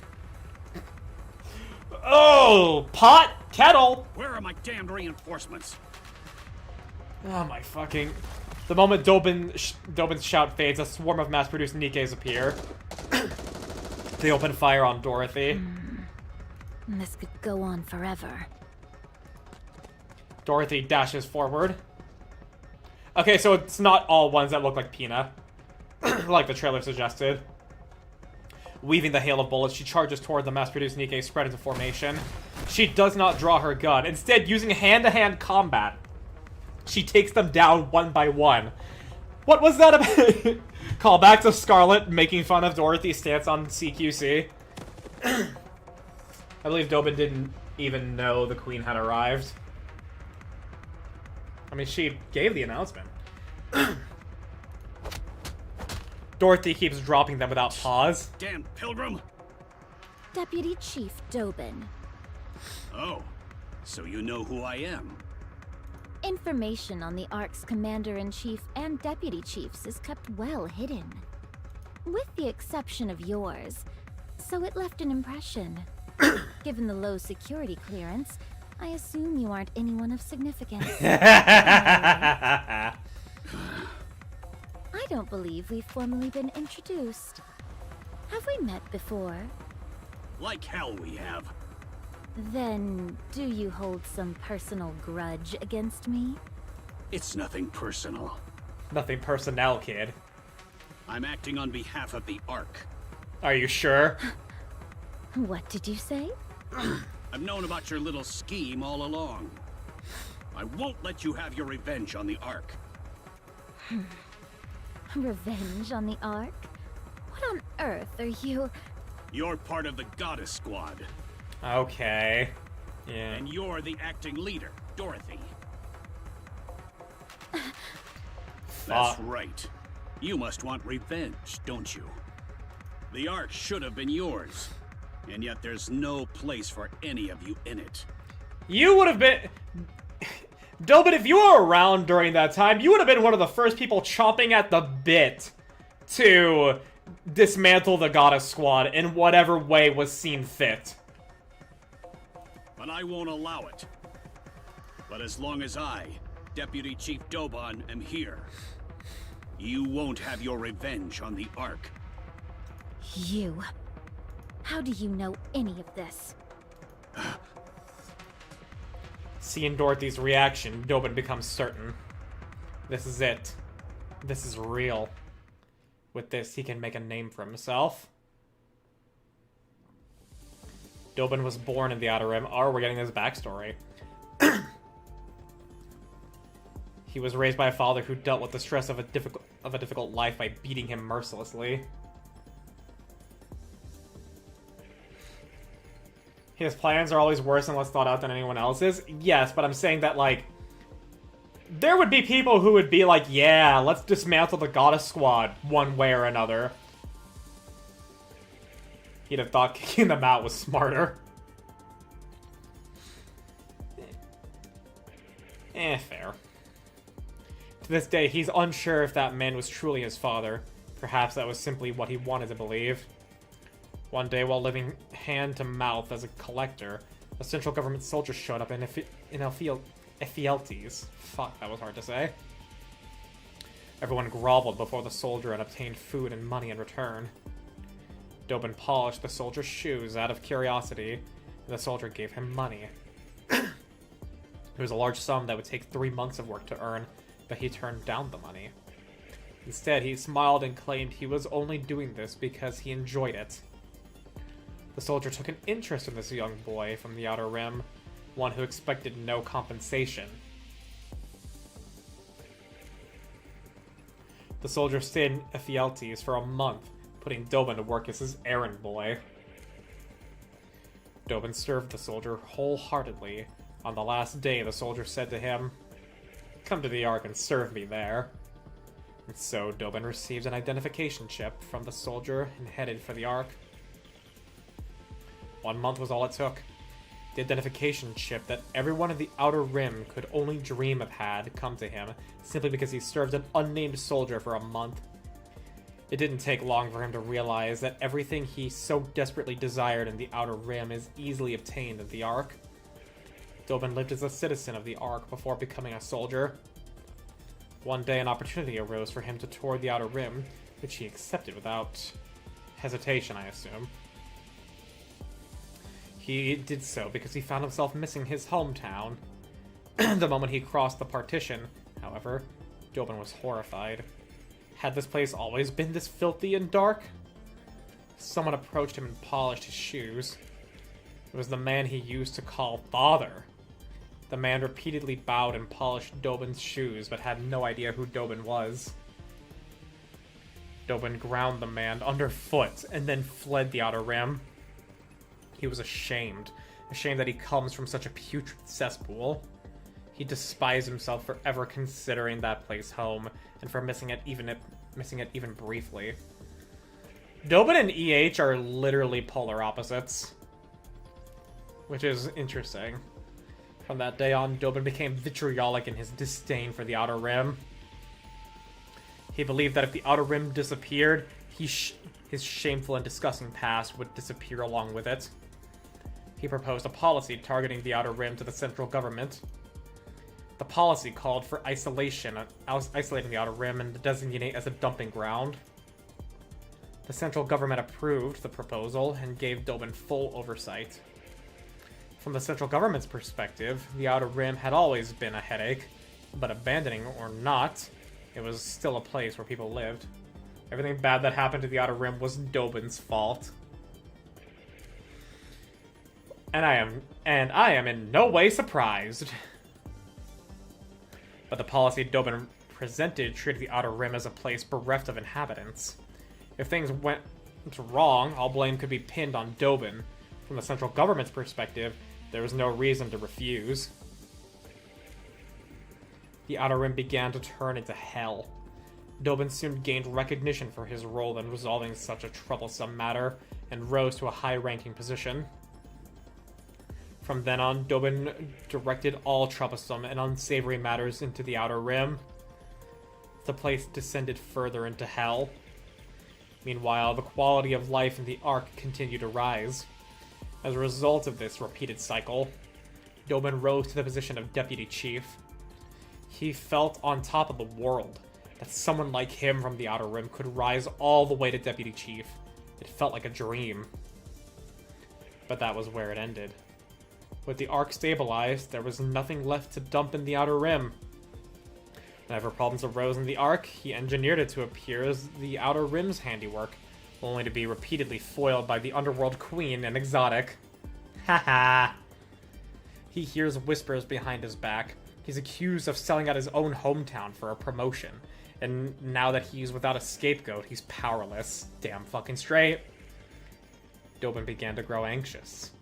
He had a dream to make the Ark his own personal fiefdom. The thought of an Outer Rim native standing atop the Ark filled him with unbridled joy. But he had no way of getting there. Save for his capacity for inhumane methods, Dobin had no real talent. His standing naturally began to erode, and nobody acknowledged his worth. Yeah, because you provide nothing! You're worthless! He was excluded from important meetings, and he was not even assigned to a Nikke to his name. He concluded that both his position as Deputy Chief and his place as a soldier and citizen of the Ark were at risk if things continued. He needed to prove himself, but he was incompetent. That was when the Pilgrim Dorothy arrived in the Ark. He found it suspicious. The timing was too conspicuous. Dobin became certain Dorothy had ulterior motives and began investigating her. When Dorothy left the Ark on an exploration mission on the Utopia, he went so far as to plant a bug on her to find out her motives. However, he learned nothing of significance, and there was no information about Dorothy anywhere in the Ark either. A Nikke without records shouldn't exist. After exhaustive inquiries, Dobin uncovered the existence of the Forbidden Library. His position as Deputy Chief made that a possibility. Dobin set out to comb through the Forbidden Library. However, the library's door remained closed to him. Breaking in without authorization would be a death sentence, even for a Deputy Chief. Since there was no way to access the Forbidden Library would be granted to him, Dobin was left stomping his feet in frustration. Temper tantrum. After days of lurking around the Forbidden Library, he spotted a Nikke scoping out the same area. Dobin sensed that an opportunity would present itself in some form. And sure enough, something miraculous happened. There was a blackout in the Ark. Shortly after, the Nikke who had been loitering came sprinting out with a book in hand. Oh, he fucking foisted it off of Irie! Dobin shot the Nikke in the head?! Stole the book from her and... Let me make sure...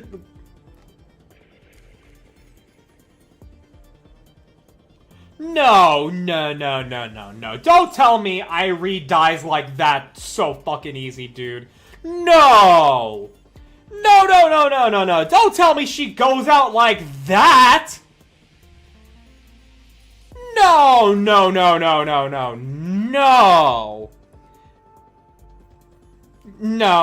There's no fucking way. There's no way Irie is fucking dead in such a fucking unceremonious manner. No fucking shot, dude. No way. I do not believe it.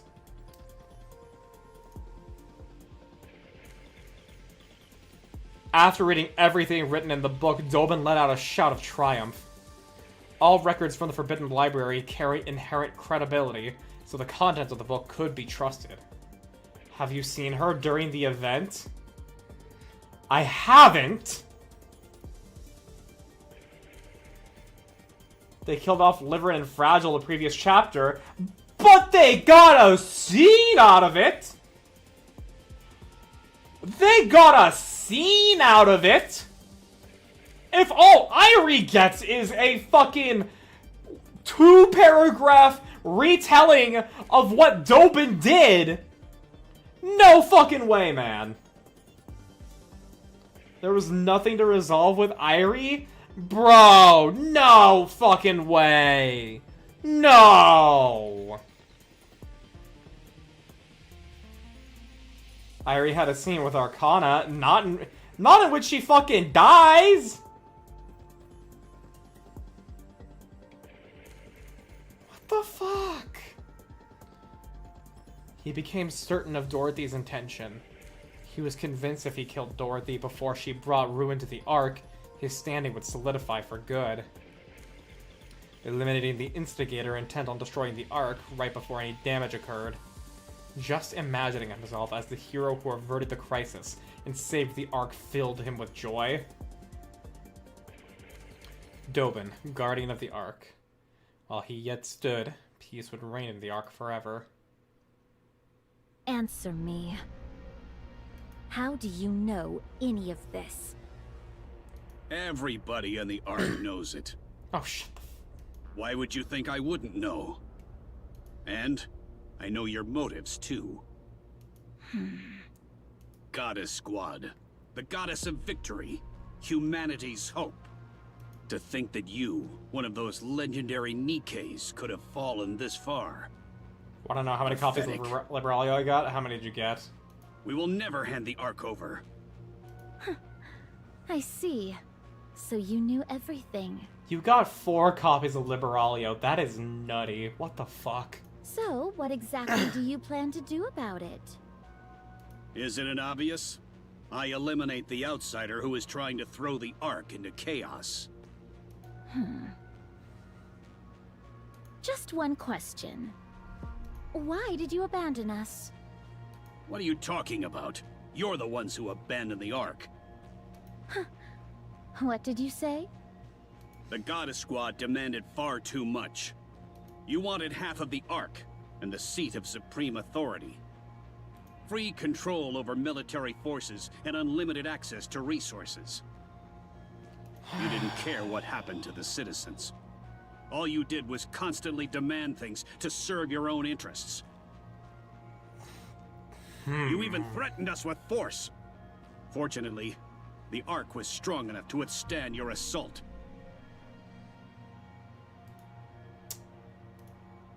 I know Oswald might have fabricated some information to make sure that... No, he said that they defended, so yeah, you're just making up fucking lies. You are making up fucking lies right now. And when defeated, all of you fled the Ark with your tails tucked between your legs. Despite all that, to honor your contributions, the Ark elevated you to myth. enshrined you in monuments, and passed down your legend through the generations.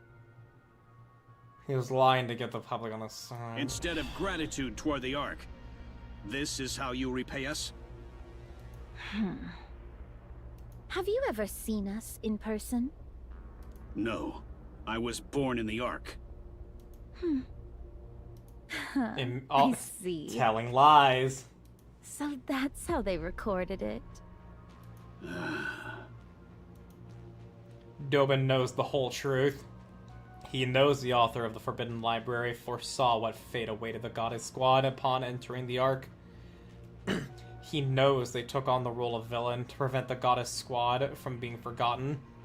And he knows why the goddesses ended up the way they did. But he doesn't say anything. What matters now is for him, the Ark's deputy chief, to take down the outsider blinded by revenge and earn his merit. So he must provoke Dorothy into giving him what he wants. All units! This pilgrim has spread misinformation and incited unrest in the Ark. I want her captured alive. We must keep the Ark safe. We cannot allow an outsider to ruin everything we've built.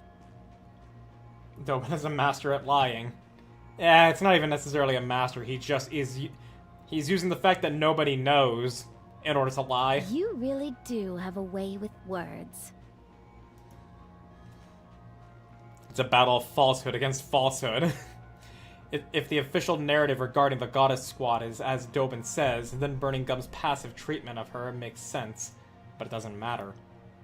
The people whom Dorothy must appeal to are not those in power, but the Nikkes and the ordinary citizens. This entire chapter is so antithetical to China. Oui? Oui? Dorothy holds irrefutable proof that the Queen has descended. Whatever Dobin says about Dorothy's true intentions will crumble before the undeniable physical disaster looming ahead. Both lies will come to light one day, but Dorothy is confident in her victory. If the truth is great enough, even the small lies mixed into it have a way of becoming the truth. To ensure that she'll come out on top when that decisive moment arrives, Dorothy decides she must first control public sentiment. Dorothy once again cuts through the mass-produced Nikkes. Escaping would be easy, as would subduing them. But I need to come off as the victim, since the public tends to side with the weak. I'll give them just enough of a fight and take some hits, but under no circumstances can I use my gun. There must be absolutely no casualties. I must appear as someone targeted by the central government for telling the truth. Dobin's actions here will give the Nikkes and citizens the confirmation they need. Confirmation that the central government has been deceiving the Ark. Why don't you take a nap? Dorothy drives her knee into the abdomen of the mass-produced Nikke. The Nikke bends at the waist and groans at that moment. The mass-produced Nikke's body explodes, sending Oh, Dobin, you fucking... Oh, you fucking mosquito. Oh my... You fucking leech, Dobin! Fucking put in explosives in the mass-produced Nikkes to make it look like Dorothy's killing them? The Nikke beside her charges with a shriek and lunges at Dorothy, trying to grab her. Dorothy reflexively dodges and breaks the Nikke stance. The Nikke staggers, then detonates. Dobin, you fucking parasite. Oh my fucking... You leech! That is... You actual subhuman, Dobin. Dorothy brushes a fragment of something from her face and realizes with certainty. What a dirty trick. What the hell? This pilgrim killed those Nikkes. All units, switch from suppression rounds to live ammunition. This pilgrim has no intention of cooperating.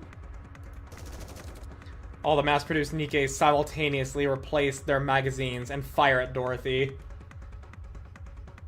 Because Dorothy is... Yeah.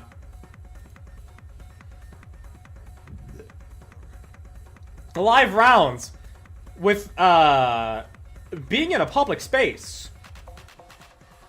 A great idea, Dobin. But the bullets are the same as they were before. Anything was just for show. Yeah, okay, yeah, fair. Never mind. While dodging the bullets, Dorothy glares at Conniving Dobin. Pilgrim, you're bent on throwing the Ark into chaos, aren't you? But as long as I, Deputy Chief Dobin, still stand, you won't succeed. His stentorian shouts are clearly meant to be heard by everyone. What the fuck is stentorian? Stentorian. I have never seen this word. I am not interested in AI mode. Google. A voice or sound that is extremely loud, powerful, booming, and resonant. Okay. Word of the day. It's been a while.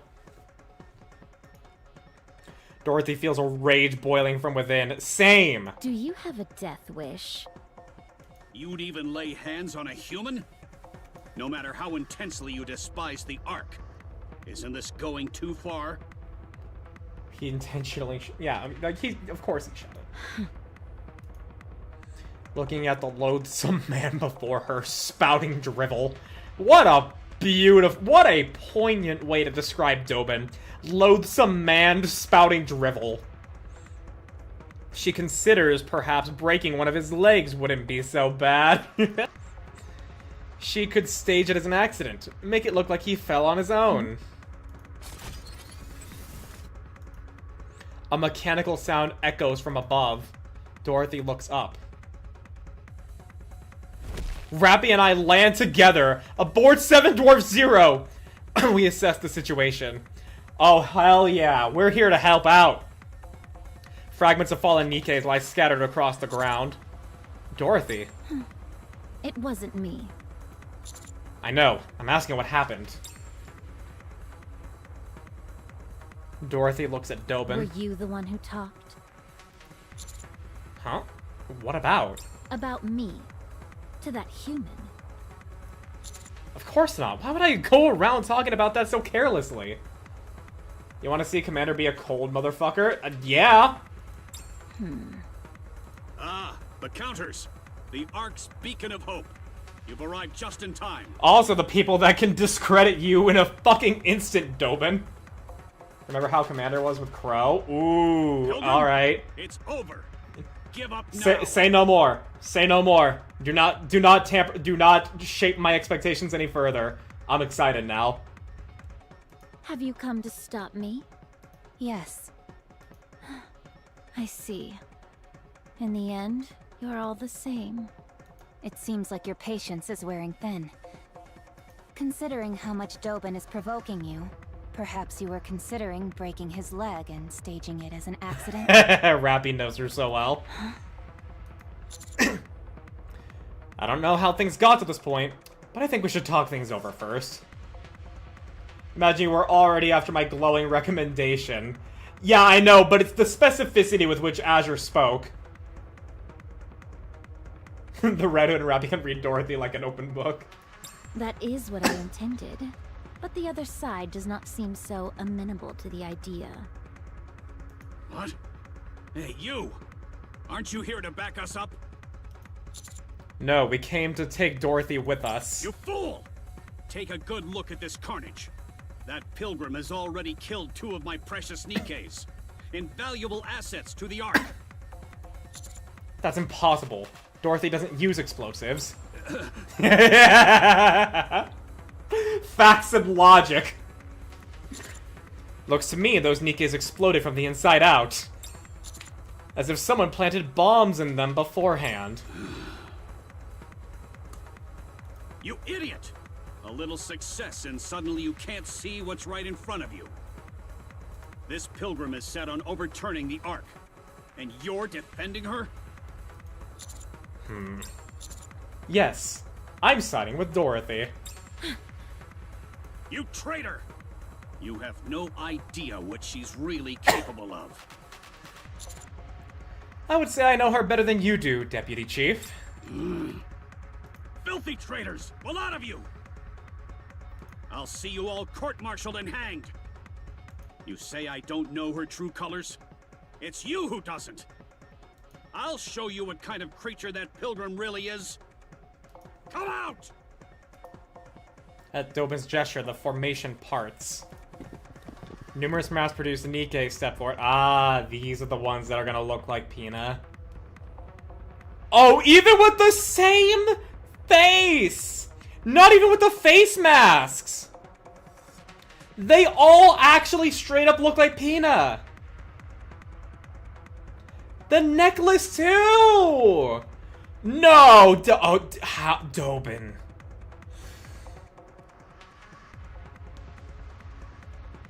An army of graves.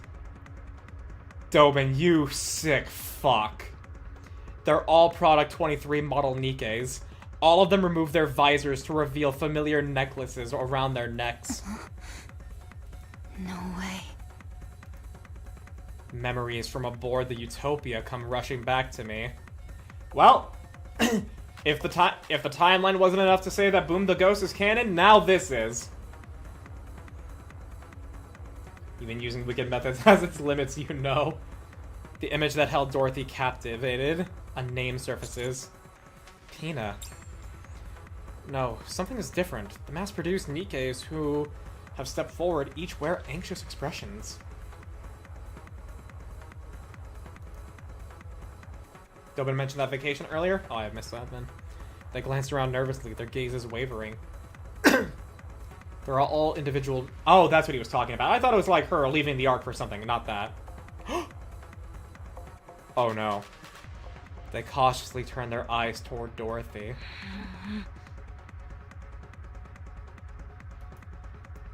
No. Up until now, I've never seen Dorothy wear that expression. Seeing Dorothy's face, Dobin celebrates inwardly. The name he heard spoken through the wiretap while Dorothy was aboard the Utopia, Pina. The same one confirmed in the book from the Forbidden Library, Pina.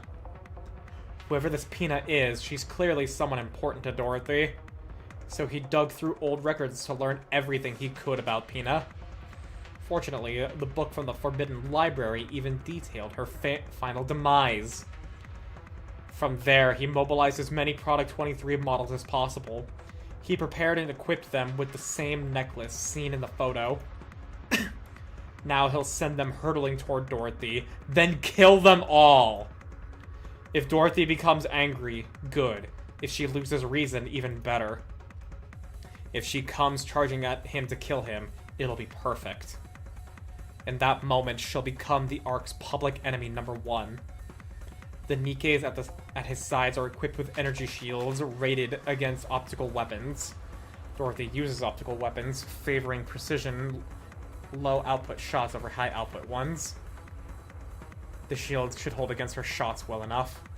And in the process, Dorothy's weaknesses will become fully exposed. After that, everything will fall into place. He'll take down Dorothy, the pilgrim with unclear motives who poses a clear threat. It will be easy to frame her for attempting to overthrow the Ark, especially because she's a well-known pilgrim. Then Dobin will be recognized for his efforts, for saving the Ark from danger. He recalls Dorothy's reaction earlier. Drunk on the feeling of victory, Dobin smiles for the first time in a while. I don't fully understand the relationship between Pina and Dorothy. Even so, one thing is certain. Pina is more precious to Dorothy than anyone else. And the image of that very person is standing before her now. This is an act of desecration. A vile one at that. It is trampling with muddy feet into the sacred space of a stranger's cherished memories. Go. A mass-produced Nikke resembling Pina hesitates, then runs forward. She spreads her arms toward Dorothy and forces a smile. Dorothy stands frozen, staring blankly at the sight before her. The Nikke approaches. Dorothy. Oh, you bastard. And she explodes. Oh, not even the shrapnel flying through her face, man! Rappy! Rappy! Rappy! Roger. Putting a bullet in that bastard's head now. And her necklace, too. Subdue Dorothy! Rappy was on my level. Dorothy draws her gun. She aims it directly at Dobin. Rappy rushes in and grabs Dorothy's gun. Let go. Wait! Fall back! Roger. Let go, I said. 7 Dwarf 0 activates, and Rappy withdraws from the area with Dorothy in tow. I glare at Dobin. Fool! What do you think you're doing? Traitorous scum! How dare you protect the Ark's enemy? You don't expect your death to be clean. What? I run in the direction Rappy and Dorothy flew off toward. Anise! Neon! Change of location! What? But we're almost there. Then where do we go?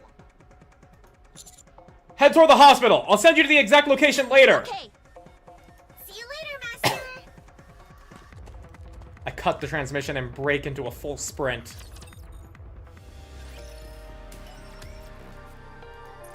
Ooh.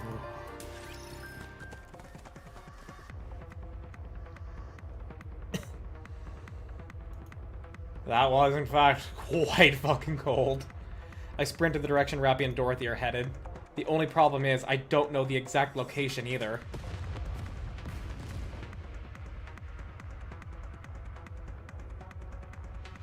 Then we ran those, still a cold line. Tactical retreat. There!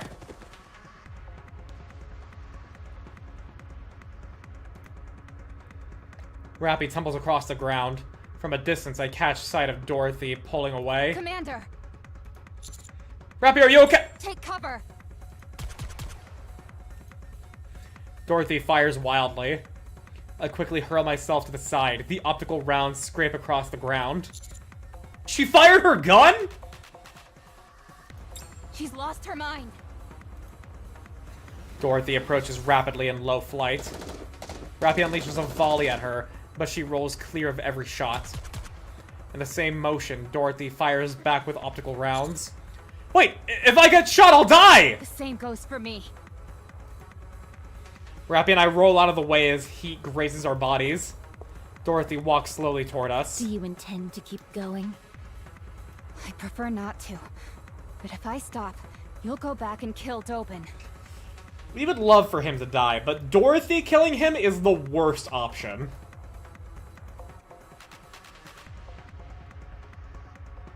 That's right. There's no reason to let him live. In general, you're correct. But you specifically, Dorothy, that would be the worst outcome. Stop this. You said you would take over the Ark.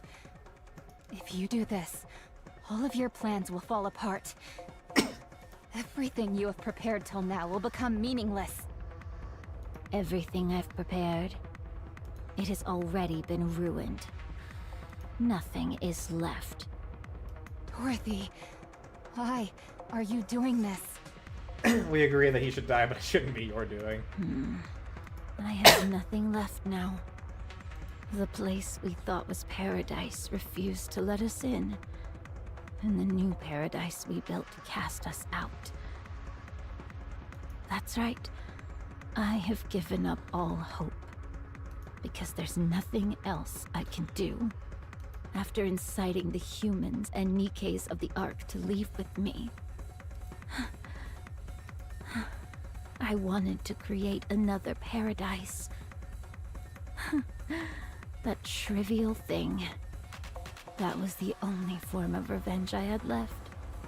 That was the only thing left I could take from the Ark. I've tried to endure all this time because it was all I had left. But what I can't endure is that. Dorothy. come with us. Let us defeat the Queen together. You're asking me to join forces with the Ark? You heard what happened from Snow White herself. What was done to me, to us. I'll never forgive the Ark for that. I'll convince them. I'll make sure you're compensated for everything you've suffered. You know that would never happen. Dorothy levels her gun at me. You idiot. Anise is here! Neon has arrived! Not a moment too soon, you two! Anise and Neon jump down from a building and land loudly behind Dorothy. Dorothy hurriedly turns and pulls the trigger. But Anise can handle it. Anise's hand blocks the optical round aimed at Neon's head. Whoa! Oh. Did you just... I just... Dorothy steps back. Were you trying to kill her? No, I wasn't. Dorothy. I'm sorry. Dorothy! Hey! Are you okay? She's not okay. Okay? She's not been okay for a long time. Oh, Dorothy. Oh, sweetie. Not even work because Neon has a new body. She's not invincible. If Anise hadn't blocked it, would have gone through Neon's head. Yeah, Neon is not invincible with her new body. She's just impervious to a lot of the biggest threats. Numerous footsteps send tremors through the ground. Countless Nikkes are advancing toward us. At the forefront are Product 23 models. Well done, Counters. Hold her right there. Stop! Don't take another step, and don't even think about giving any orders. You son of a... Her kit includes invuln as a reaction to being hit. Fair, then. Counters. We protect Dorothy. Roger. Got it. Firepower! Firepower! We face off against Dobin's forces with Dorothy standing behind us.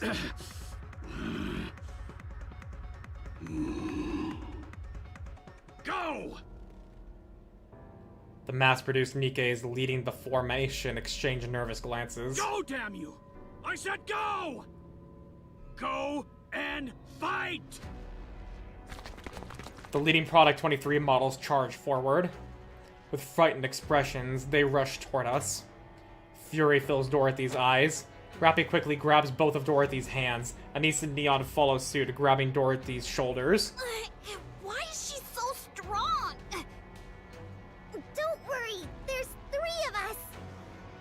Let me go. I'm going to dispose of that trash. I know he's a piece of garbage, but you have to hold back. Hold back? You want me to hold back? Imagine if those Nikkes looked like Red Hood. Could you really hold back? Oh! Striking the nerve! Piece of filth! How dare he use Pina, my most precious wings! He's desecrating her memory! He doesn't know the first thing about what happened, but he dares trample on my memories to provoke me? Oh, I'm actually getting teary-eyed. My most precious memories! You already know he's trying to get a rise out of you, so don't fall for it. I don't care. I'll play right along. Very well. I'll take the bait. Are you being serious? Holy shit. Yes, I'm serious. Rappy releases Dorothy's hands. She looks straight at Dorothy and says, Okay. Then let's kill him together. Oh, Rappy! What? If that's what you want, then let's kill him together, Dorothy. I'm your friend, so I'm in this with you. What are you saying? Oh, buddy. The ground shakes from the thunderous footsteps. In an instant, countless Nikkei surround us. Oh! Oh! Oh, burning gum! Oh! Oh! This whole latter half digs so hard of the pains of Overzone. Those who started them before have this pain for 3 years. Oh. Ooh! Everyone, stop. We got a man of reason here! Drop your weapon. Burning gum! I said drop your weapon, Dorothy. Now, drop it. Why should I? Perfect. Exactly what I hoped for.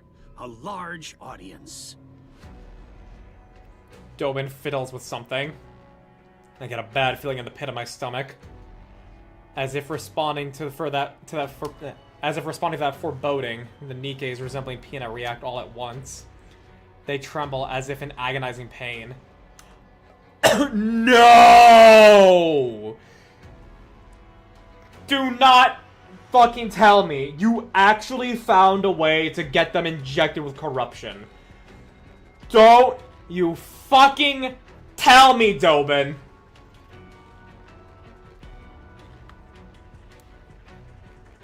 Don't.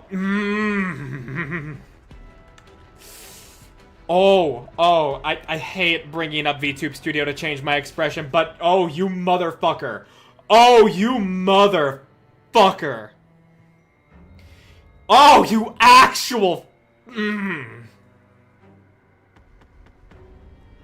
Oh, that actually sets me off. Dorothy. Dorothy. Dorothy. Dorothy. You fuck. Dorothy. Dorothy. We're at Dobin villain arc. All I did was eat lunch. Yeah, this is the latter part of the chapter.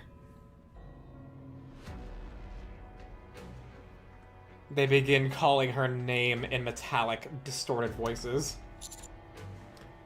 Are they corrupted? Go on then, Pilgrim. Shoot. Isn't shooting corrupted Nikkes your specialty? Oh, you actual fucking subhuman. Oh! Oh! Oh! Dorothy shakes everyone off and raises her gun. Ooh. Ooh. I know it's not wise for Dorothy to get the killing blow, but fuck it, dude. Take your pound of flesh. Oh! Get it, Dorothy! It's not wise. Terrible idea. Overall, awful move. Genuinely. But fucking get it, girl! Dorothy shakes everyone off and raises her gun. No, Dorothy! Yes! Shoot! Shoot and reveal your true nature. Several mass-produced Nikkes shield Dobin. Dobin laughs. It worked. She took the bait. Dorothy's gun trembles. She glares at Dobin, her face filled with rage. Then...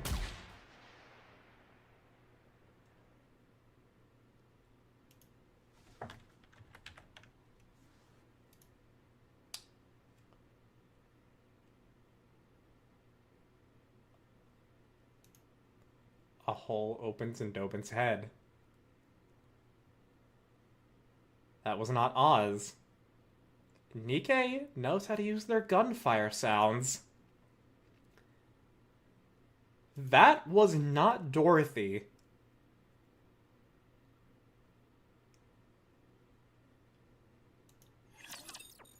Ooh.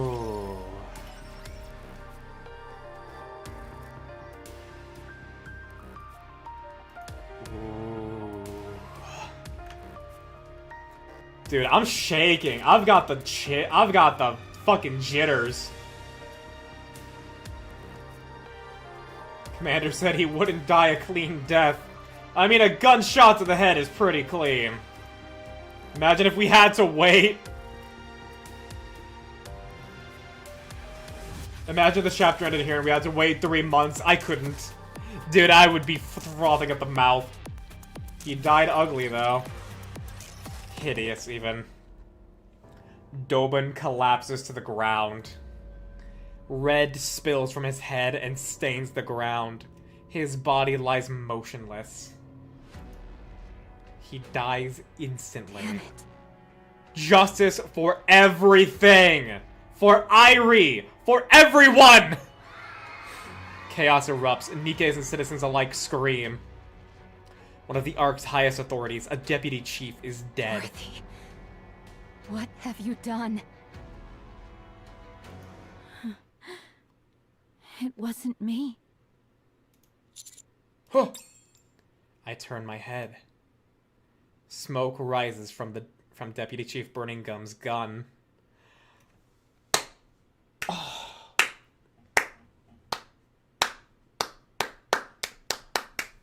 Oh, baby. I already liked Burning Gum after we cleared the air. But this right here, man. This right here puts him in the GOAT status.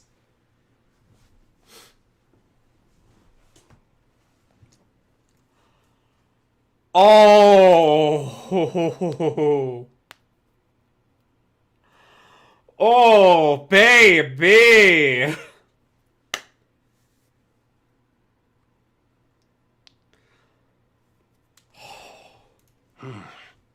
My man!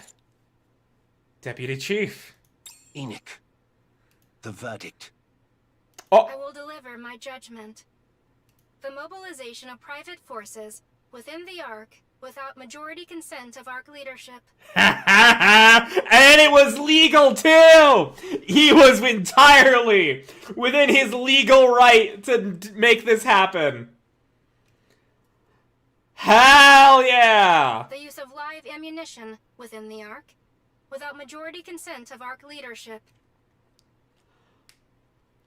Goats belong in the family. The use of explosives within the Ark without majority consent of Ark leadership. The meaningless sacrifice of Nikke's in the process. Shoot first, consequences after, and bitch, there ain't any. He had to ask and make it legal ASAP. Furthermore, the misuse of classified research data pertaining to corruption without majority consent of Ark leadership. All of the above actions resulted in considerable disorder within the Ark. I hereby deliver judgment on Deputy Chief Burning Gum, who carried out summary execution on Deputy Chief Dobin, the party responsible for the aforementioned offenses, on the basis that Deputy Chief Dobin's actions could have further destabilized the Ark's already turbulent situation, on the basis of the potential threat posed to the Ark by unnecessarily provoking the Pilgrim, Dorothy, an unidentified entity. Furthermore, on the basis that Deputy Chief Dobin held no meaningful influence over the Ark's current operations. Every single thing that could have been marked against Dobin in this situation has been. He knew killing Dobin was worth it all. And he gets off.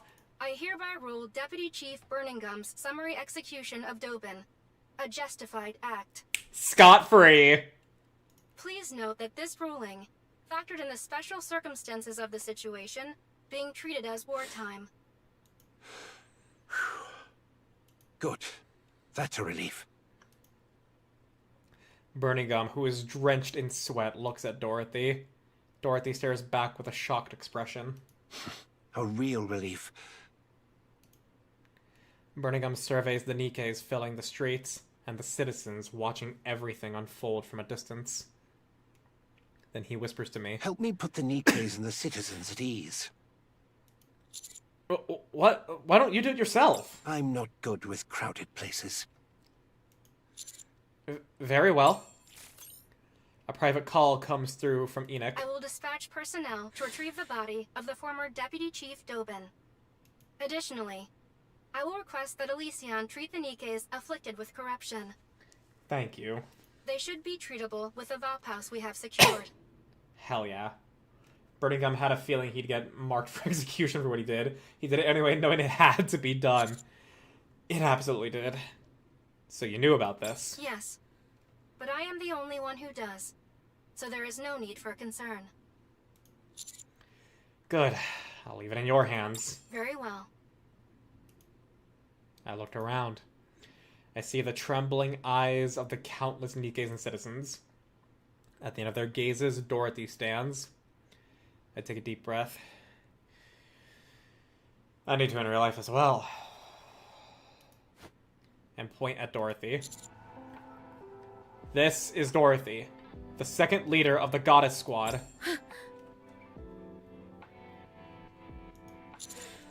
The Goddess Squad is not a legend.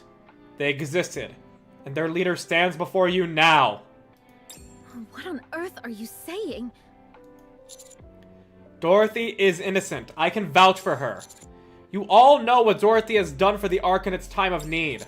I will personally guarantee Dorothy's safety. As the commander of the counters and the commando units, we're gonna have ads now! Former Deputy Chief Dobin. He attempted to frame and execute Dorothy. His motives are currently under investigation. His actions were no different from acts of terrorism, including the discharge of firearms and the planting of bombs inside Nikkes to use them as weapons. He was executed by Deputy Chief Burningham. Should I say more? Do I need to address what Dorothy or even what Dobin said? As I mull these things over, my eyes meet Burningham's. He suddenly shakes his head. This is all I can share at the moment. Further details will be provided in a statement from the central government. From here on, please follow any directives issued by the central government. Thank you. The commotion begins to settle. Dorothy. Who gave you the right to talk about me like that? I'll convince them. What? I'll convince them so that you can be compensated for everything you've been through. Just trust me.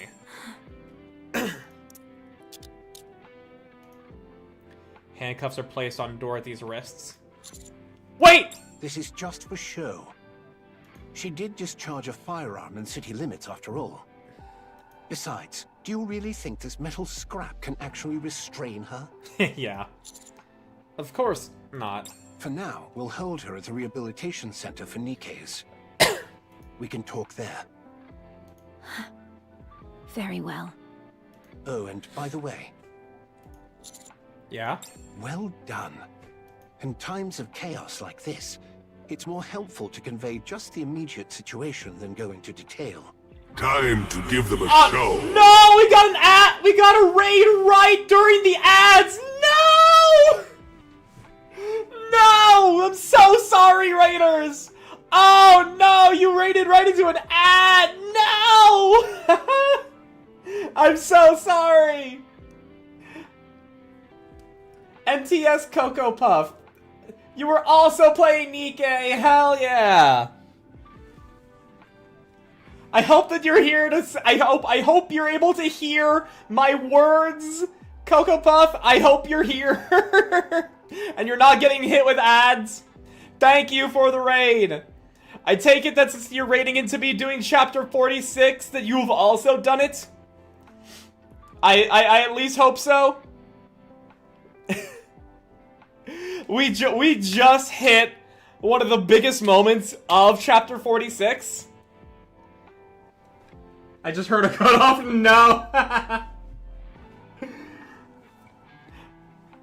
Okay. Well, it seems like you can hear me now. Yeah. No, I was like, no, we got raided during an ad break. Literally, like the ad break happened. 5 seconds later, I get the raid notification from you. I am so fucking sorry. I even delayed the ads the whole time during like the Nayuta bit of Chapter 46. I am so fucking sorry to everybody who came in during the ads. Oh, it's curse you ads! I need to make that sound redeem. I need to make that sound redeem now. Oh my gosh, dude. What a fucking night this has been, though. Pitch and Azure rating in is, you know, like a little par for the course, but we get 2 new raids? Hell yeah, man. It does suck a little bit that it's happening in the middle of an ad break. It's not over either. Yeah, I know. We still got like, what, maybe 5 scenes? We're all caught up, so no spoilers for my chatters. I'm watching. Y'all, oh, hell yeah. The follow prompt did not come up when Nara did the shout out because I have the ad notification here, so let me give you that young follow there. Because I typically end my streams much earlier than this, so I may actually get a chance to raid into you at some point in the future. But since you're caught up, excellent, excellent, excellent. And the ad break is almost done at that. Timu Hitler gets pegged. And thank you for the follow there, Coco Puff. Yeah, but yeah, the Virgin Dobin is dead. The evil has been defeated. The ads are gone and Dobin is dead. Welcome everybody from Coco Puff's chat. Hello, everybody who stuck around through the ad break. I am so sorry you got hit with that. I'm glad you guys enjoyed Nikke. Since that you are caught up, did you end up doing all of the event story, or did you handle chapter 46 this past stream here? Because I've been a little bit slacking on doing 46. I could have done it last week, but I didn't, and now I've actually done it. How much catharsis are you hoping we get with this, with Dorothy? I mean, the fact that the book is out now, that talks about the truth, I hope that comes into play. Like, it would be confiscated from Dobin's quarters or something. The Virgin Dobin in the chat, Burning Gum. Hell fucking yeah, dude. Like I said, I liked Burning Gum after he was like, can I get an autograph for my son and myself here? But after he fucking shot Dobin in the streets, immediate GOAT status. Immediate fucking GOAT status. Chapter 46, event is next stream probably, because 46 leads into it. Okay. I did the event first, so if you're doing the event later, I will say nothing, but I'll say this much. I've already made some videos talking about Nikke, but like those are just, you know, like, oh, I gotta talk about Nikke type stuff. The event actually is making me want to make a fucking video essay, and I've never done that before. So let that paint a picture. I'll be covering the full event on Wednesday. Yep. I will only be doing the epilogue on Wednesday, because I've been doing the stories on the day they come out. And the epilogue happens on next Wednesday, and I'll be playing Monster Hunter.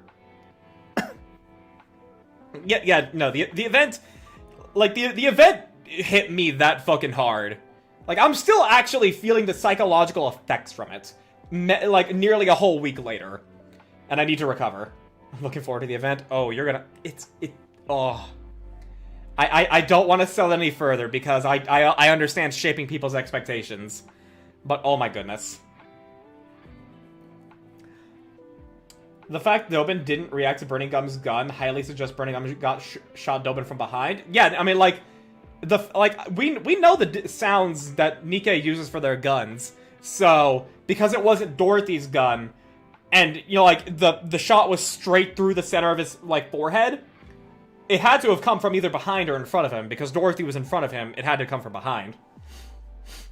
Emotional support head pats. Thank you.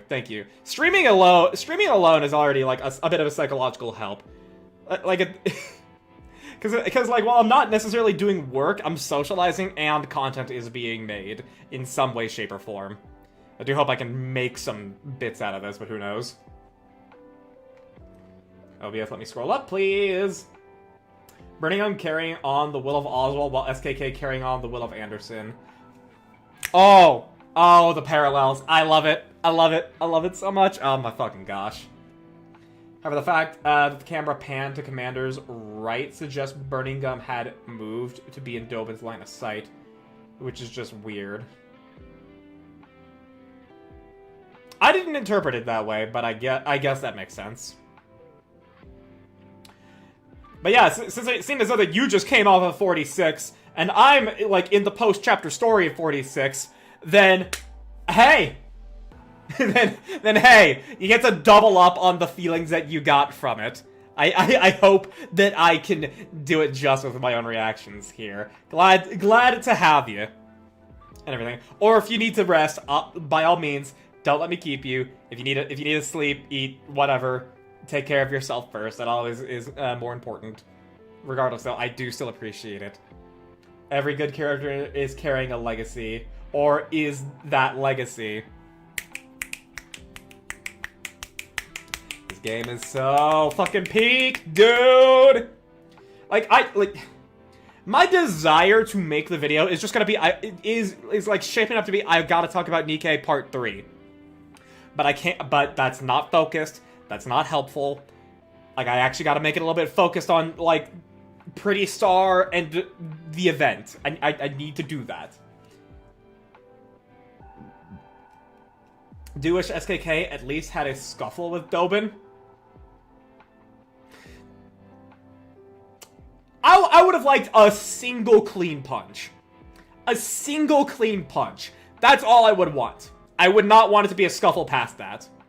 Because, like, that's just kind of a dirty presentation for the commander here. And we already kind of had that with Crow. But if he was just delivered as straight, clean punch, Dobin, like, wipes the blood from his jaw, stands up, begins spouting his nonsense, and then gets shot in the back of the head, that would have also been pretty fucking clean. I'm not gonna lie. Characters we get to know and gradually learn more about make it impossible for us to put this game aside. No, dude, I'm in it for, like, I am in it for such the long haul. Goodness. If Burning Gum shot Dobin from behind, they would have seen Burning Gum standing there holding out his gun for the moment Dobin's body collapsed. But they all turned to Doro thinking she did it. I would love to actually see, like, how that was meant to be, like, staged. Dobin might be huge, but SKK has regen. Would have been a cool fist fight. Like I said, I would want just a single clean punch from the commander. That's it. Let him take a little bit of the anger out, but, like, not, you know, like, degrade himself fighting off against Dobin. This game needs an anime adaptation badly for stuff like that. It needs an anime adaptation badly in general, dude. I interpret it as Dobin being so focused on Dorothy's gun, he tunnel visioned.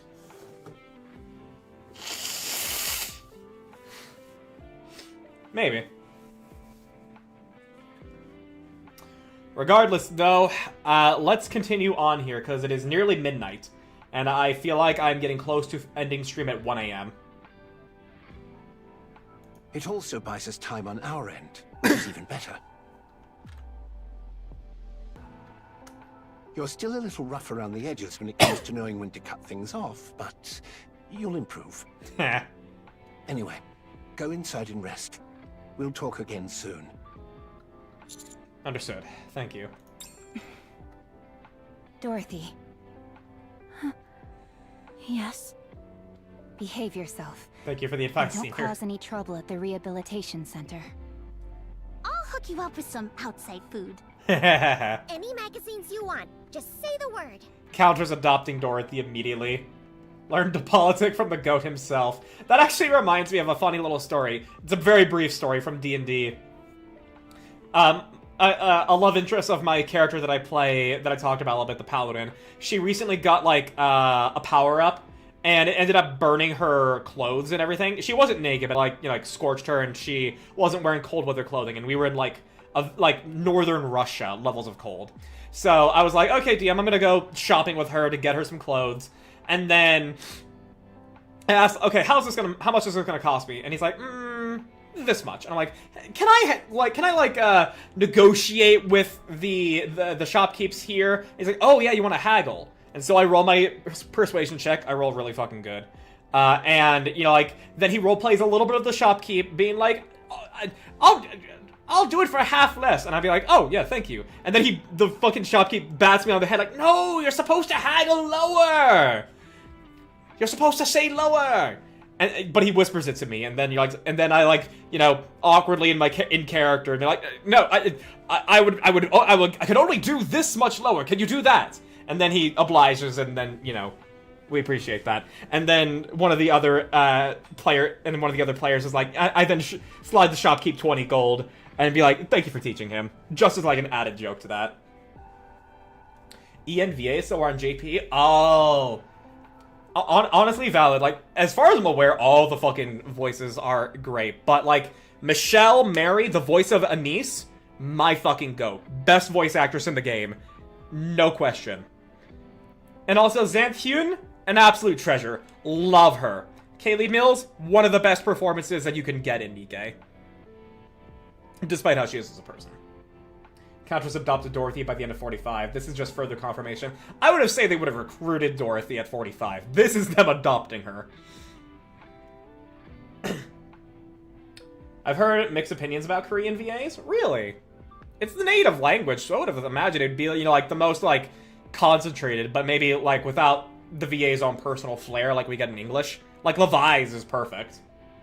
Also interpreted that as double negative as the guy bumping the price up by 50%. Oh, my bad. Xanth's performance to bring Neon to life is also a good match. Yeah, no. Xanth Hyun, absolute treasure. Love her so much and everything she does. We'll get Power Rangers just like in the meme I sent. But that means Neon's gotta be Scottish. Not too sure. I honestly do like some of the extra details of Korean voices. I feel like Angels are lacking a lot of areas. Sometimes their direction isn't good, but, like, a good amount of the English VAs fucking kill it. Like, Laura Stahl, my fucking goat. Don't we have a Power Ranger in NPC jail? Yeah, we have a D-Arc Ranger. So, that's always a potential in the future. Sometime you can react to Zenless Zero's Sonic character teaser. Hold that grudge properly. I don't think I've watched that specifically, but I do know that Michelle voices Nongong, if I'm pronouncing that name correctly. And I've seen a VA on Twitter do a lot of, like, memes voicing that, like, idol group in Zenless, and she does it very cute. If Sana is actually like how she portrays it, then Sana's very cute. I would probably like her the most. Yeah, I'm aware she voices Nongong. It's literally the one thing that actually made me be like, huh, maybe I actually should install Zenless at this point now. When it comes to VA, it really depends on personal preference. Yeah. What blew my mind was how much like JP, Rappy, and Ananise sound in English. They match the tonality perfectly. Oh, nice. Nice. Still waiting for her. Give me my sexy Sentai woman. They exist already in Kamen Rider and Sentai already. I feel I need to remind you that the only Scottish Blue Ranger is RPM Ranger. I don't know Power Rangers, dude. I'm just doing the meme. It don't gotta be that correct. I'm just doing the meme. Oh no, I tried to freaking pull her. I failed miserably. Also, Michelle is in her idol arc for all her roles in the games. I mean, hell yeah, Michelle, go get it. Go get it. Voice all the idols that you want. Already told you don't for ZZZ. Yeah, I know. ZZZ looks fun enough, but, like, at the same time, I play 1 to 2 games. Right now, with Nikke, it's kind of like 1.5. With Nikke and Warframe, it's 1.5. I don't know that much about Power Rangers. I'm more of a Super Sentai fan. Fair. Everything sucks right now. Fucking Wayo. I've been hearing good things about Genshin. It's just that Genshin's highs, I don't think are gonna reach the same average quality that Nikke has. Caesar is the only character I'd even play ZZZ for. That's not enough to get me to play it. Yeah, same. Bernice and Ellen were the ones for me. Before Nongong.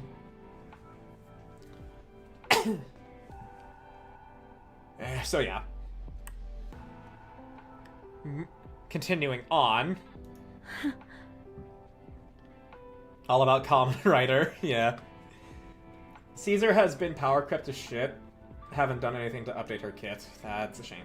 On Twitter, she said she voices Purple Lollipop on Needy Girl. Oh, right! I did see that! Yeah, I did see that. Yeah, she is really, in fact, voicing all the idols she can right now. Go get it, Michelle.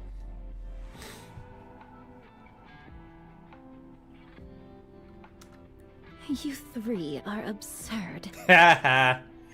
Oh my gosh, I was literally 2 lines of dialogue away from finishing. How many more scenes do we have? Still fucking 6?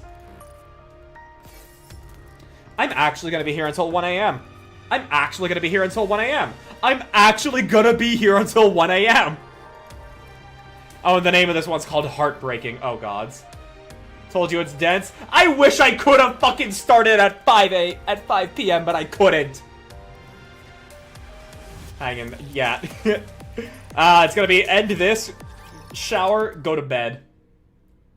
You forgot? I couldn't start!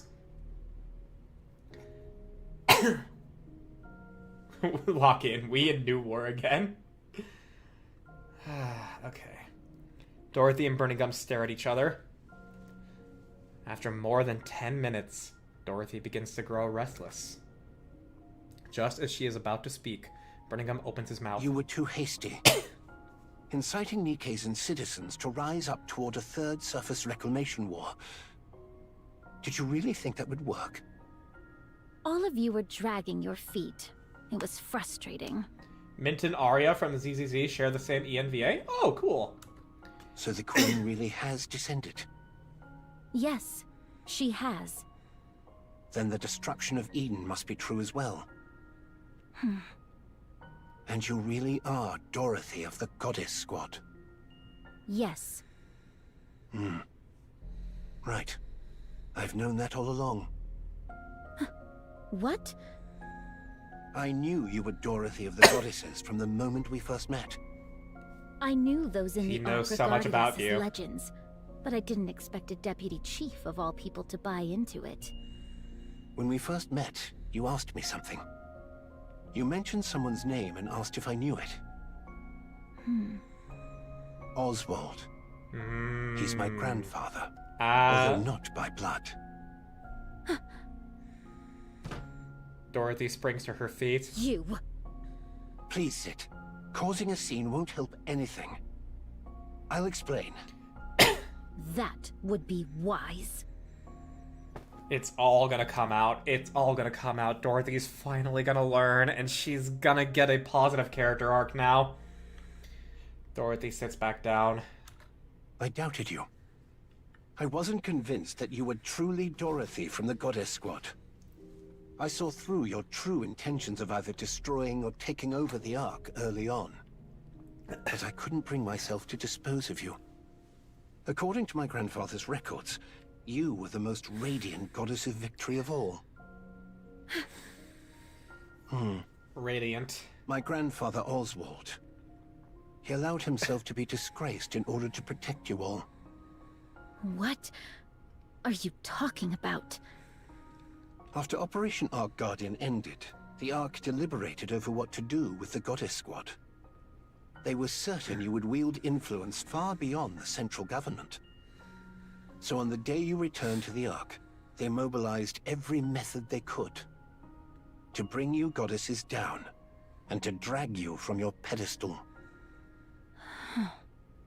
Fuck the central No one government. adored the Goddess Squad more than my grandfather. He held a high enough position to oversee the entirety of Operation Ark Guardian. So he abandoned the Goddess Squad. Because it was obvious to anyone that they would be destroyed if they returned to the Ark. You honestly expect me to believe that? I know. There's no evidence of it. But back then, the central government was filled with the likes of Doben. If you're going to lie, you should at least get your story straight. What you're saying contradicts Doben's account considerably. Yeah, well, Doben's a liar Doben and an was idiot. lying.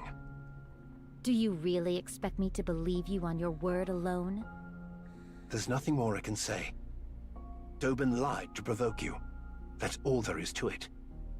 Then how did he know how Pina died? My grandfather apparently listened to every conversation in that temporary camp. He recorded it all in a book. He heard everything? Yes. It seems he originally intended to wait longer, since moving too hastily could have exposed him. But after what happened to you, he moved up the schedule. Because he feared the goddesses would crumble. He did what he could. Why didn't anyone say anything? If what you're saying is true, why did he abandon us instead of telling the truth?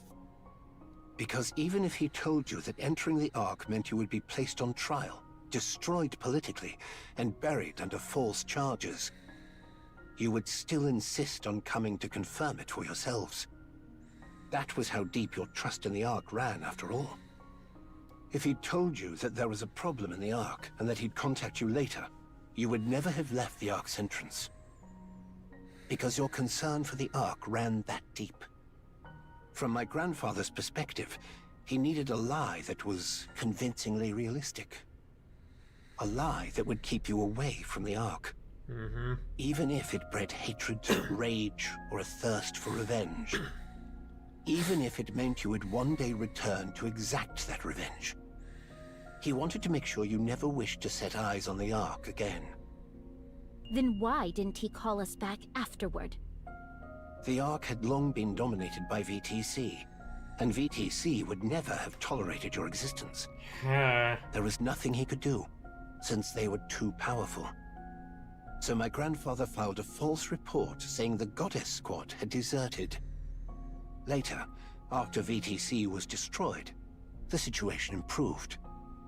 But too much time had passed at that point. There was no way to find any of you. Then that means you knew what we went through. You knew my true identity when I came to the Ark, so that means you knew of my objectives too. Then why did you stay silent? Did you want to humiliate me? As I said before, I doubted you. It was far too obvious that you had come to the Ark for revenge after being abandoned like that. So I kept watch this whole time, to determine whether you were the Dorothy of the past, or the Dorothy of the present, blinded by revenge. That's what he meant. And I came to a conclusion. Your grandfather would have been heartbroken to see what became of the Dorothy he once knew. But you know what? The only reason I'm this way is because of you. I'm sorry. Dorothy freezes. What did you say? She never expected an apology. She never expected an apology. Dorothy. Dorothy. I can't speak for the entire Ark, but I apologize. I didn't come here for an apology. But it still hit. It still hit you. What do you want from the Ark? The Ark. I want to seize it and get my revenge. No. You want paradise? As I said, I reached a conclusion after observing you. And my conclusion is this. You won't act against the Ark. I could reduce the Ark to ruins right now if I wanted to. Perhaps. But you won't. You had the power, the ability, the charisma, and yet you didn't. You deliberately took the long way around. You saved the Ark from the brink of ruin multiple times. You were happy when Nikke's and people thanked you. As you said, you could have had your revenge at any moment you wanted, but you didn't act on it. Watching you fail to fire a single shot at Doban was what convinced me. You can't do it. Because you are a goddess. The goddess of victory. Oh, they hit us with that. I've got some tears in my eyes now. Every time, dude, they hit us with that. And it works every time. Oh, I love this fucking game. Oh, dude. Every time.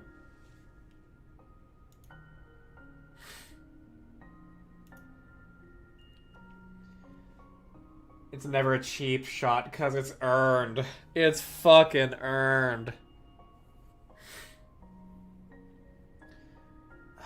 I don't even think Commander had said sorry because he didn't know fully. Yeah. The NVA for Evelyn is the one who voices Prika. Oh!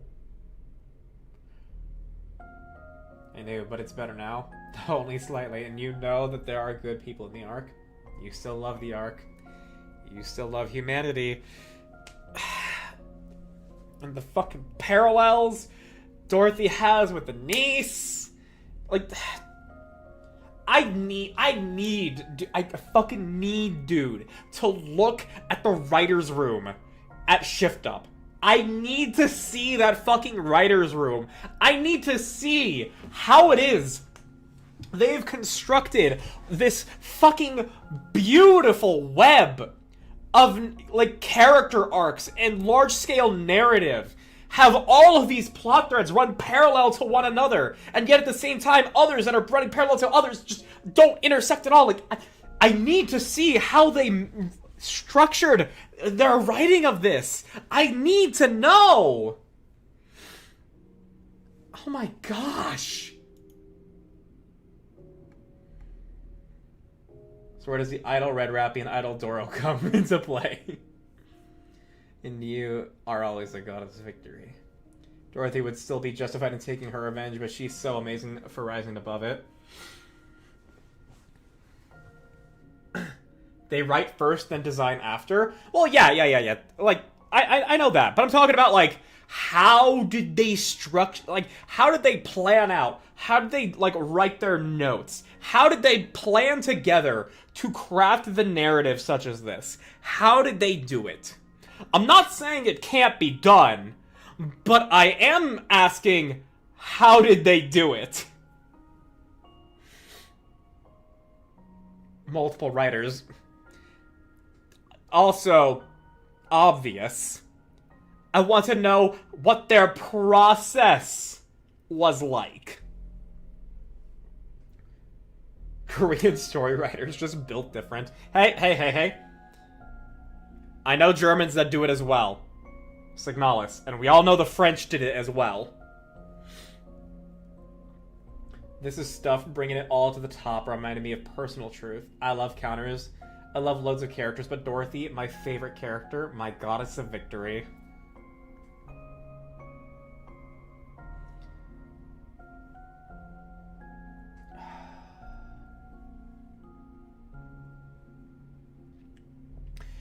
Dorothy is definitely one of the best written characters in the game. There's that is very certain now. 'Cause she was there for so long. And she shows up so often. And she takes all these twists and turns and everything. She's not my favorite. But she is one of, if not the best written character.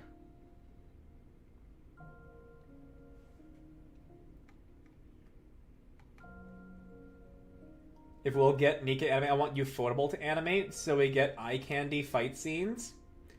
I want to see something closer to, like, Cloverworks. Or Studio Orange. Studio Orange could do an amazing job with Nikke, honestly. White Fox would be fantastic.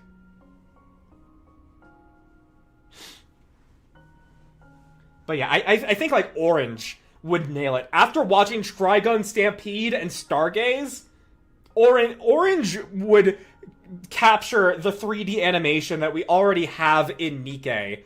And because of how expressive they have everything and their fight choreography, they would do Nikke hella fucking justice.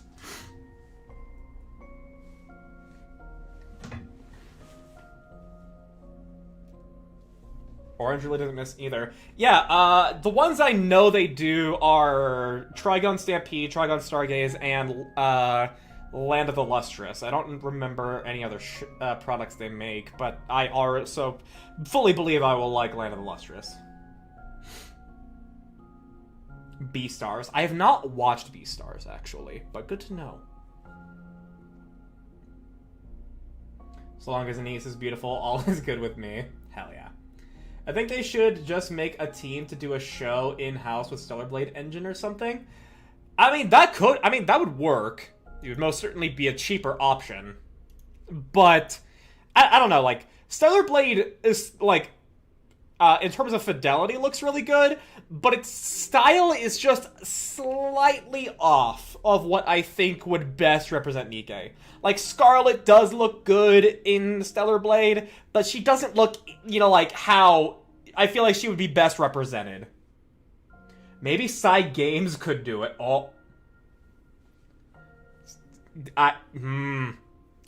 If we combine the budget, A1 already has done that. Yeah, true.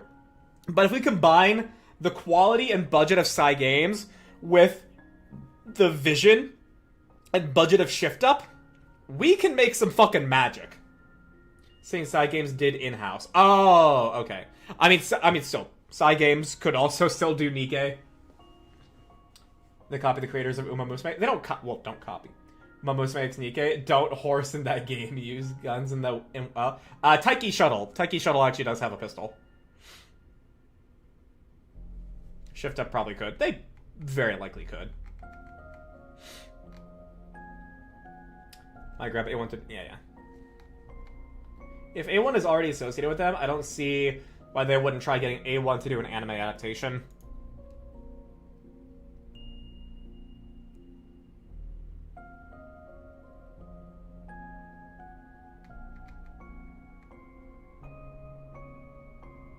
Wait. They have the fuck...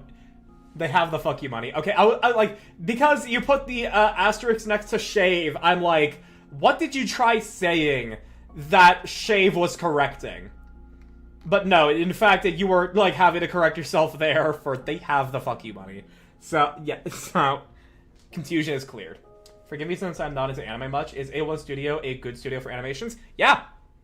They did the opening for the update song Into the Fire, and they also do all of Persona. They also do they also are the animators for like the anime cutscenes in Persona, if I remember correctly.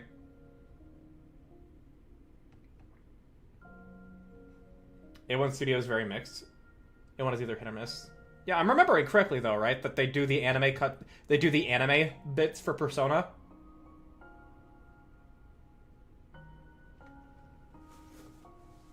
If I'm not mistaken.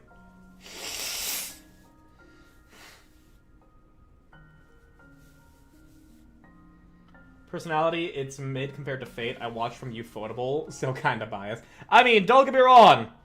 Ufotable does fucking slap with Fate. It would be a good choice. But I have my own preferences. They might, if they did the Persona animated, yeah, which is why I was saying I hope for a studio like Orange. Yeah. Orange would be the best fit, in my personal opinion.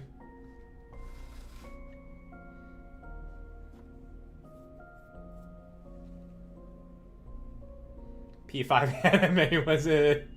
I mean, hey, the good thing we get from the P5 anime is Xander Mobus getting to be funny. But yeah, we're locking in. It's already past midnight. That's why you cannot do harm to the Ark. It's pitiful in a way. You dreamed of revenge for such a long time, yet you soften immediately at the slightest recognition and respect. It's regrettable. And yet you cannot help but love Nikke's, humans, and humanity itself. It's truly sad that you're destined only to be used by others, despite having the wherewithal to take revenge, yet unable to go through with it. How foolish of you. Why, you... Who are you to talk to me like that? And that's precisely why. You're still the goddess of victory. Oh. Saki is actually so fucking close at this point. Tell me clearly, are you an enemy or an ally? If you are our enemy, we will strike you down. But if you are still our goddess of victory, the Ark will help you. Without fail. We will help you become the goddess of victory once again. Humanity's hope. A true goddess. Please, stop.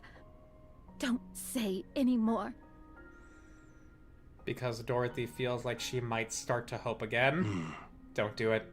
Don't give me hope. Birmingham places an old book on the table titled This Dorothy! is a record about you that my grandfather left behind. One dedicated entirely to Dorothy. Entirely to Dorothy. Birmingham rises from his seat, then turns and walks out. He looks back at Dorothy, staring blankly at the book on the table. Birmingham looks at Dorothy, then straightens. Dorothy lifts her head and looks back at Birmingham. There was something I always wanted to say to you if I ever met you. We're gonna get art.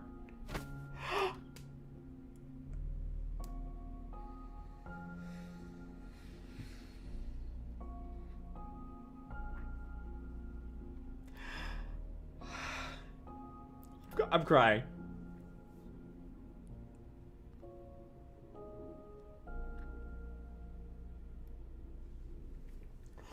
O7's in the fucking chat.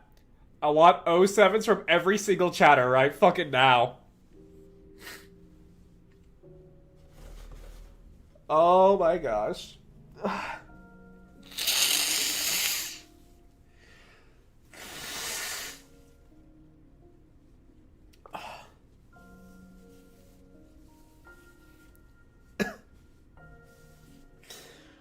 I love this fucking game. I love this fucking game.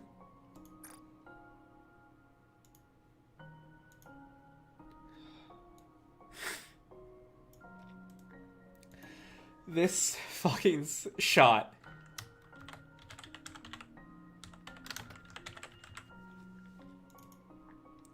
This fucking shot, dude. We all share the same heart and feelings. Burning gum salutes. For fighting for humanity. Please. Don't. Don't say it. I sincerely thank the Goddess Squad.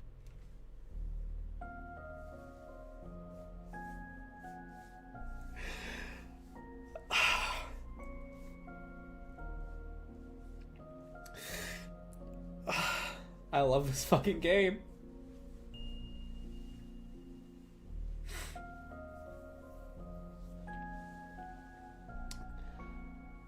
I love this fucking game.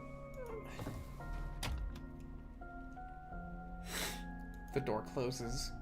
Dorothy stares ahead blankly.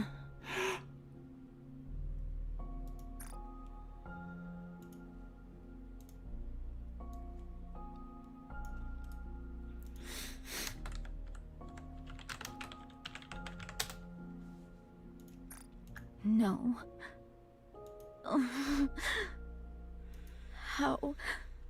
How could I have been so foolish? That's what it took. So easily. Dorothy. That evening, Dorothy reads the book Birmingham gave her. The final page is filled with nothing but words of guilt toward the goddesses, which Dorothy stares blankly at through the entire night. When morning comes, she hears that high-ranking official from the central government has requested a visit. She doesn't want to go because it's certain to be an uncomfortable meeting. Even so, she gets to her feet. Dorothy sits in a chair in the visitation room. Her visitor has yet to arrive, but Dorothy is relieved as she still wrestles with her feelings. A short while later, she hears the door opening behind her. I am emotionally vulnerable right now. She does not turn around. She hears the door close and the footsteps draw nearer. Dorothy lowers her head and closes her eyes. A silent signal that she doesn't want to be spoken to. Then, a familiar scent reaches her. The scent of marigold. She hears the teacup being placed in front of her, and the sound of the chair across from her being pulled out and someone sitting in it. A brief silence ensues, and then the sound of tea slips from across the table is heard.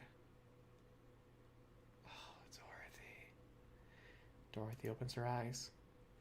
She looks at the golden liquid swirling in the teacup. After letting out a short sigh, Dorothy reaches for the cup. Just as she is about to grasp the handle, a voice speaks from across the table. Nothing beats a good cup of tea.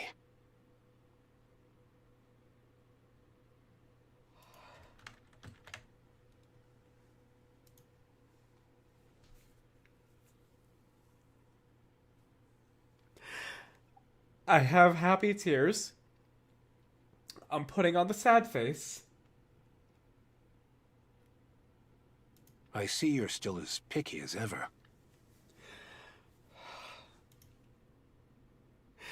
Dorothy freezes and her pupils widen.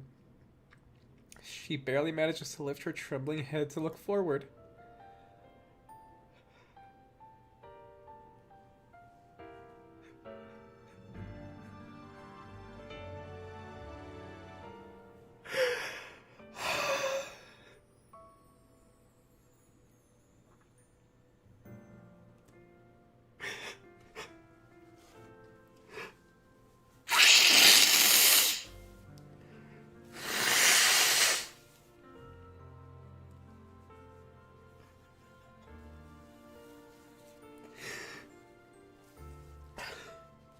Right in the mic. I'm sorry.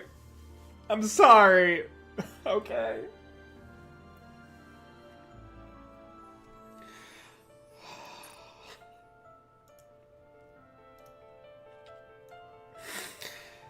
Anderson.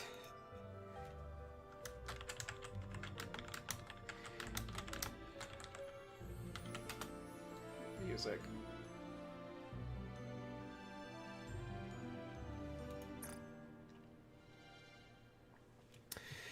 Anderson looks at Dorothy with a gentle smile.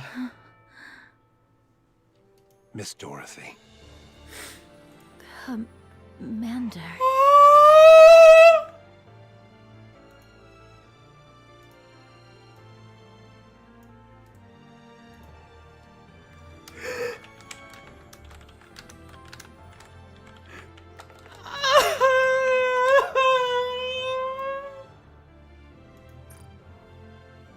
Thank goodness. I was worried you might not recognize me now that I'm older. How? Dorothy's thoughts come to a halt. How many times in the past has she been manipulated by ghosts from her past? First Lily Weiss, then Pina. Wariness fills Dorothy's eyes. Who are you? Anderson silently looks at Dorothy. Dorothy silently looks back at Anderson. After staring at one another for a long time, Dorothy becomes certain he is not an illusion, nor a monster wearing another skin. He's the same person she once knew, bearing the marks of time on his face. The same person who shared her most radiant days. Tears fall from Dorothy's eyes.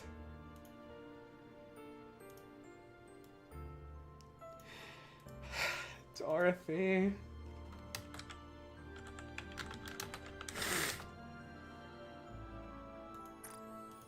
You're alive. Ta-da! I'm still alive and kicking. Oh, and you just gotta be the little smartass now. Ah!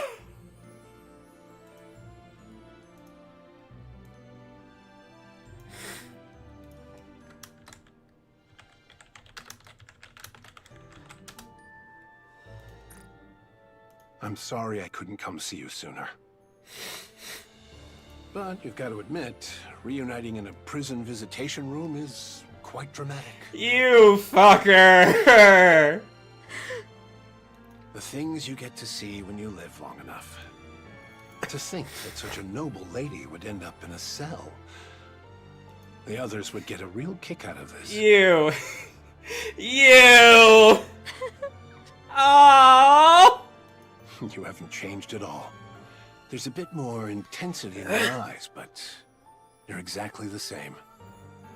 Maybe I should have become a Nikke too. I'm the only one aging here. It's ridiculous. You cheeky fuck. Skincare routine? Care to share it with me? Oh, Anderson, my man! Please, be quiet. Can't you see? I'm crying right now. I am too, Dorothy. I am too. Stop crying or you'll get me started too. Aww.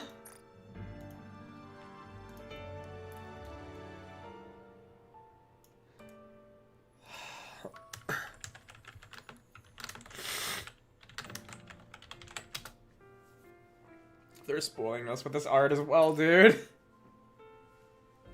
The older I get, the easier the tears come. It's becoming quite the problem. I've been taking all sorts of things for my health, but nothing's quite what it used to be. Please, just keep it down. Honestly, I told you not to cry.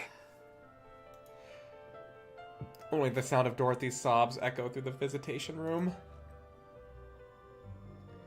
Do we know who Anderson's ENVA is? I don't know.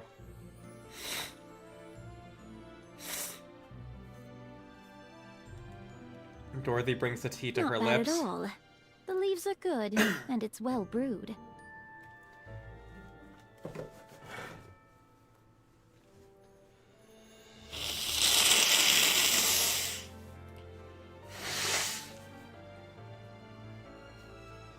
Man, this up.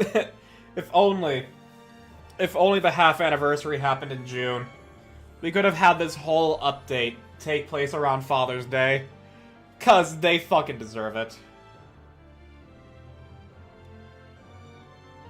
Look at you, pretending to be elegant when you were just bawling your eyes out 2 seconds ago. How long are you going to keep bringing that up? Let me see. Until I get to tell Lilith? Oh, I am so fucking sorry about that. I already know. Oh. That damned queen stole Lilith's body. I really want to see Anderson on the front lines there. That thing needs to die. Without a doubt. But what are you doing here right now? You must have already heard everything. Yes. That's why I'm asking. You could be out there right now trying to tear the queen's head off. So what are you doing, sitting here? On a journey of self-discovery, are you? I could say the same thing about you, Commander. You were alive this whole time. What were you doing? Dismantling VTC for one. And despite me already being in the Ark, why did you wait until now to... Calm down. I'll explain everything. It's been a while since I talked about the old days. My heart's racing. Quit kidding around. First of all, during Operation Ark Guardian, I was on the brink of death when Lilith forcibly sent me into the Ark. I've always felt terrible about leaving without saying goodbye. I'm sorry.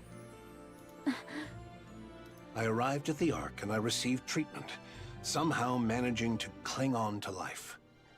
By the time I woke up, decades had passed. Fuck. Those VTC bastards had forcibly induced me into a coma for all those years. Decades. I knew it was a while, but decades. Good grief.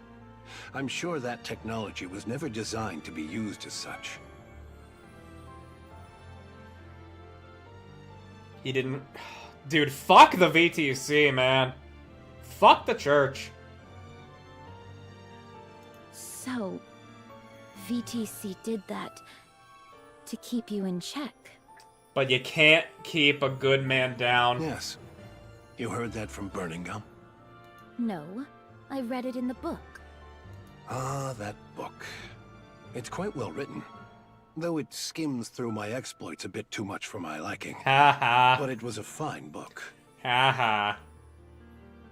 Anyway, after sleeping like the dead for all those years, it was thanks to a man named Arthur that I finally woke up. No wonder he went full John Wick when he awakens. I mean, they also kept him from his girls during their moment of need. Arthur, Burningham's father. Yep. Arthur. Arthur in with the fucking clutch as well here. Oh my gosh, dude. Ah, I love this so much. I love this so fucking much. When I came to, my body was a wreck, and you were all, bizarrely, being called pilgrims. We stay on a family of goats. I did some digging and used every connection I had to investigate why things ended up like this. I eventually found the culprit. It was VTC, a painfully obvious conclusion. Give a good After name to a getting man who myself hasn't back in retired. shape, I heard there was an event where key figures would gather. So I went and paid them a little visit. You killed them all. He was a man possessed. Yes, I did. I let the leader escape, though. My achievement was recognized. Even though it's an achievement for eliminating political enemies. I even rose to the position of deputy chief. After that, I tried tirelessly to find all of you. But you were just too good at running away. There was no way to catch any of you. And though your personalities had changed somewhat, you were still out there fighting for humanity. I desperately wanted to go up there myself, but my body couldn't last a day without specialized treatment.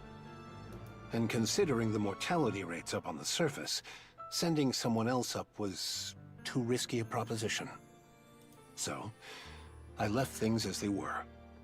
I simply issued a directive not to attack any pilgrims since they are friendly to humanity, and to request their help instead. A more positive parallel to Dobin's rise. Still, you could have tried at least once. How could I possibly face any of you? I fled to the Ark at the end of Operation Ark Guardian, and left you stranded for decades. The fact that I was sent here against my will doesn't change that fact. So I decided to simply watch over you and help from a distance. Just like how Rose is for Scarlet. Because the me that I am now is someone with authority without the ability to act. Even so... I wanted to see you, but, well, I couldn't.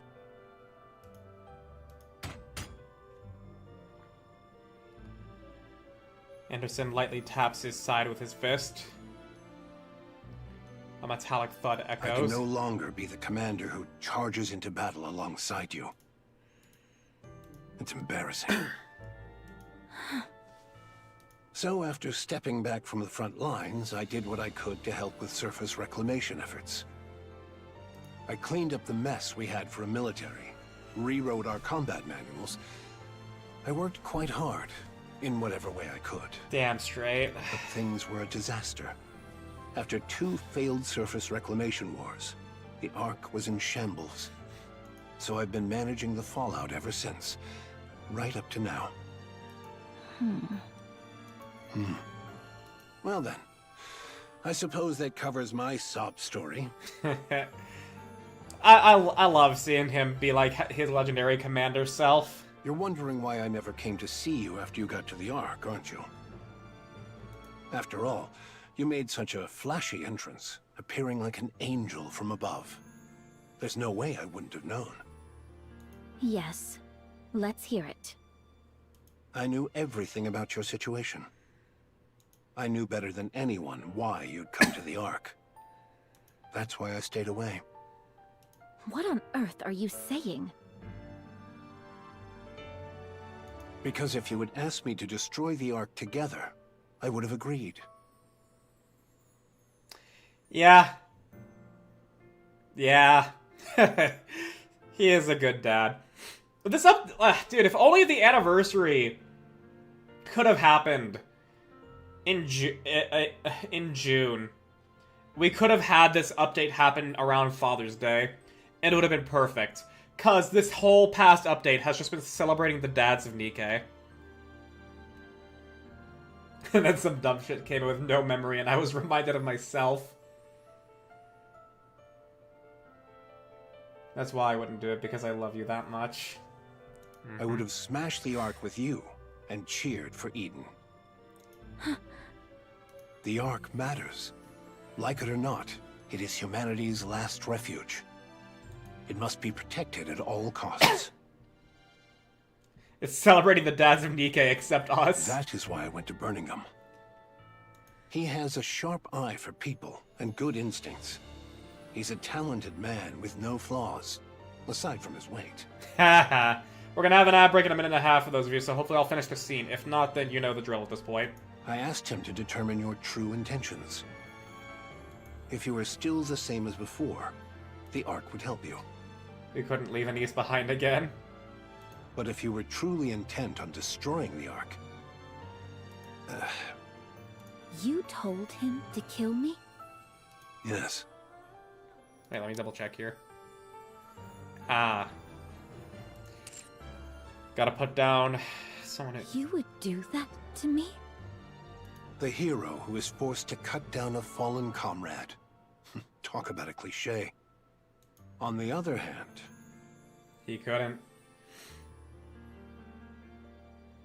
The hero who sides with his fallen comrade and joins the Demon King's army. That's also not terribly original. No, that's a fairly unique take there, Anderson. I'm glad you haven't changed.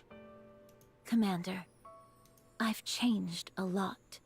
No, you're the same. I'm convinced of that. You put on that tough act all by yourself. But in the end, you're guided by your heart, and you sacrifice yourself for the greater good. Stand with the Ark, Dorothy. Let's go kill that queen. Hell yeah. Just thinking about that bitch keeps me awake at night. Damn straight. Yes. After sharpening your teeth on revenge for so long, it won't be easy. Dorothy is Tao confirmed. But Dorothy, the reason you never put your plans into action means you never truly intended to see them through. Excuse me for a moment. Anderson takes out his phone. Yes, it's me. There's the ad break. Yes. I'll return shortly. I'm meeting an old acquaintance. Is it a meeting? No, it's actually someone contacting My him. condition has been stable, so I don't see why I need such frequent checkups. Understood. I'll be there soon. Yes. See you later. Oh, it actually might be a meeting. Your way of speaking has changed a lot. I'm a deputy chief, after all. I have to act a little dignified. His condition is still improving. But I'm the same man I was before. I want to see Anderson out there on the front lines when we go kill the queen. My body may be broken down and aging, but my heart is unchanged. The Vop outs. What about you? I have to go, but I'll be back. He's gonna die taking her down, but at the very least, he will know that Lilith will be free. He will know that Lilith will be free from the Queen's clutches. Listen to the guard and don't try to escape. Commander, despite all that's happened, I'm glad I could see you again. See? I told you I tear up easily now that I'm getting older. Ah, softy. Oh, try these.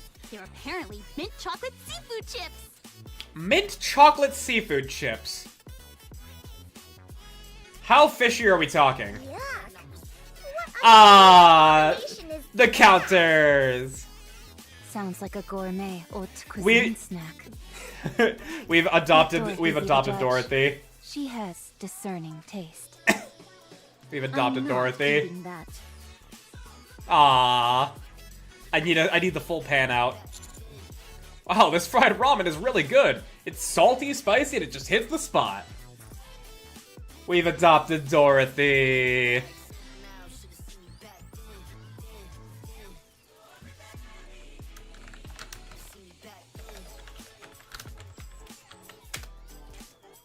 Neon drooling. She's got so many empanadas. Oh, my girls. Well, yep. We now just need Marion to be a burst. We need a Marion alt that's burst 2. We now just need a Marion alt that's burst 2, and we will have the full Counters family as a playable squad. I think that's supposed to be a pile of gyoza. They look more like empanadas, but yeah, sure. It's good. I think it tanked because of its name. Change that, and it would be a hit. Why did you buy so many dumplings? The shop's grill Okay, was yeah, fired dumplings. up to the max. With firepower like that, it can't taste all that bad. Our girls. I love them. Want to give it a sniff? It's got this great smokiness. No, thank you. Then what about this? It's called flour bread. There's red bean paste inside. Ooh, I want some of Why would that. a flour bread have red bean paste in it? Dumplings imply the existence of a large dumple. Beats me. Maybe because it's shaped like a flower? Yeah, and Anise got that dumple.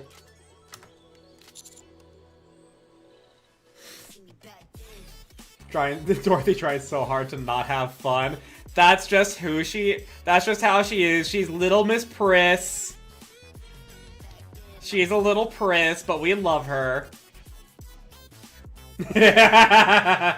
Yeah. I figured that'd get clipped. It's a good joke, though, you gotta admit. I tried a red bean bun before, it wasn't my thing. Ah, I fucking love red bean paste, dude. Red bean paste is so fucking delicious. Buttercream bun, on the other hand, that tastes... Ooh. I stole it. Neon truly embodies the spirit of the prophet. Look closely at the teacup in her hand. Yeah. It's shaking. Y'all haven't seen Adventure of Evantris clips? I have, just not that one in particular then. I oftentimes see the animated ones that they post on their Twitter and everything, and the visual aid of their clips. Lucky's follow-up made it better, greater. Thank you.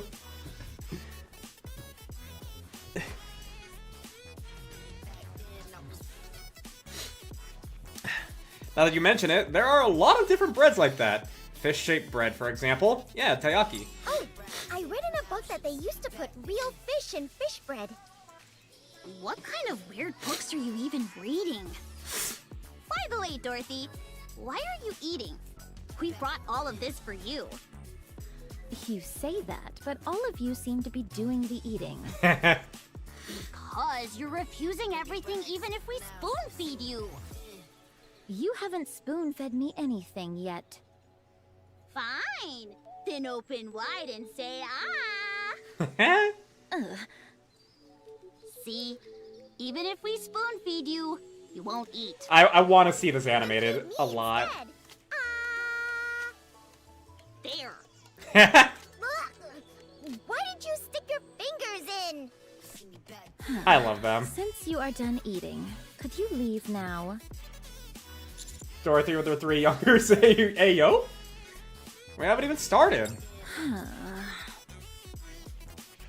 30 minutes later.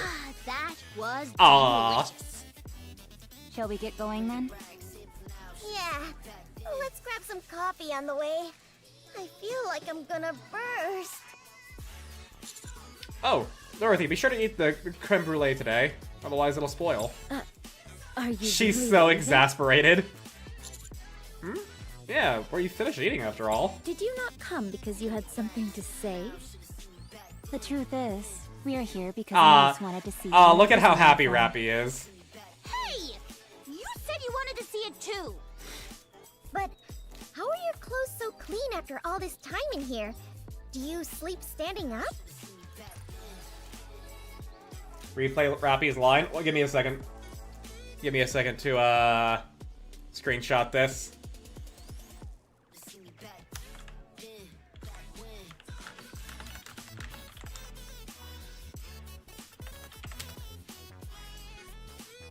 Do Nikke's defecate?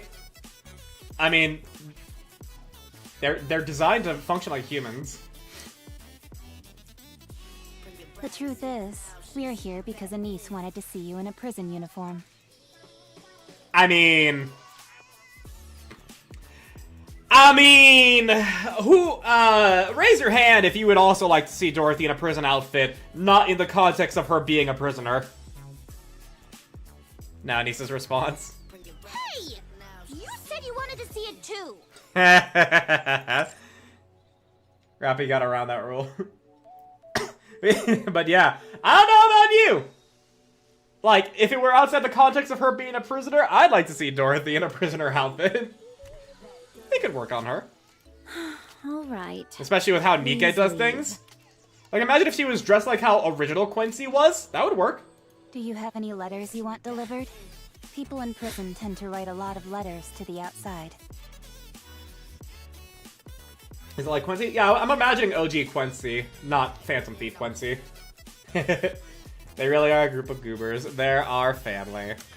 All right! Rappy is an ex-convict, so she knows all about this stuff. If there's anything you don't know, ask her. Base Quincy or guilty? I made Base. a Base brief Quincy. Mistake during my turbulent youth. Turbulent You youth! and Dorothy ended up in the same squad. Does that make it a criminal squad? Isn't that the story with everyone in real kindness? I meant both of them in the prison fence. Ah, okay.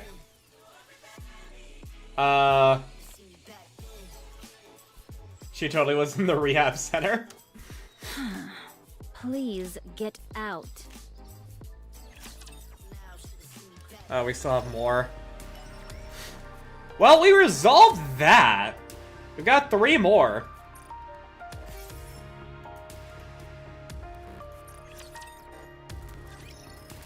Fuck, no wonder I relate to her so much. In the central government's main conference room. Let's go over the situation. Ooh. The most pressing issue is the Ark's power source. Yep. It's only operating at 20% of its former output. I love this And fucking that game. number continues to decrease. Second is the matter of Dorothy's sentencing. The incident was severe enough to cause casualties. On top of that, it really rattled the public. Speaking of, we've got an open deputy chief position now. Oh? Anyone have any candidates in mind? Ooh? Huh? I do. It's still a little early to say, though. Very well. And third, a gunfight in the middle of the city following the incident with Sixo. All sorts of rumors are spreading. Public confidence has taken a serious hit. We need to gradually resolve this, but we're out of ideas at the moment. The Ark's power source is the most critical issue. The Ark's infrastructure will gradually become paralyzed. No viable alternative has been identified as of yet. Can't we just go to the surface and bring back a truckload of supplies? Supplies near the Ark have been completely depleted. We'd need to venture much farther, and the risk and time required increase sharply the farther we go. Also, it's not just a matter of supplies. Even if supplies come in, we lack the power to process them. Le public sentiment, c'est much more sérieux. Mysterious groups are forming in large numbers. We do not know when, or where, or what kind of problem will arise. The conference chamber falls silent. We would like to hear your thoughts. I believe you would have an appropriate solution. After all, you are the commander of the commando unit. Huh. Everyone looks at me. Bearing the weight of expectations, I open my mouth to speak. Ooh. I propose the Third Surface Reclamation War. Silence falls over the once more. I press on. The Ark's power source is effectively beyond saving, which means we would have no choice but to abandon the Ark. The surface has more natural resources in abundance, such as sunlight and water. In contrast, the Ark consumes vast amounts of energy just to sustain light and water sources. Yes, our infrastructure will falter at first, but we can't just sit back and wait for death. Everyone in the conference room listens quietly. I propose the Third Surface Reclamation War, with Dorothy leading the charge. We legitimize everything Dorothy said. We announce that all of this happened because the Queen descended to the surface. Next big event this summer, no? Yes. But we should be getting Matisse upgrade at some point.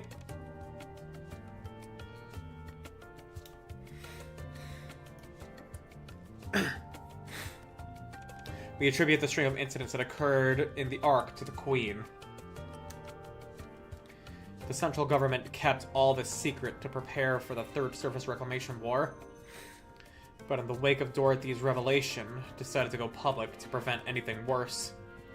Since we cannot let Dorothy's words turn out to be a lie, we place Dorothy at the vanguard. Additionally, I demand the restoration of her reputation and that of the entire Goddess Squad. That last request seems rather personal. I fear getting collab in summer like 1 month between them. Dude, I'm bankrupting myself on fucking Anise and Neon. I'm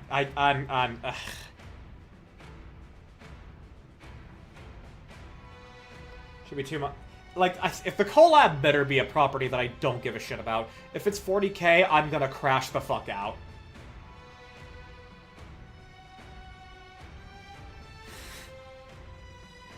I won't deny it. Do you think Dorothy will go along with this? Of course. The Third Surface Reclamation War? Are you out of your mind? The Raptures are infinite. How long are we going to bang our heads against this wall? The Raptures are no longer infinite. Oh, but they are once again. It's been confirmed. The Raptures are now finite in number.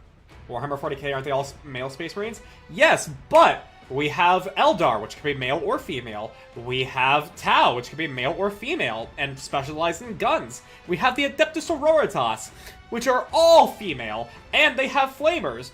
Do you see a machine gun flamethrower? I see a machine gun flamethrower. Watch it be Cyberpunk Edgerunners. I'm still gonna crash the fuck out, cause Lucy and Rebecca in fucking Nikke? Hell yeah.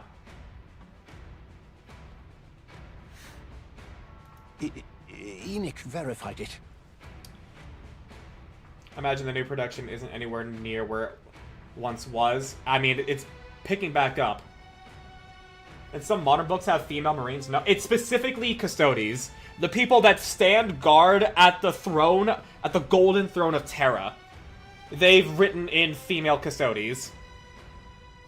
And I think they completely subverted the point of having Sisters of Silence, which they could also do. Other collab, I fear, Bayonetta. I at the very least could, like, justify skipping, because I don't have that much of an attachment to it, but still. Yeah, and Azure gets it. Like, he knows why the female Custodes is a writing blunder, because it subverts the existence of Sisters of Silence and the Sisters of Battle. But that's beside the point right now. That we're not getting into a 40k tangent. What are you saying? Ugh.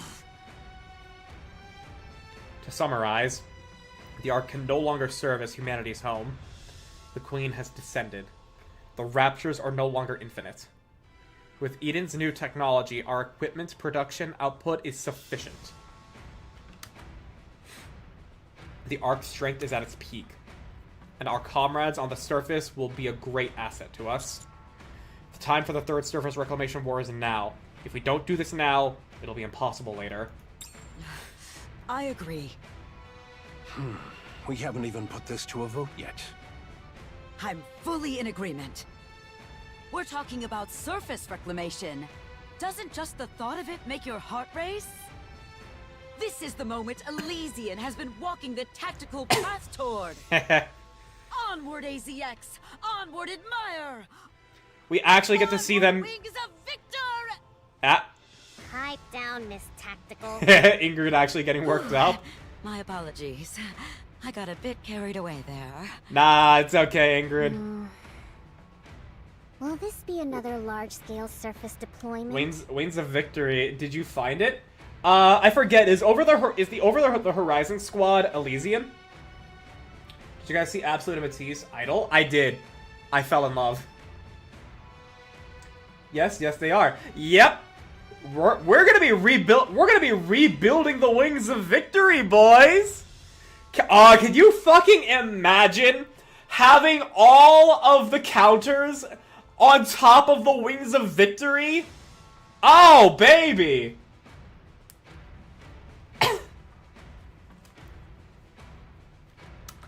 That remains to be seen, but it's unlikely.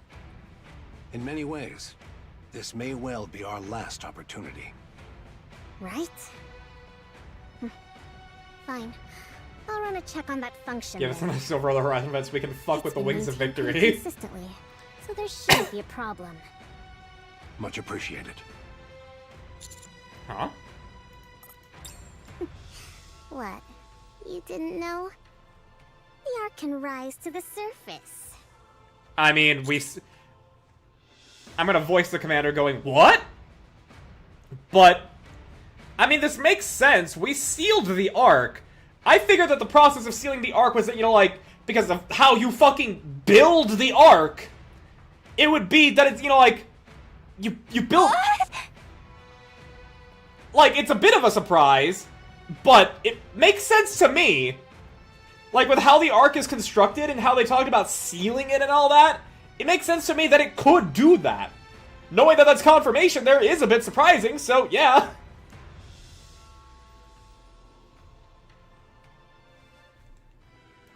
It's not called the Ark for nothing. It can float. That's what it was designed and built for. Okay, I didn't know that! I thought it could just go back up to the surface.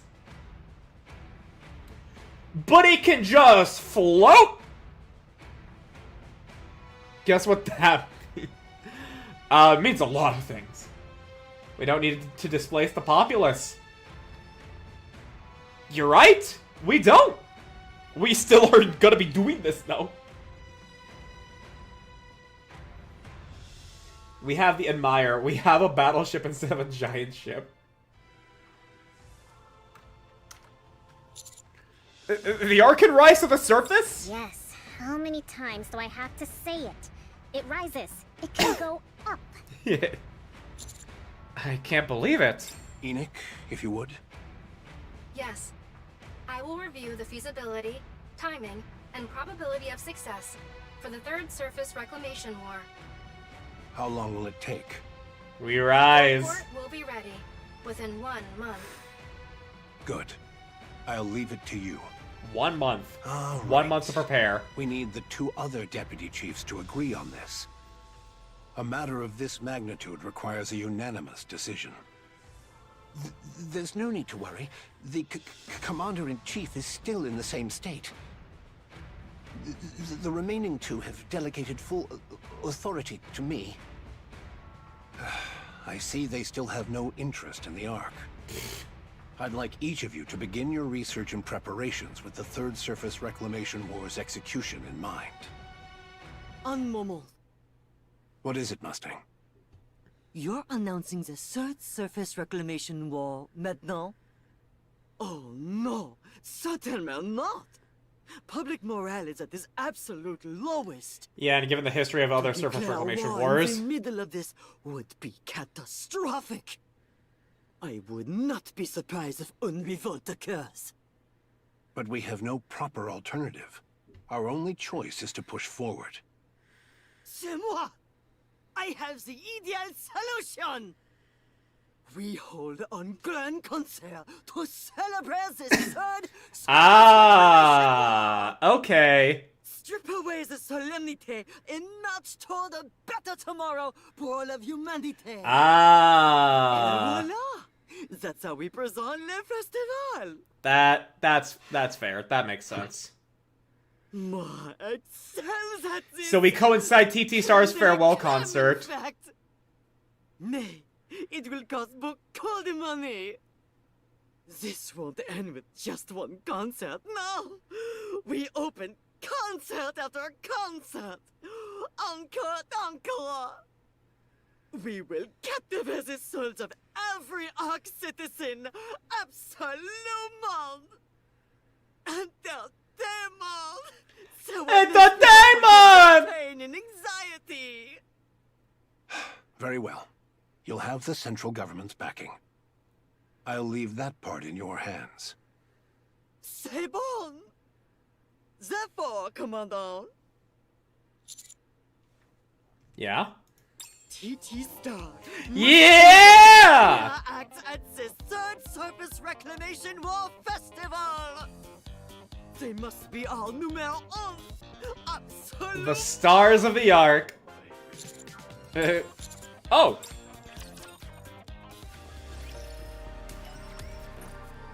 Oh, two more and we're done. Oh, clap, clap, clap. Thank you. Oh. Irie's alive! She's alive! Irie! I fucking knew. I didn't believe you were dead. I didn't believe it.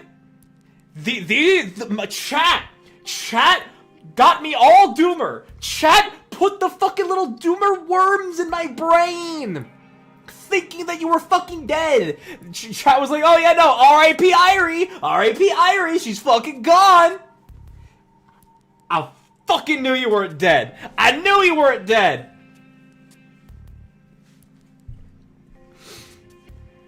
Never fucking doubt. Never fucking doubt. No what fucking way is she getting the equivalent of fridging.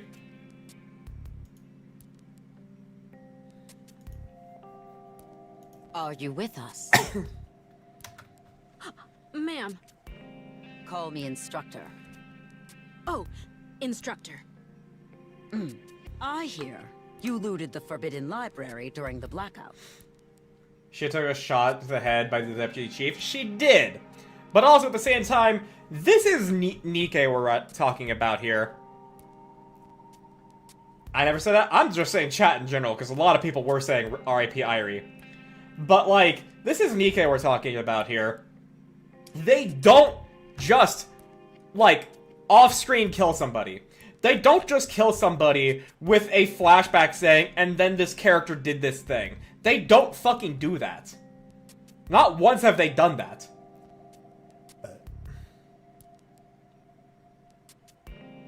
It was dark. Maybe his aim was bad. Yeah, not like I didn't believe she was dead, cause I know Shift Up's writing. They wouldn't do that to Irie. And that you smuggled out a book about Dorothy. Apparently you were attacked while making your escape? Is that correct? Yes, that's about right.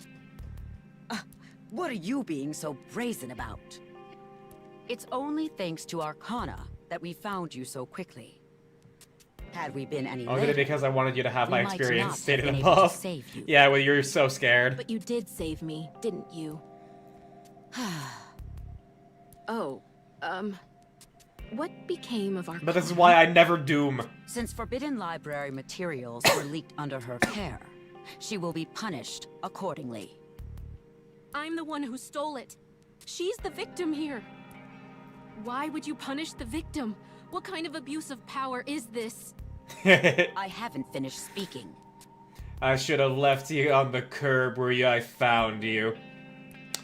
But you didn't! I fucking love that vine. Theoretically speaking, Arcana should be punished. But this only occurred due to the unforeseen Arc blackout. Victimless crime? Like punching someone in the dark? Even insignificant characters who are supposed to be executed by D have clear scenes for you to see. Yep, they don't do that shit, especially to named characters that got reasonable screen time. Given the special circumstances, we've decided not to pursue the matter. All things considered, things did not turn out too badly. Has the person who shot me been identified? What happened to them? They were identified and killed. Goodness. It just goes to show that crime doesn't pay. Irie, the Forbidden Library's very existence is classified. You will be held accountable for leaking its contents without authorization. I've got a question. You're not listening to a word I say. Fine. What is it? What were Dorothy's true intentions? To take revenge on the Ark. But she never actually acted on it. Irie, you were shot while stealing top secret intel. Pot, kettle. What drove her to seek revenge? Because the Ark used Dorothy and the Goddess Squad before discarding them. I see. You seem pleased. Yes. I'm with an inspection unit. Exposing the dirty secrets of others is the reason for my existence. And now, oh my. To think, I've now exposed even the Ark's darkest secret. I love it. Oh, Irie. I knew there was a reason I didn't quit this job. Go on, tell me how brilliant I am. Yes, you are brilliant. Which is why you will be undergoing a memory wipe. Oh, man! Don't worry. Only the information pertaining to the Forbidden Library will be erased. But knowing you, you'll find your way back there someday. Oh, that's no problem then. Any chance you could put it off for a while, though? I'd like to savor this feeling a little. This silly ass girl. Irie's great. As you wish. By the way, where is Avastar? Why isn't she with you? Oh, Avastar is currently the manager of those pop stars. Irie getting so horny for getting. Yeah. She's great. Where did Elysian go so wrong? Look, Ingrid, be proud of your girls. Go to the command center. This is what we're ending it with. I'm also gonna be ending the stream, like, when we're done here, cause it's fucking 1 AM and I still need a fucking shower. So, TT Star's comeback concert has been upgraded once again? Yeah. And it's the first step in preparation for the Third Surface Reclamation War.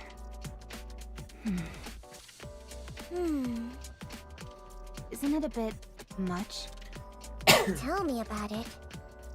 My thoughts exactly. We're not the only ones performing, right? Given the scale of things. Just need to get to bed. There may be some supporting acts, but it's essentially a TT Star solo concert. Did you obtain the Nikke production technology? Yeah. Macilis provided it. Huh? Why Macilis and not Elysian? Are you not afraid of our tactical ways?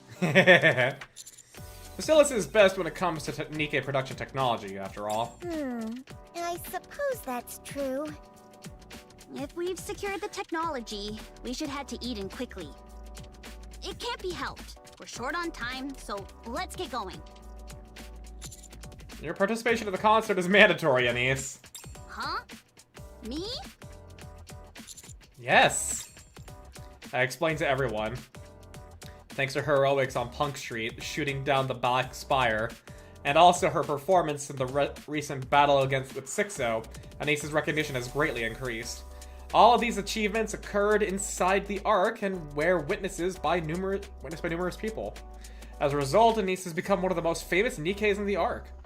having established herself as a symbol of hope who saved the Ark in its darkest hour.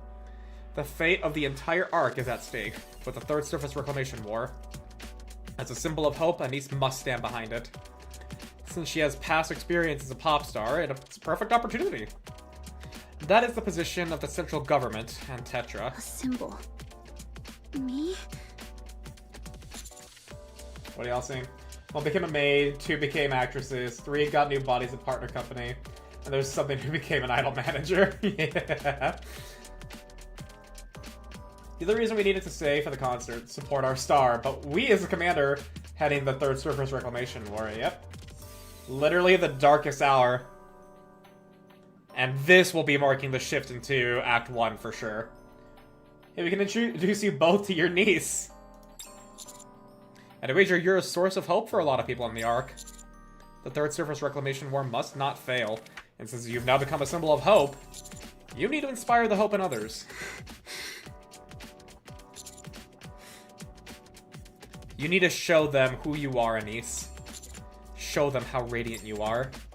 Rappy and Neon placed their hands on Anise's shoulders. Be humble, Anise. Don't get all high and mighty just because you got a little famous. I haven't even done anything! Yeah. Wait, then are you going to Eden without me? No, we'll catch your concert first, then go after. You sure that's okay time-wise? This doesn't only concern you, it's also important for the counters. That was a good face, yeah. It's literally just her done with it face that got a downgrade. We'll finally get to see the fruits of our labor. I think it'll be a good source of motivation for what's to come. Going to Eden after the concert is the right call. So the Nikke production technology has already been sent ahead. The important parts must be delivered in person, but they can at least start setting things up. So get yourself ready. Let's put on a show.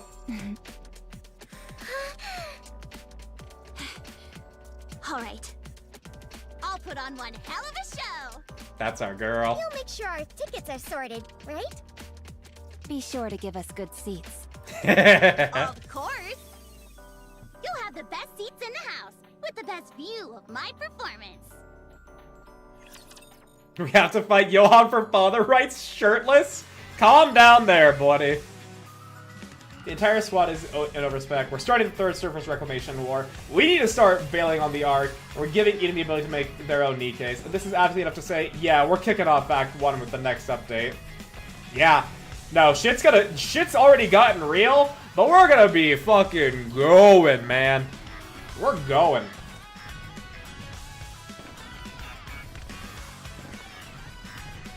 That's a reference only I get. I suppose so. Ah, we're clear once again. It's from Wooly? Ah, okay. Oh my gosh. And we end it with with the shot of TT Star. So. Yeah. Ah, peak. I fucking love this game, dude. I don't feel bad about spending money on it. Ever. Favorite update yet? Honestly, yeah, no, same. Same. Yeah. Like, Chapter 34 and Footstep Walk Run was, you know, like, monumental. Goddess Fall really just put everything into high gear. This checked every single box Nikke had to offer. There's nowhere to go but up, literally. Getting that Rapipi skin. I can love the Ark. I can love the Ark. Okay, it's But now I see. 45 and 6 and 40. Yeah, they were so cathartic, dude.